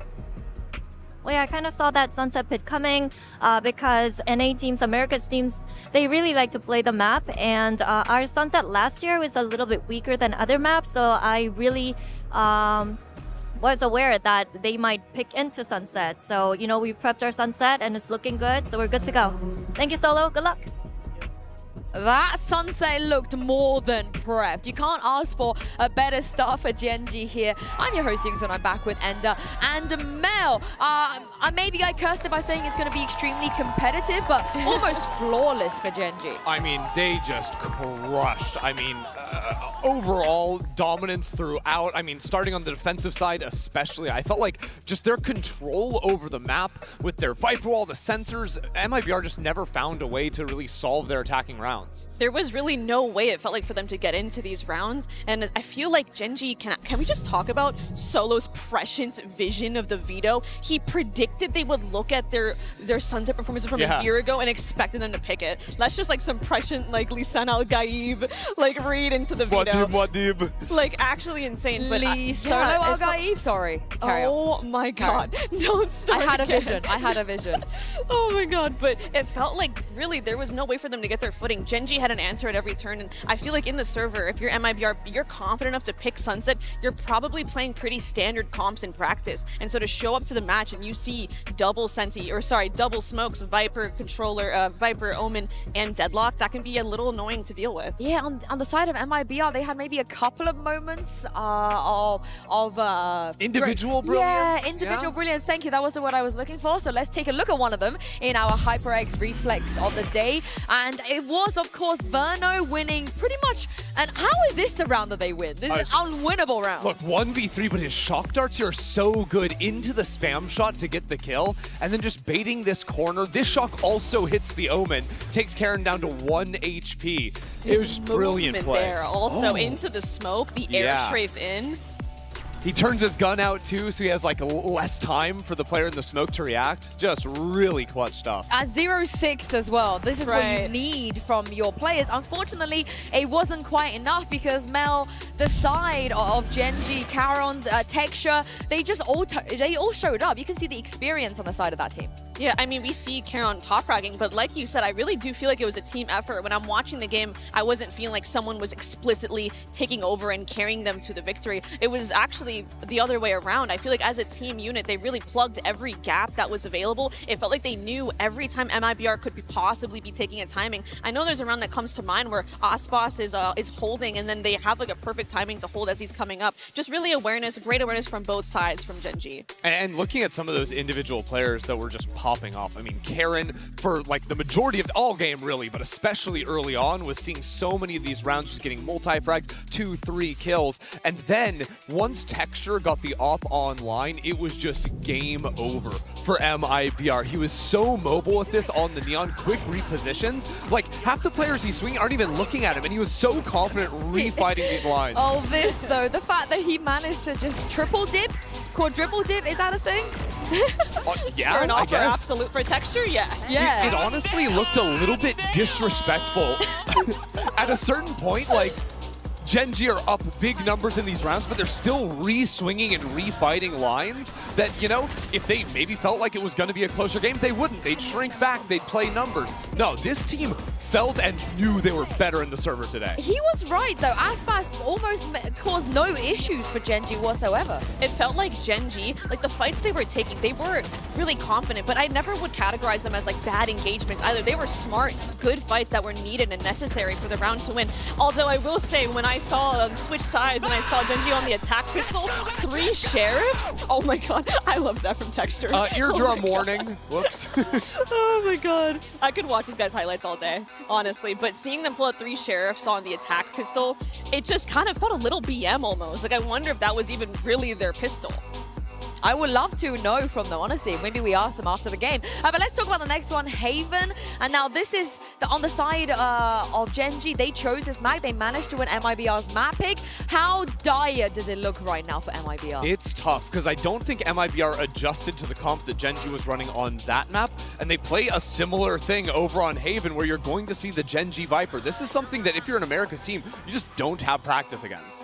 I wonder if maybe they can think of some game plan. Maybe the game plan they might already have for Haven didn't really apply on Sunset, so maybe there's a chance for MIBR, but I'm honestly concerned to go either way for this match, because I just feel like a total jinx. I mean, I hyped it up to be this big giga banger, only for the first map to be a complete blowout. Like, give us something. It could still be a giga banger. It could still be one. Absolutely. You know, we could still get map 3 as well as we look at Haven again. Tejo not being picked whatsoever today already, and we don't anticipate that to come out on Haven either. No, and honestly for me, I think like, obviously you're going to see compositional changes, all these different things. I don't think the micro is what I'm so concerned about from MIBR. What I look at in MIBR is a team filled with rookie and young talent, right? And when MIBR debuted in America's back during kickoff, Cortesia and Artin were supposed to be like the next, you know, superstars out of Brazil. They were supposed to be those rookie sensations. In their opening match versus 100 Thieves, they bombed out. They did not make much of an impression.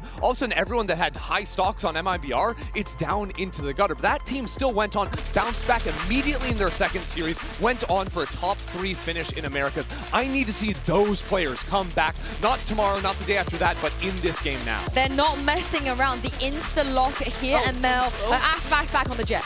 Oh, I mean, now this is a comfort role. This is the Aspas we wanted to see because, frankly, he had a bit of a quiet map, but it is rare that lightning does not strike twice in the same place. I very much doubt we're going to see an Aspas that we saw in the first map. Oh, you said that no experience for them in Americas on that Viper Haven. That is Aspas, and that's the loud stuff. Yeah. They made this. Yeah, it's been a long time, right? The Viper is so effective on defense. Get ready for GenG to just keep flooding the sights behind their Viper smokes. Well, GenG about to 2-0 MIBR, Achilleos and Paperthin. Let's take us into map 2.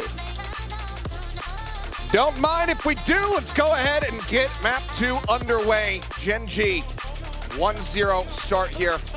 Looking to close it out with their map pick of Haven. MIBR, we need to see the rally back. We started getting the gears turning a bit there on Sunset, but it has to be from the outset here on Haven. Absolutely. I mean, this is a confidence pick for GenG going into one of the strongest maps for MIBR in Haven. They beat G2 on this map.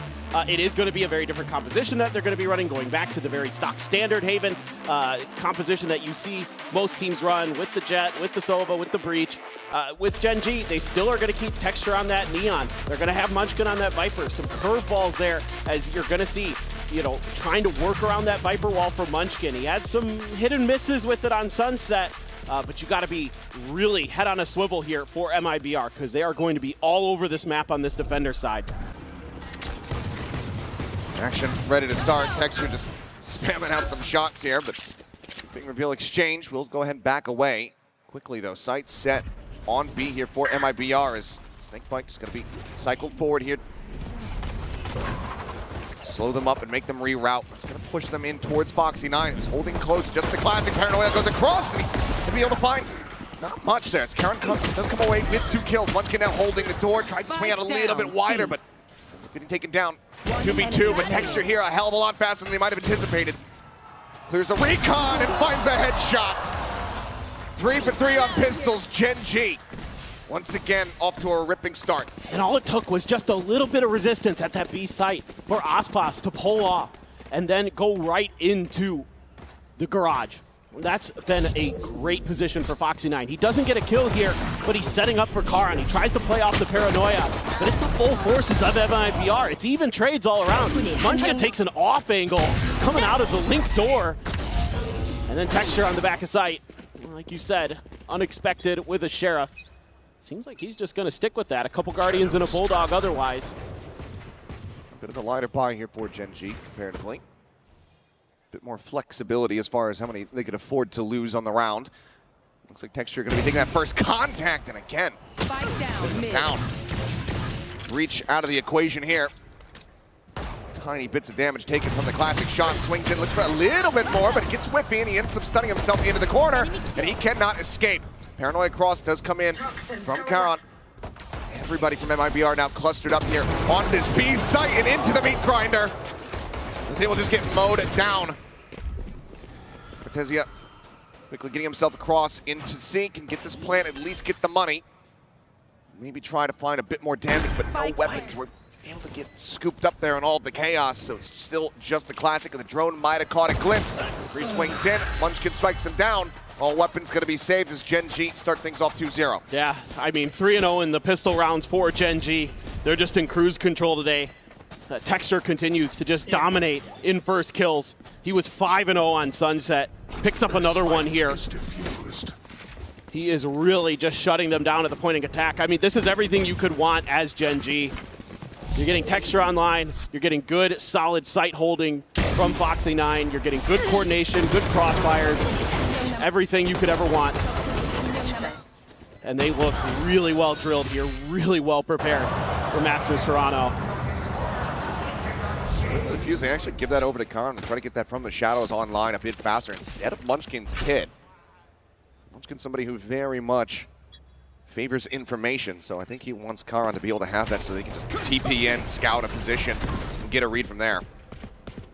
He doesn't seem to be like that concerned with his ultimate. He, you know, especially on this map, Karan likes to barrel spotted. Oh, but Munchkin not able to find that kill. Let's put him down to 20. So Foxy, quick peek out from the garage doors, does trade it back. but Karan will use that TP aggressively on this map. Get some information, try to find that extra flank angle. So right in the wheelhouse for GenG. Slow push-up from A long. Ash right at the door, has Karan and Texture there to back him up. Quick little jiggle peek there. Top of the box, able to spot him out. Paranoia further try to slow things up, now has that smoke cycled in. Tailwind still available here for Aspas, but it looks like MIBR maybe reading that they do have a stack set up. Swing going to be coming through now. It's going to be taken down. Verno, Aspas, however, answering back a couple kills, and Texture gets tagged down to 57. Player advantage now here for MIBR. It's a nice pause there for MIBR, recognizing that GenG might get aggressive out of that position. Texture swinging down in towards Sewers. Cannot pull the trigger fast enough. Ends up falling. It's now down to Foxy9. Looks for the first. Can't quite make it happen. A triple face forward. MIBR this time preventing the bonus conversion. Yeah, MIBR is a team that will play pretty slow sometimes on these attacker sides. They're going to take their time. It's not going to be quite like you're going to see in some of the other regions where the attacks feel a little bit forced. This is one of those rounds, and MIBR does a great job here. Good calling by Artzin. Let's go! Let's go! And they're able to catch GenG as they try to spring a trap out long A. That basically breaks the round open. And back to kind of an interesting setup here. Texture over at the front of B with Munchkin. They're holding. Set up there. Yeah. Standard wall from Munchkin. Across that front of the B site into the A axis as well. As bite combo ready to go here at the door. Swing in though, and Aspas just wins the fight against Foxy9. Taking his head clean off. That's what you need. 3 damage found, but that's about it. Otherwise, walking away relatively unscathed. MIBR, another solid start to the round. Ash trying to take some map control. Pushed pretty far up, but again, MIBR happy to play patiently. Wow, Ash. He's going to be rewarded. Slow drift forward. Letting Shenham, it's not quite ready. Elman now going to be taken down. Pivot across towards C. Looks like they're giving us a consideration. They need Cortezia to try to win this position. Win it, he has. Tucked back into the corner. Karan now just trying to run him down before the ping reveal comes in. He's eventually find the kill. Has to back away. TP's out to safety. Paranoia, Sen. Doesn't quite connect. 30 seconds left. Aftershock to try to hold back that C-Link door access, but Karan pushes forward again, being rewarded for his aggression, finding Verno. Just tucks into the corner. Artzin able to find that stun. Gets himself into a corner as well. Try to hold down the same angle as Aspas. Last player Push standing. forward, they're not ready for this timing from Karan, who's just playing so fearlessly. Gets himself a 3K, and it's now down to Aspas to see if he can try to clutch out the round. The defuse already held the half, and Ash hits the headshot. GenG, 3-1, they maintain the lead. I mean, Karan is just in demon mode today. He is absolutely just changing rounds in GenG's favor. A good early win for Ash on a trade as well here. That's a huge one right there on to Zenom. You're really changing that round. You're denying access to the A site. And they have no recourse. Even though that early kill on the Foxy9 by Aspas was very nice, give them a little bit of hope in the round.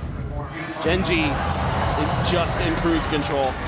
And Karan, he is made for big stages, it feels like. He is just fearsome. No spring of the trap there outside of A long. Ash just playing back. Right there. Out to safety. 2 Guardians again invested here for the side of MIBR, similar to what we were seeing from them on Sunset. Considerably fewer Sheriffs, though. 2 players with classics. And GenG respecting this eco. They're giving up a lot of space here, trying to play behind the toxic screen of Munchkin, anticipating that this could be an A hit. A little bit of attempted lurking being done. Spot on to Aspas, though. And that's going to send MIBR into a bit of a pause. Let's see if they rethink this hit or not. But this doesn't change much in the equation for GenG. Ready to go here on the entry. Ash, though, dodging on the fault line. Spam into the Cloudburst. Just try to flush Aspas out. Unable to do so, but the stun is still there. He will end up getting picked off. Cortez is going to try to go for a lurk here, but Foxy9 Hadn't rotated quite just yet, and now is still going to be in position to hold down this C site. 30 MIBR seconds trying left. to make up their minds here with just 28 seconds remaining on the clock. Seems like it's going to be this B site once again. So get ready to push forward, but Karan is still here. About the last player you want to see in this situation. Wait out the wall. Cycle of smoke. The plant can be stuck. No way to interrupt this. Seems like he might have caught a glimpse there. Sense of the paranoia forces the reposition from Shin up now. Fast lane in. Texture starts scaling forward, and Foxy9 still ever present over on that C link. Comes away with the kill onto the enemy breach. Position noted the TP there, and they're just right on top of him, knowing exactly where he's going to go. Brennan will find one more to stop it from being a flawless, but GenG now stretch the lead by 3 rounds. They're just in cruise control. At every twist and turn, they're just making phenomenal decisions. Here on this entry, Aspas trying to create some space, just gets shut right down. Foxy9 with the timing on the counter lurk. Texture just trying to clear that space to make sure they can get this defuse safely. And it's good to go.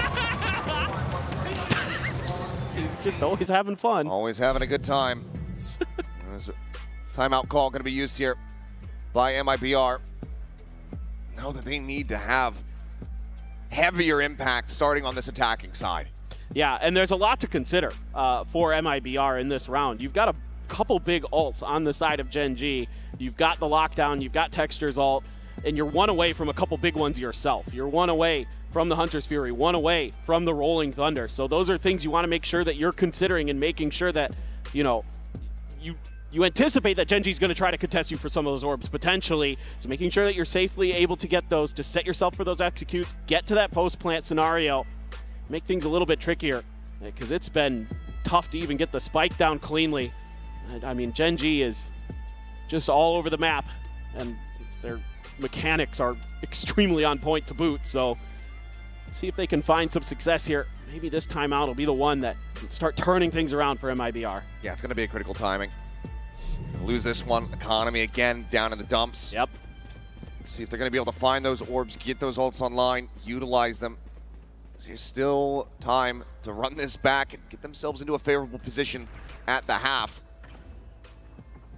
GenG, though, the money starting to really get stacked up. It's only Texture, whose economy is a bit in flux, but has that overdrive behind as well. Let's look at the read here from GenG. Triple stack on this C site. That's where the lion's share of MIBR are looking to go, at least to try to get the orb. Waiting for the turret contact, potentially. Thrown out, no spots, it's so unlucky! Swings right into the spray as Texture struggles to clear a drone, but he'll kill the GOAT. It's just been that kind of day for MIBR.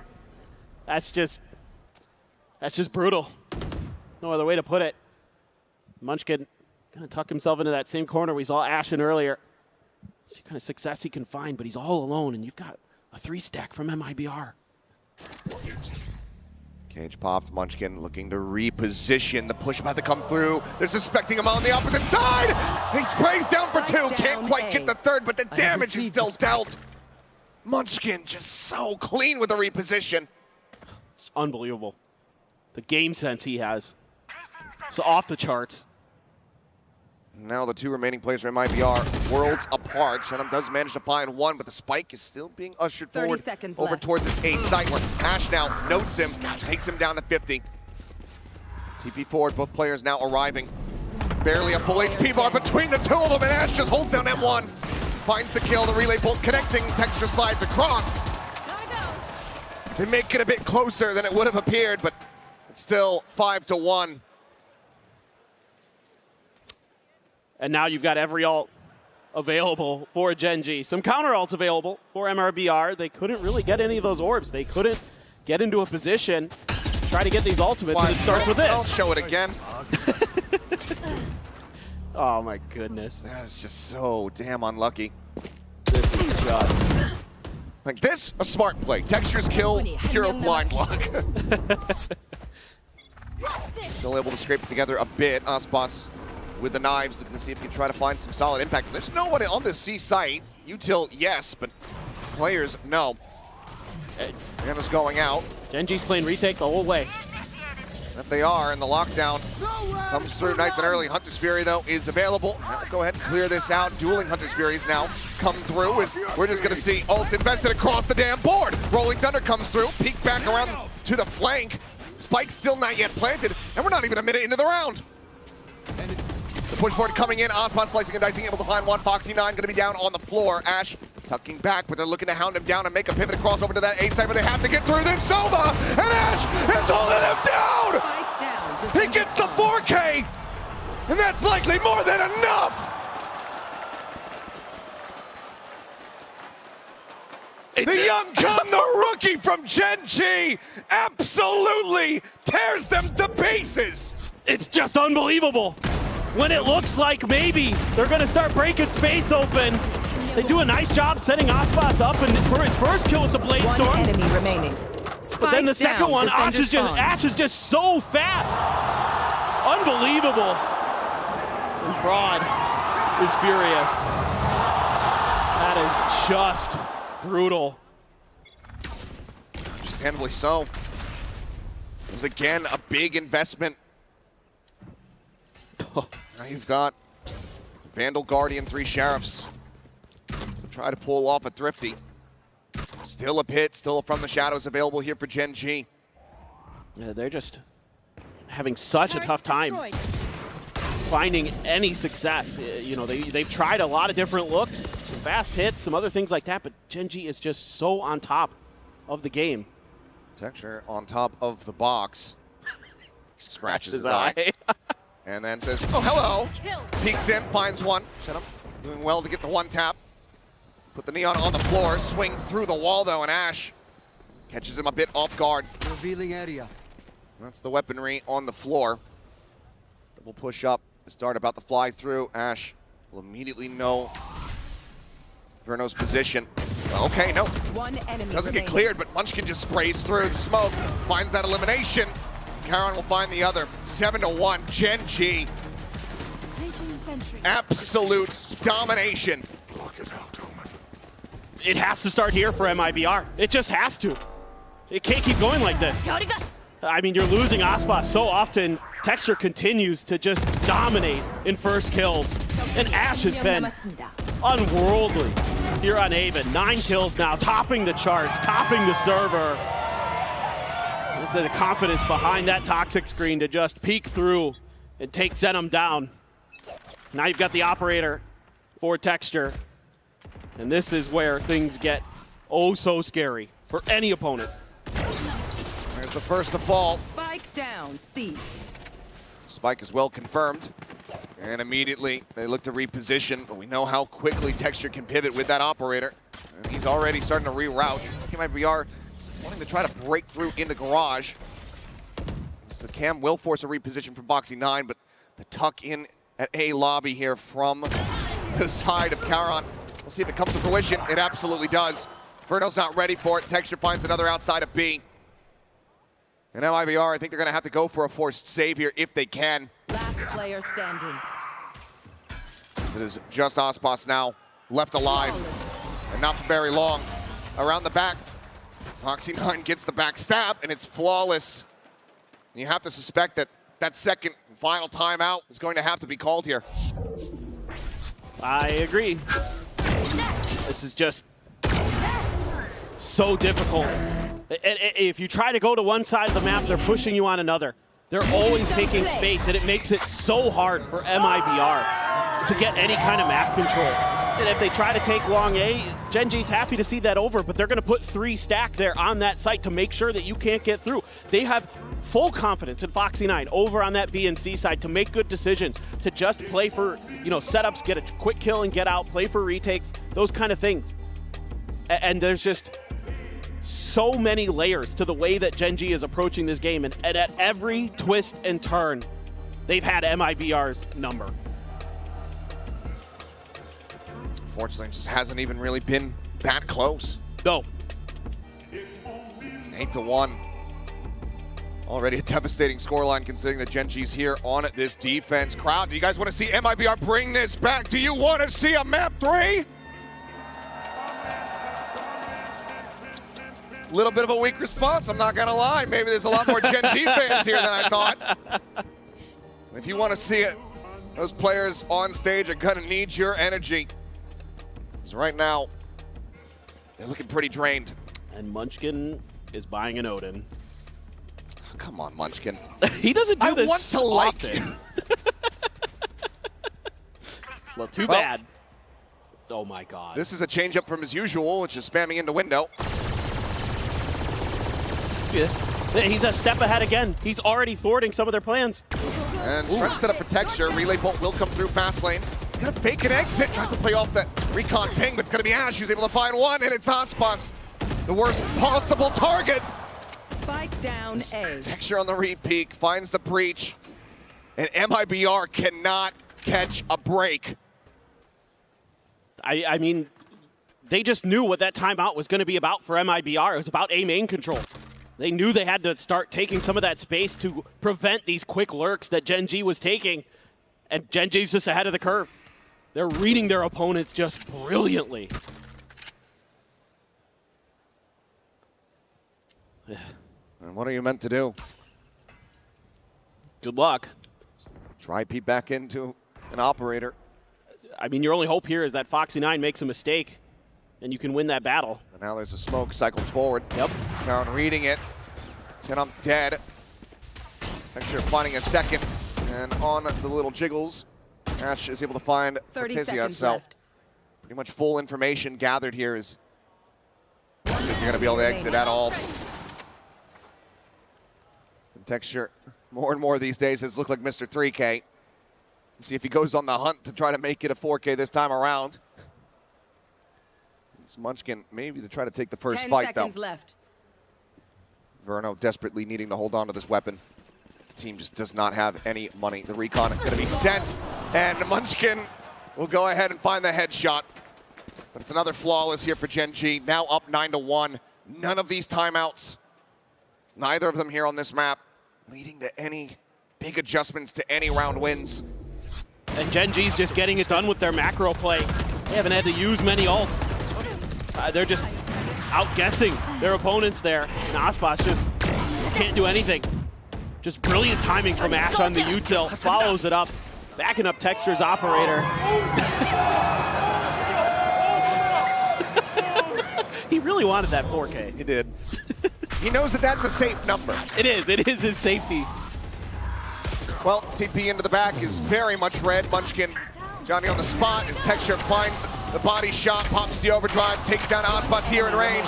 In with a shout to try to get himself another 4K, but Verno will deny it. Perfect. Gets himself a second kill. They try to make a go of it, but would be an ace clutch. We saw how tenacious he was on that opening map. Position known. And there you go. Quick shots from Ash, who's been so very clean here today. GenG get to double digits. Last round before the switch. I immediately turned around and looked at Texture on the stage after he died. I'm sure we're going to have it here in a moment. That's all I need out of this. This is just incredible. 적군이 한 명 남았습니다. Odd. Well, maybe we don't get the reaction. Yep. Oh, he just laughed it off. I saw the hands go up, so Not I as thought upset maybe. as I would have I anticipated. thought maybe we get a little more out of him there. Yeah. I mean, at this point, given the game state, we're basically just watching Texture clip farm. Very Making much a highlight so. reel. He is 16-6 at the moment. Well, they're going to try to go through Garage again. Foxy playing a bit further back. Smoke there to force him out of that position. Trying to play a little bit of contain as Munchkin here around the corner. Foxy going to rely on the util, and Texture's just clearing out C-main. Having the read, it's a bit messy, but he still gets a headshot through the wall. Aspas down low, has to evacuate, and Munchkin just continues to spray away, finds him in the end. He didn't take any damage in that exchange. Unbelievable. Texture now on a deep line. As that pit is not going to cover the front of sight. Trying to set up a way to give themselves access to the site is what it looks like. Camera going to be set up though, and that's going to have to be cleared out. Spike's still being brought around to bear. Hand it off. So they try to get the breach in position here to try to prevent the flood retake. Hunter's Fury looking, but just narrowly missing. Unable to get those tags. Tizia trying to play forward. Texture though. Finding the first.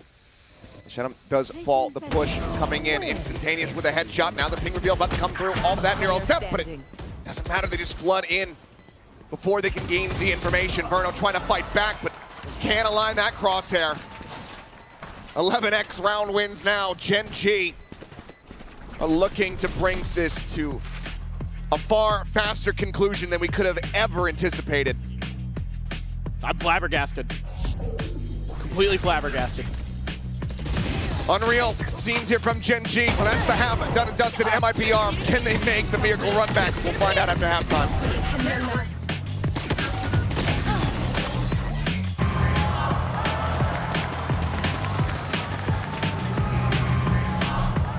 Esports is a $2 billion industry now. But it all started in dingy basements and cramped living rooms.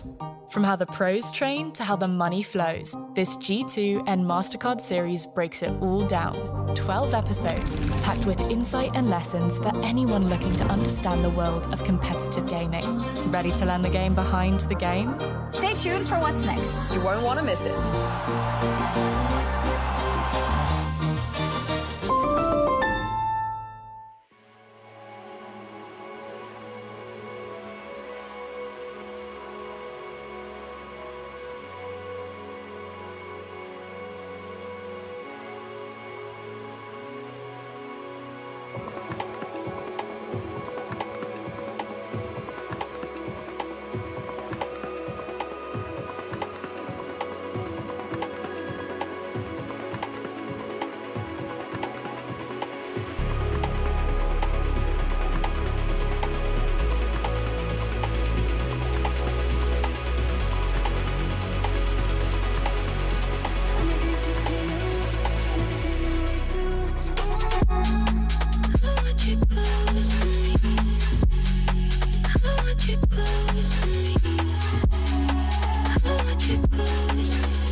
Alrighty, we are back. For how long? We don't know. 11-1 the scoreline as we'll go ahead and take a look at the Coinbase Econ report.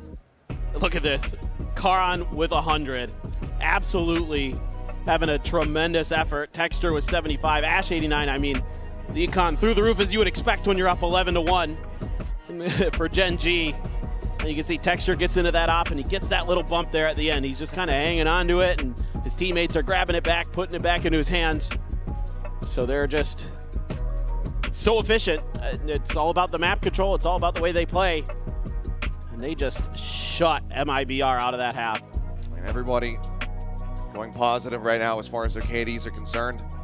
It's just been absolutely brutal. Now they pivot over to the attack, the side where you typically favor most teams on Haven.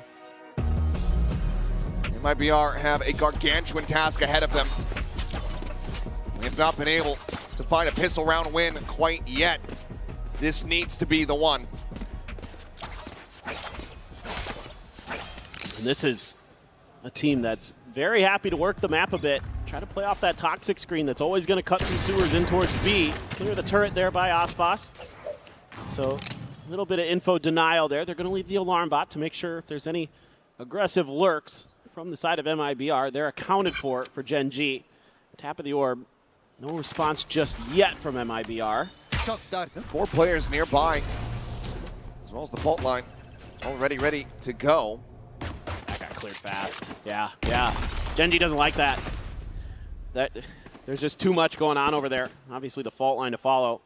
They'll definitely give it away. But MIBR is going to quick pivot, already working their way across towards this A site where it has just been Verno lingering. Should have a sneaking suspicion that there's going to be a player in sewers because Munchkin loves to play around that wall.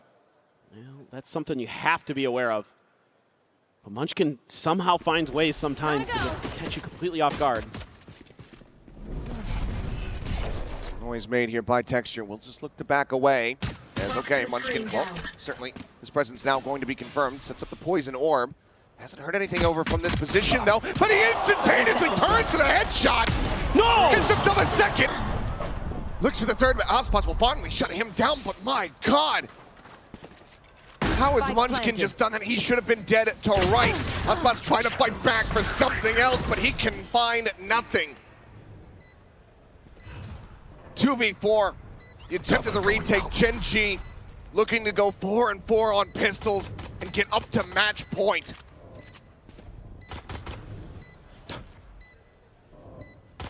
They're just staring down Zenom. Just poking and prodding. It's a nice shot. Cortesia, but the time is just not going to be there. Charon able to find it. Ash gets the other. 12-1, flawless in pistols, and damn near flawless in this map, it would seem. MIBR will need to go for a force, and they need to run 11 consecutive round wins. Oh my goodness. Just unfair. Unfair. I mean, they are so crisp today. That is crazy good stuff. Yeah, that's incredibly frustrating. It's just been that kind of day for MIBR. I mean, a young team, a lot of players who are new to the international stage. It's a rude awakening, and Textures has got the opener again. Dead within seconds. Given no opportunity, no chance for recourse, for response. GenG are completely and utterly in control and have been this entire series long. And they're slowing the pace down a little bit. Got that one kill. You know, worried about maybe some quick rotations from MIBR, so try something a little different. And just three-man push this corner. Cortesia on the corner of the Sheriff. Drone gonna look to try to force him back, does get spotted out. Takes a tiny bit of damage there through the box. Spotted once again, revealed out. They really want to flush this Cypher out of the sight, and they will do just that. Texture finds the headshot. As he is reeling from the shock dart. They're having too much fun. Karen comes up with 2, looks for the final player,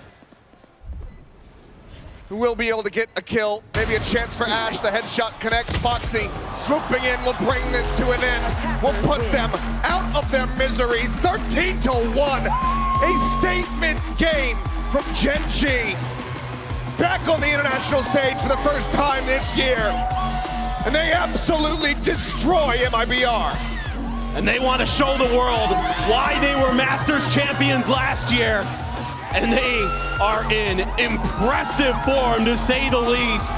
The game plans today, absolutely brilliant. Top to bottom, great play all around. This team is looking red hot here in Toronto. One hell of a way to kick off a tournament. Ash, his first ever here in Tier 1. A fantastic performance. Foxy 9, his first one as a starting player. A steady performance as well. As GenG will go down to the elation of the fans and enjoy this winning moment. MIBR, though, obviously the road doesn't end here, but it certainly looks a hell of a lot rockier than we could have expected. Need to have a rally back now that they get that first loss out of the way. We're going to go ahead and send it down, though. Jen Lee's going to be standing by with Charon for a Verizon post-match interview. And give it up for GenG!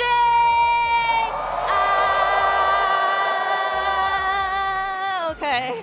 Charon, I'm going to need you. 네. Solid game. Tell us about it. 대승을 거뒀는데요. 좀 살살하지 그랬어요. 오늘 경기 어땠어요? 아니, 살살하려고 했는데 저희 이제 신입 기강 살려줘야 되니까 그래서 세게 했습니다. Hey, we were gonna go easy on MIBR, but we also had Ash playing his first game, so you know what? We said, let's go all out, you know, play lights out, play a strong game, and I'm really happy with how it turned out. Now let's talk about Sunset, Deadlock, Viper. Rather unorthodox. Can you dumb it down for us? 선셋에서 데드락 바이퍼 좀 자주 보는 조합은 아니거든요. 요거 설명 좀 부탁드릴게요. 일단 저희가 선셋을 좀 정석 조합을 하면 되게 못해가지고 그냥 우리만의 특색을 가져가자.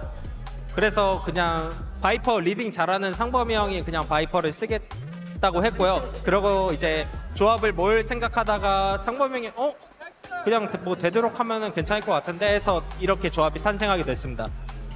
I don't know what it is with us and the conventional or more of a stable comp on Sunset, but we didn't have a high win rate when it comes to running those standard comps on Sunset.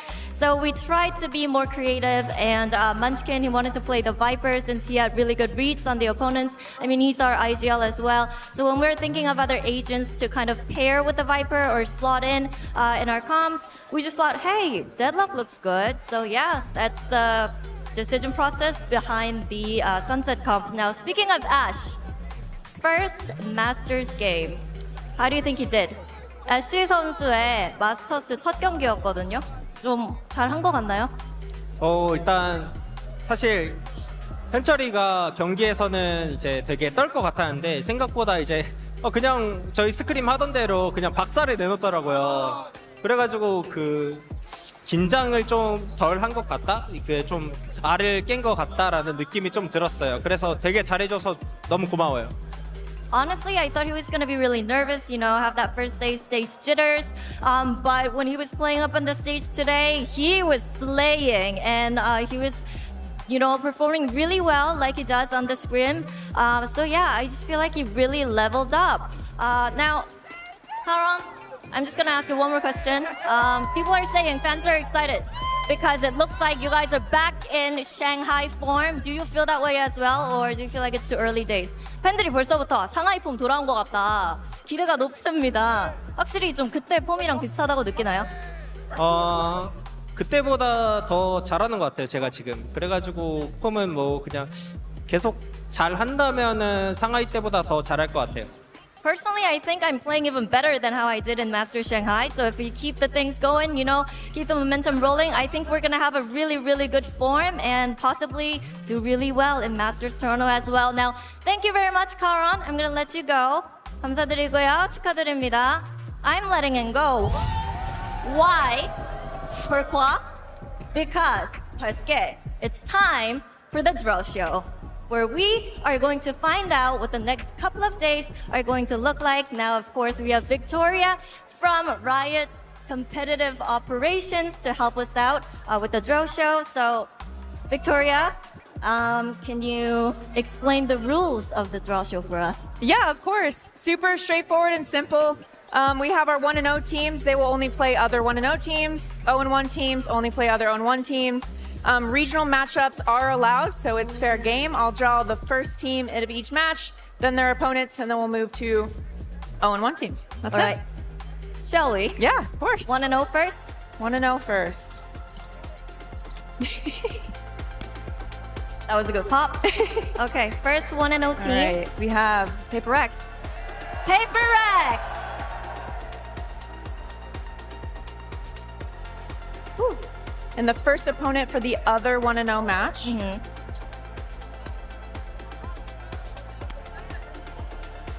Ooh. We have BLG. BLG! Woo! Okay, now here's the good stuff. Who will Paper X face? Paper X will be facing... Oh my god, guys.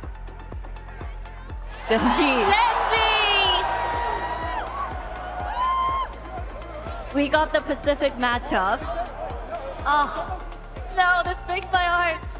And the last team will be Sentinel. Sentinels against Billy Billy.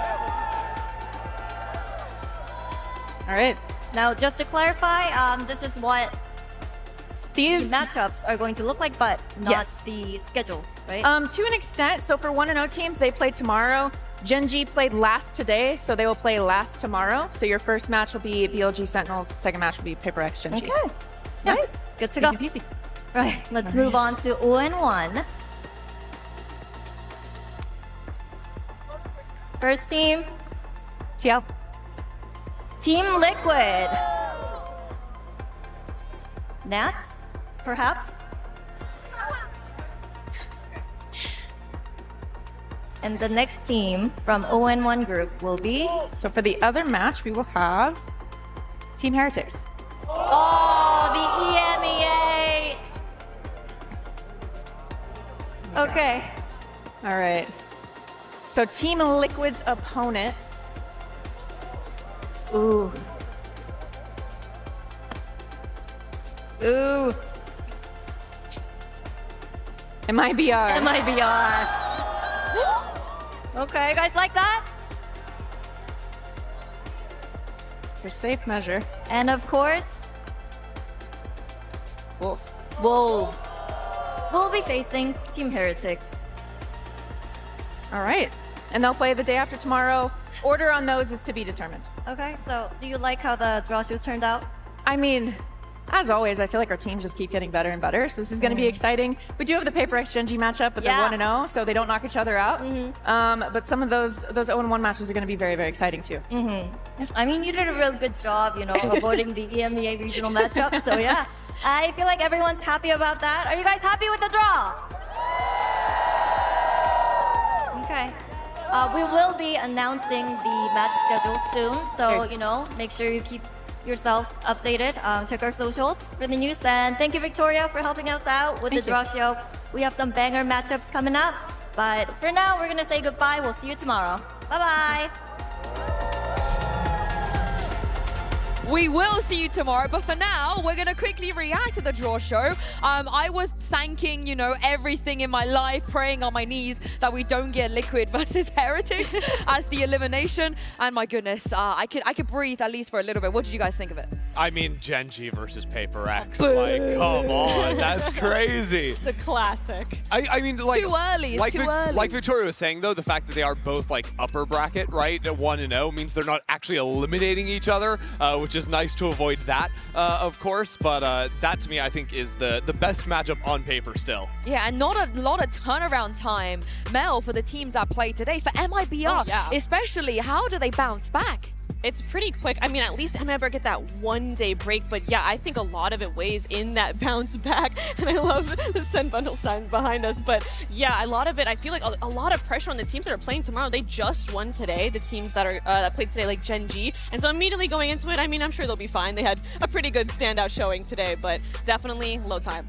I've also got my eyes down in the 0-1 bracket, right? Team Liquid versus MIBR. If we can get Nats back, he's got his visa now, but like, that's so much pressure to come onto the stage, and an MIBR that just got absolutely crushed. Like, they've got, both those teams have to find some way to bounce back. I can't wait for tomorrow, because I want to cope a little bit about Sen, Billy. That's also the matchup I wanted, because Sen record against CN teams, I think they're 0-1, but then Billy record against America's teams. Like, crazy. The narrative is so heavily leaning towards Billy, which is crazy. But let's check in with our bingo. We set this up at top of show today, and I do believe we managed it. Did we get the bingo? Womp womp. Hold on. I think we did, because trash talk on comms, I think we actually, I claim that. I claim trash talk on comms, because I am like 99% sure I heard some trash talk. Well, there was really. some like trash talk. Like Zelsis was talking a big game, but then also sending hearts over to Does Wolves. it cancel out then? Yeah, is very mixed signals. Texture definitely said something. Oh, he said something in Korean. I don't speak Korean, but surely the way he was reacting, absolutely there was a word said or something. two. Yeah. Right. So I think I'm allowed to, you know,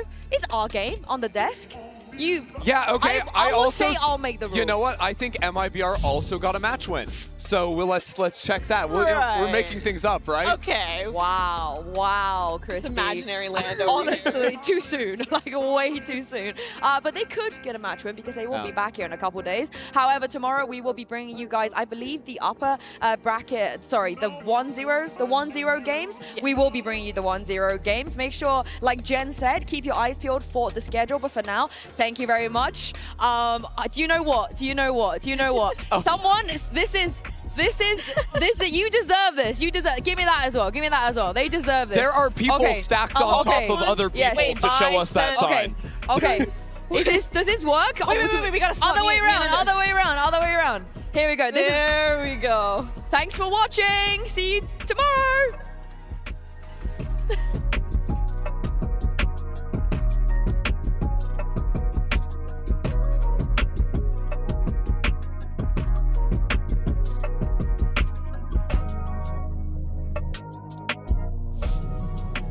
Wolves have never made it to a global stage before, and their first opponent will be Sentinels. Talk about rising to the occasion. Usually, I don't think teams want to even face them, let alone making their debut against them. Suphat has to go large here, but he doesn't have much to shoot at. Sees John. Trigger discipline, pays off. He'll see it all here and brings Elsus to heal.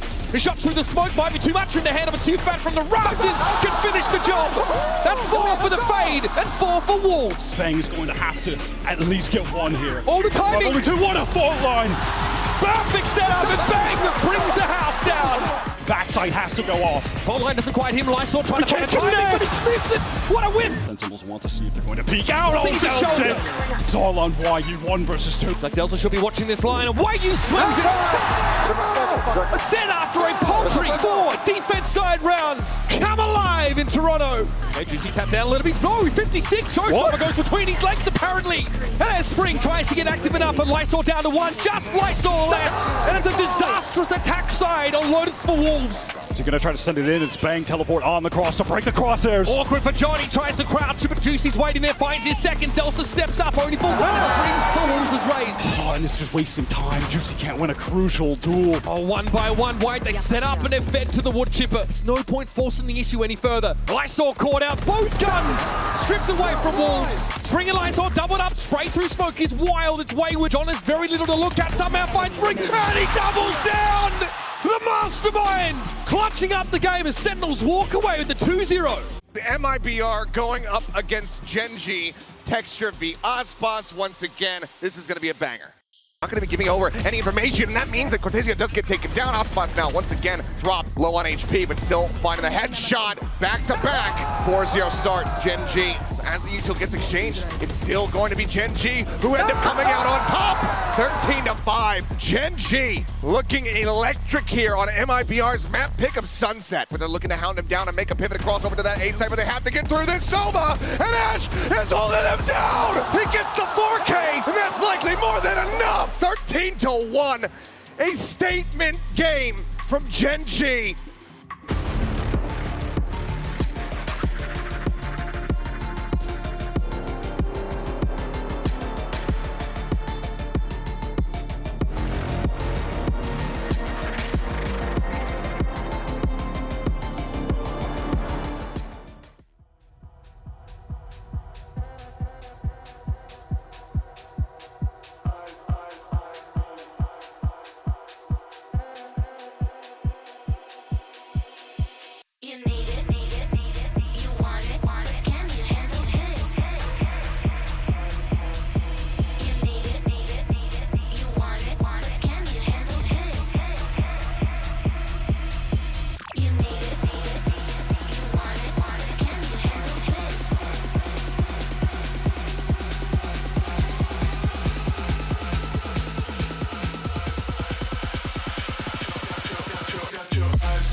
Can you handle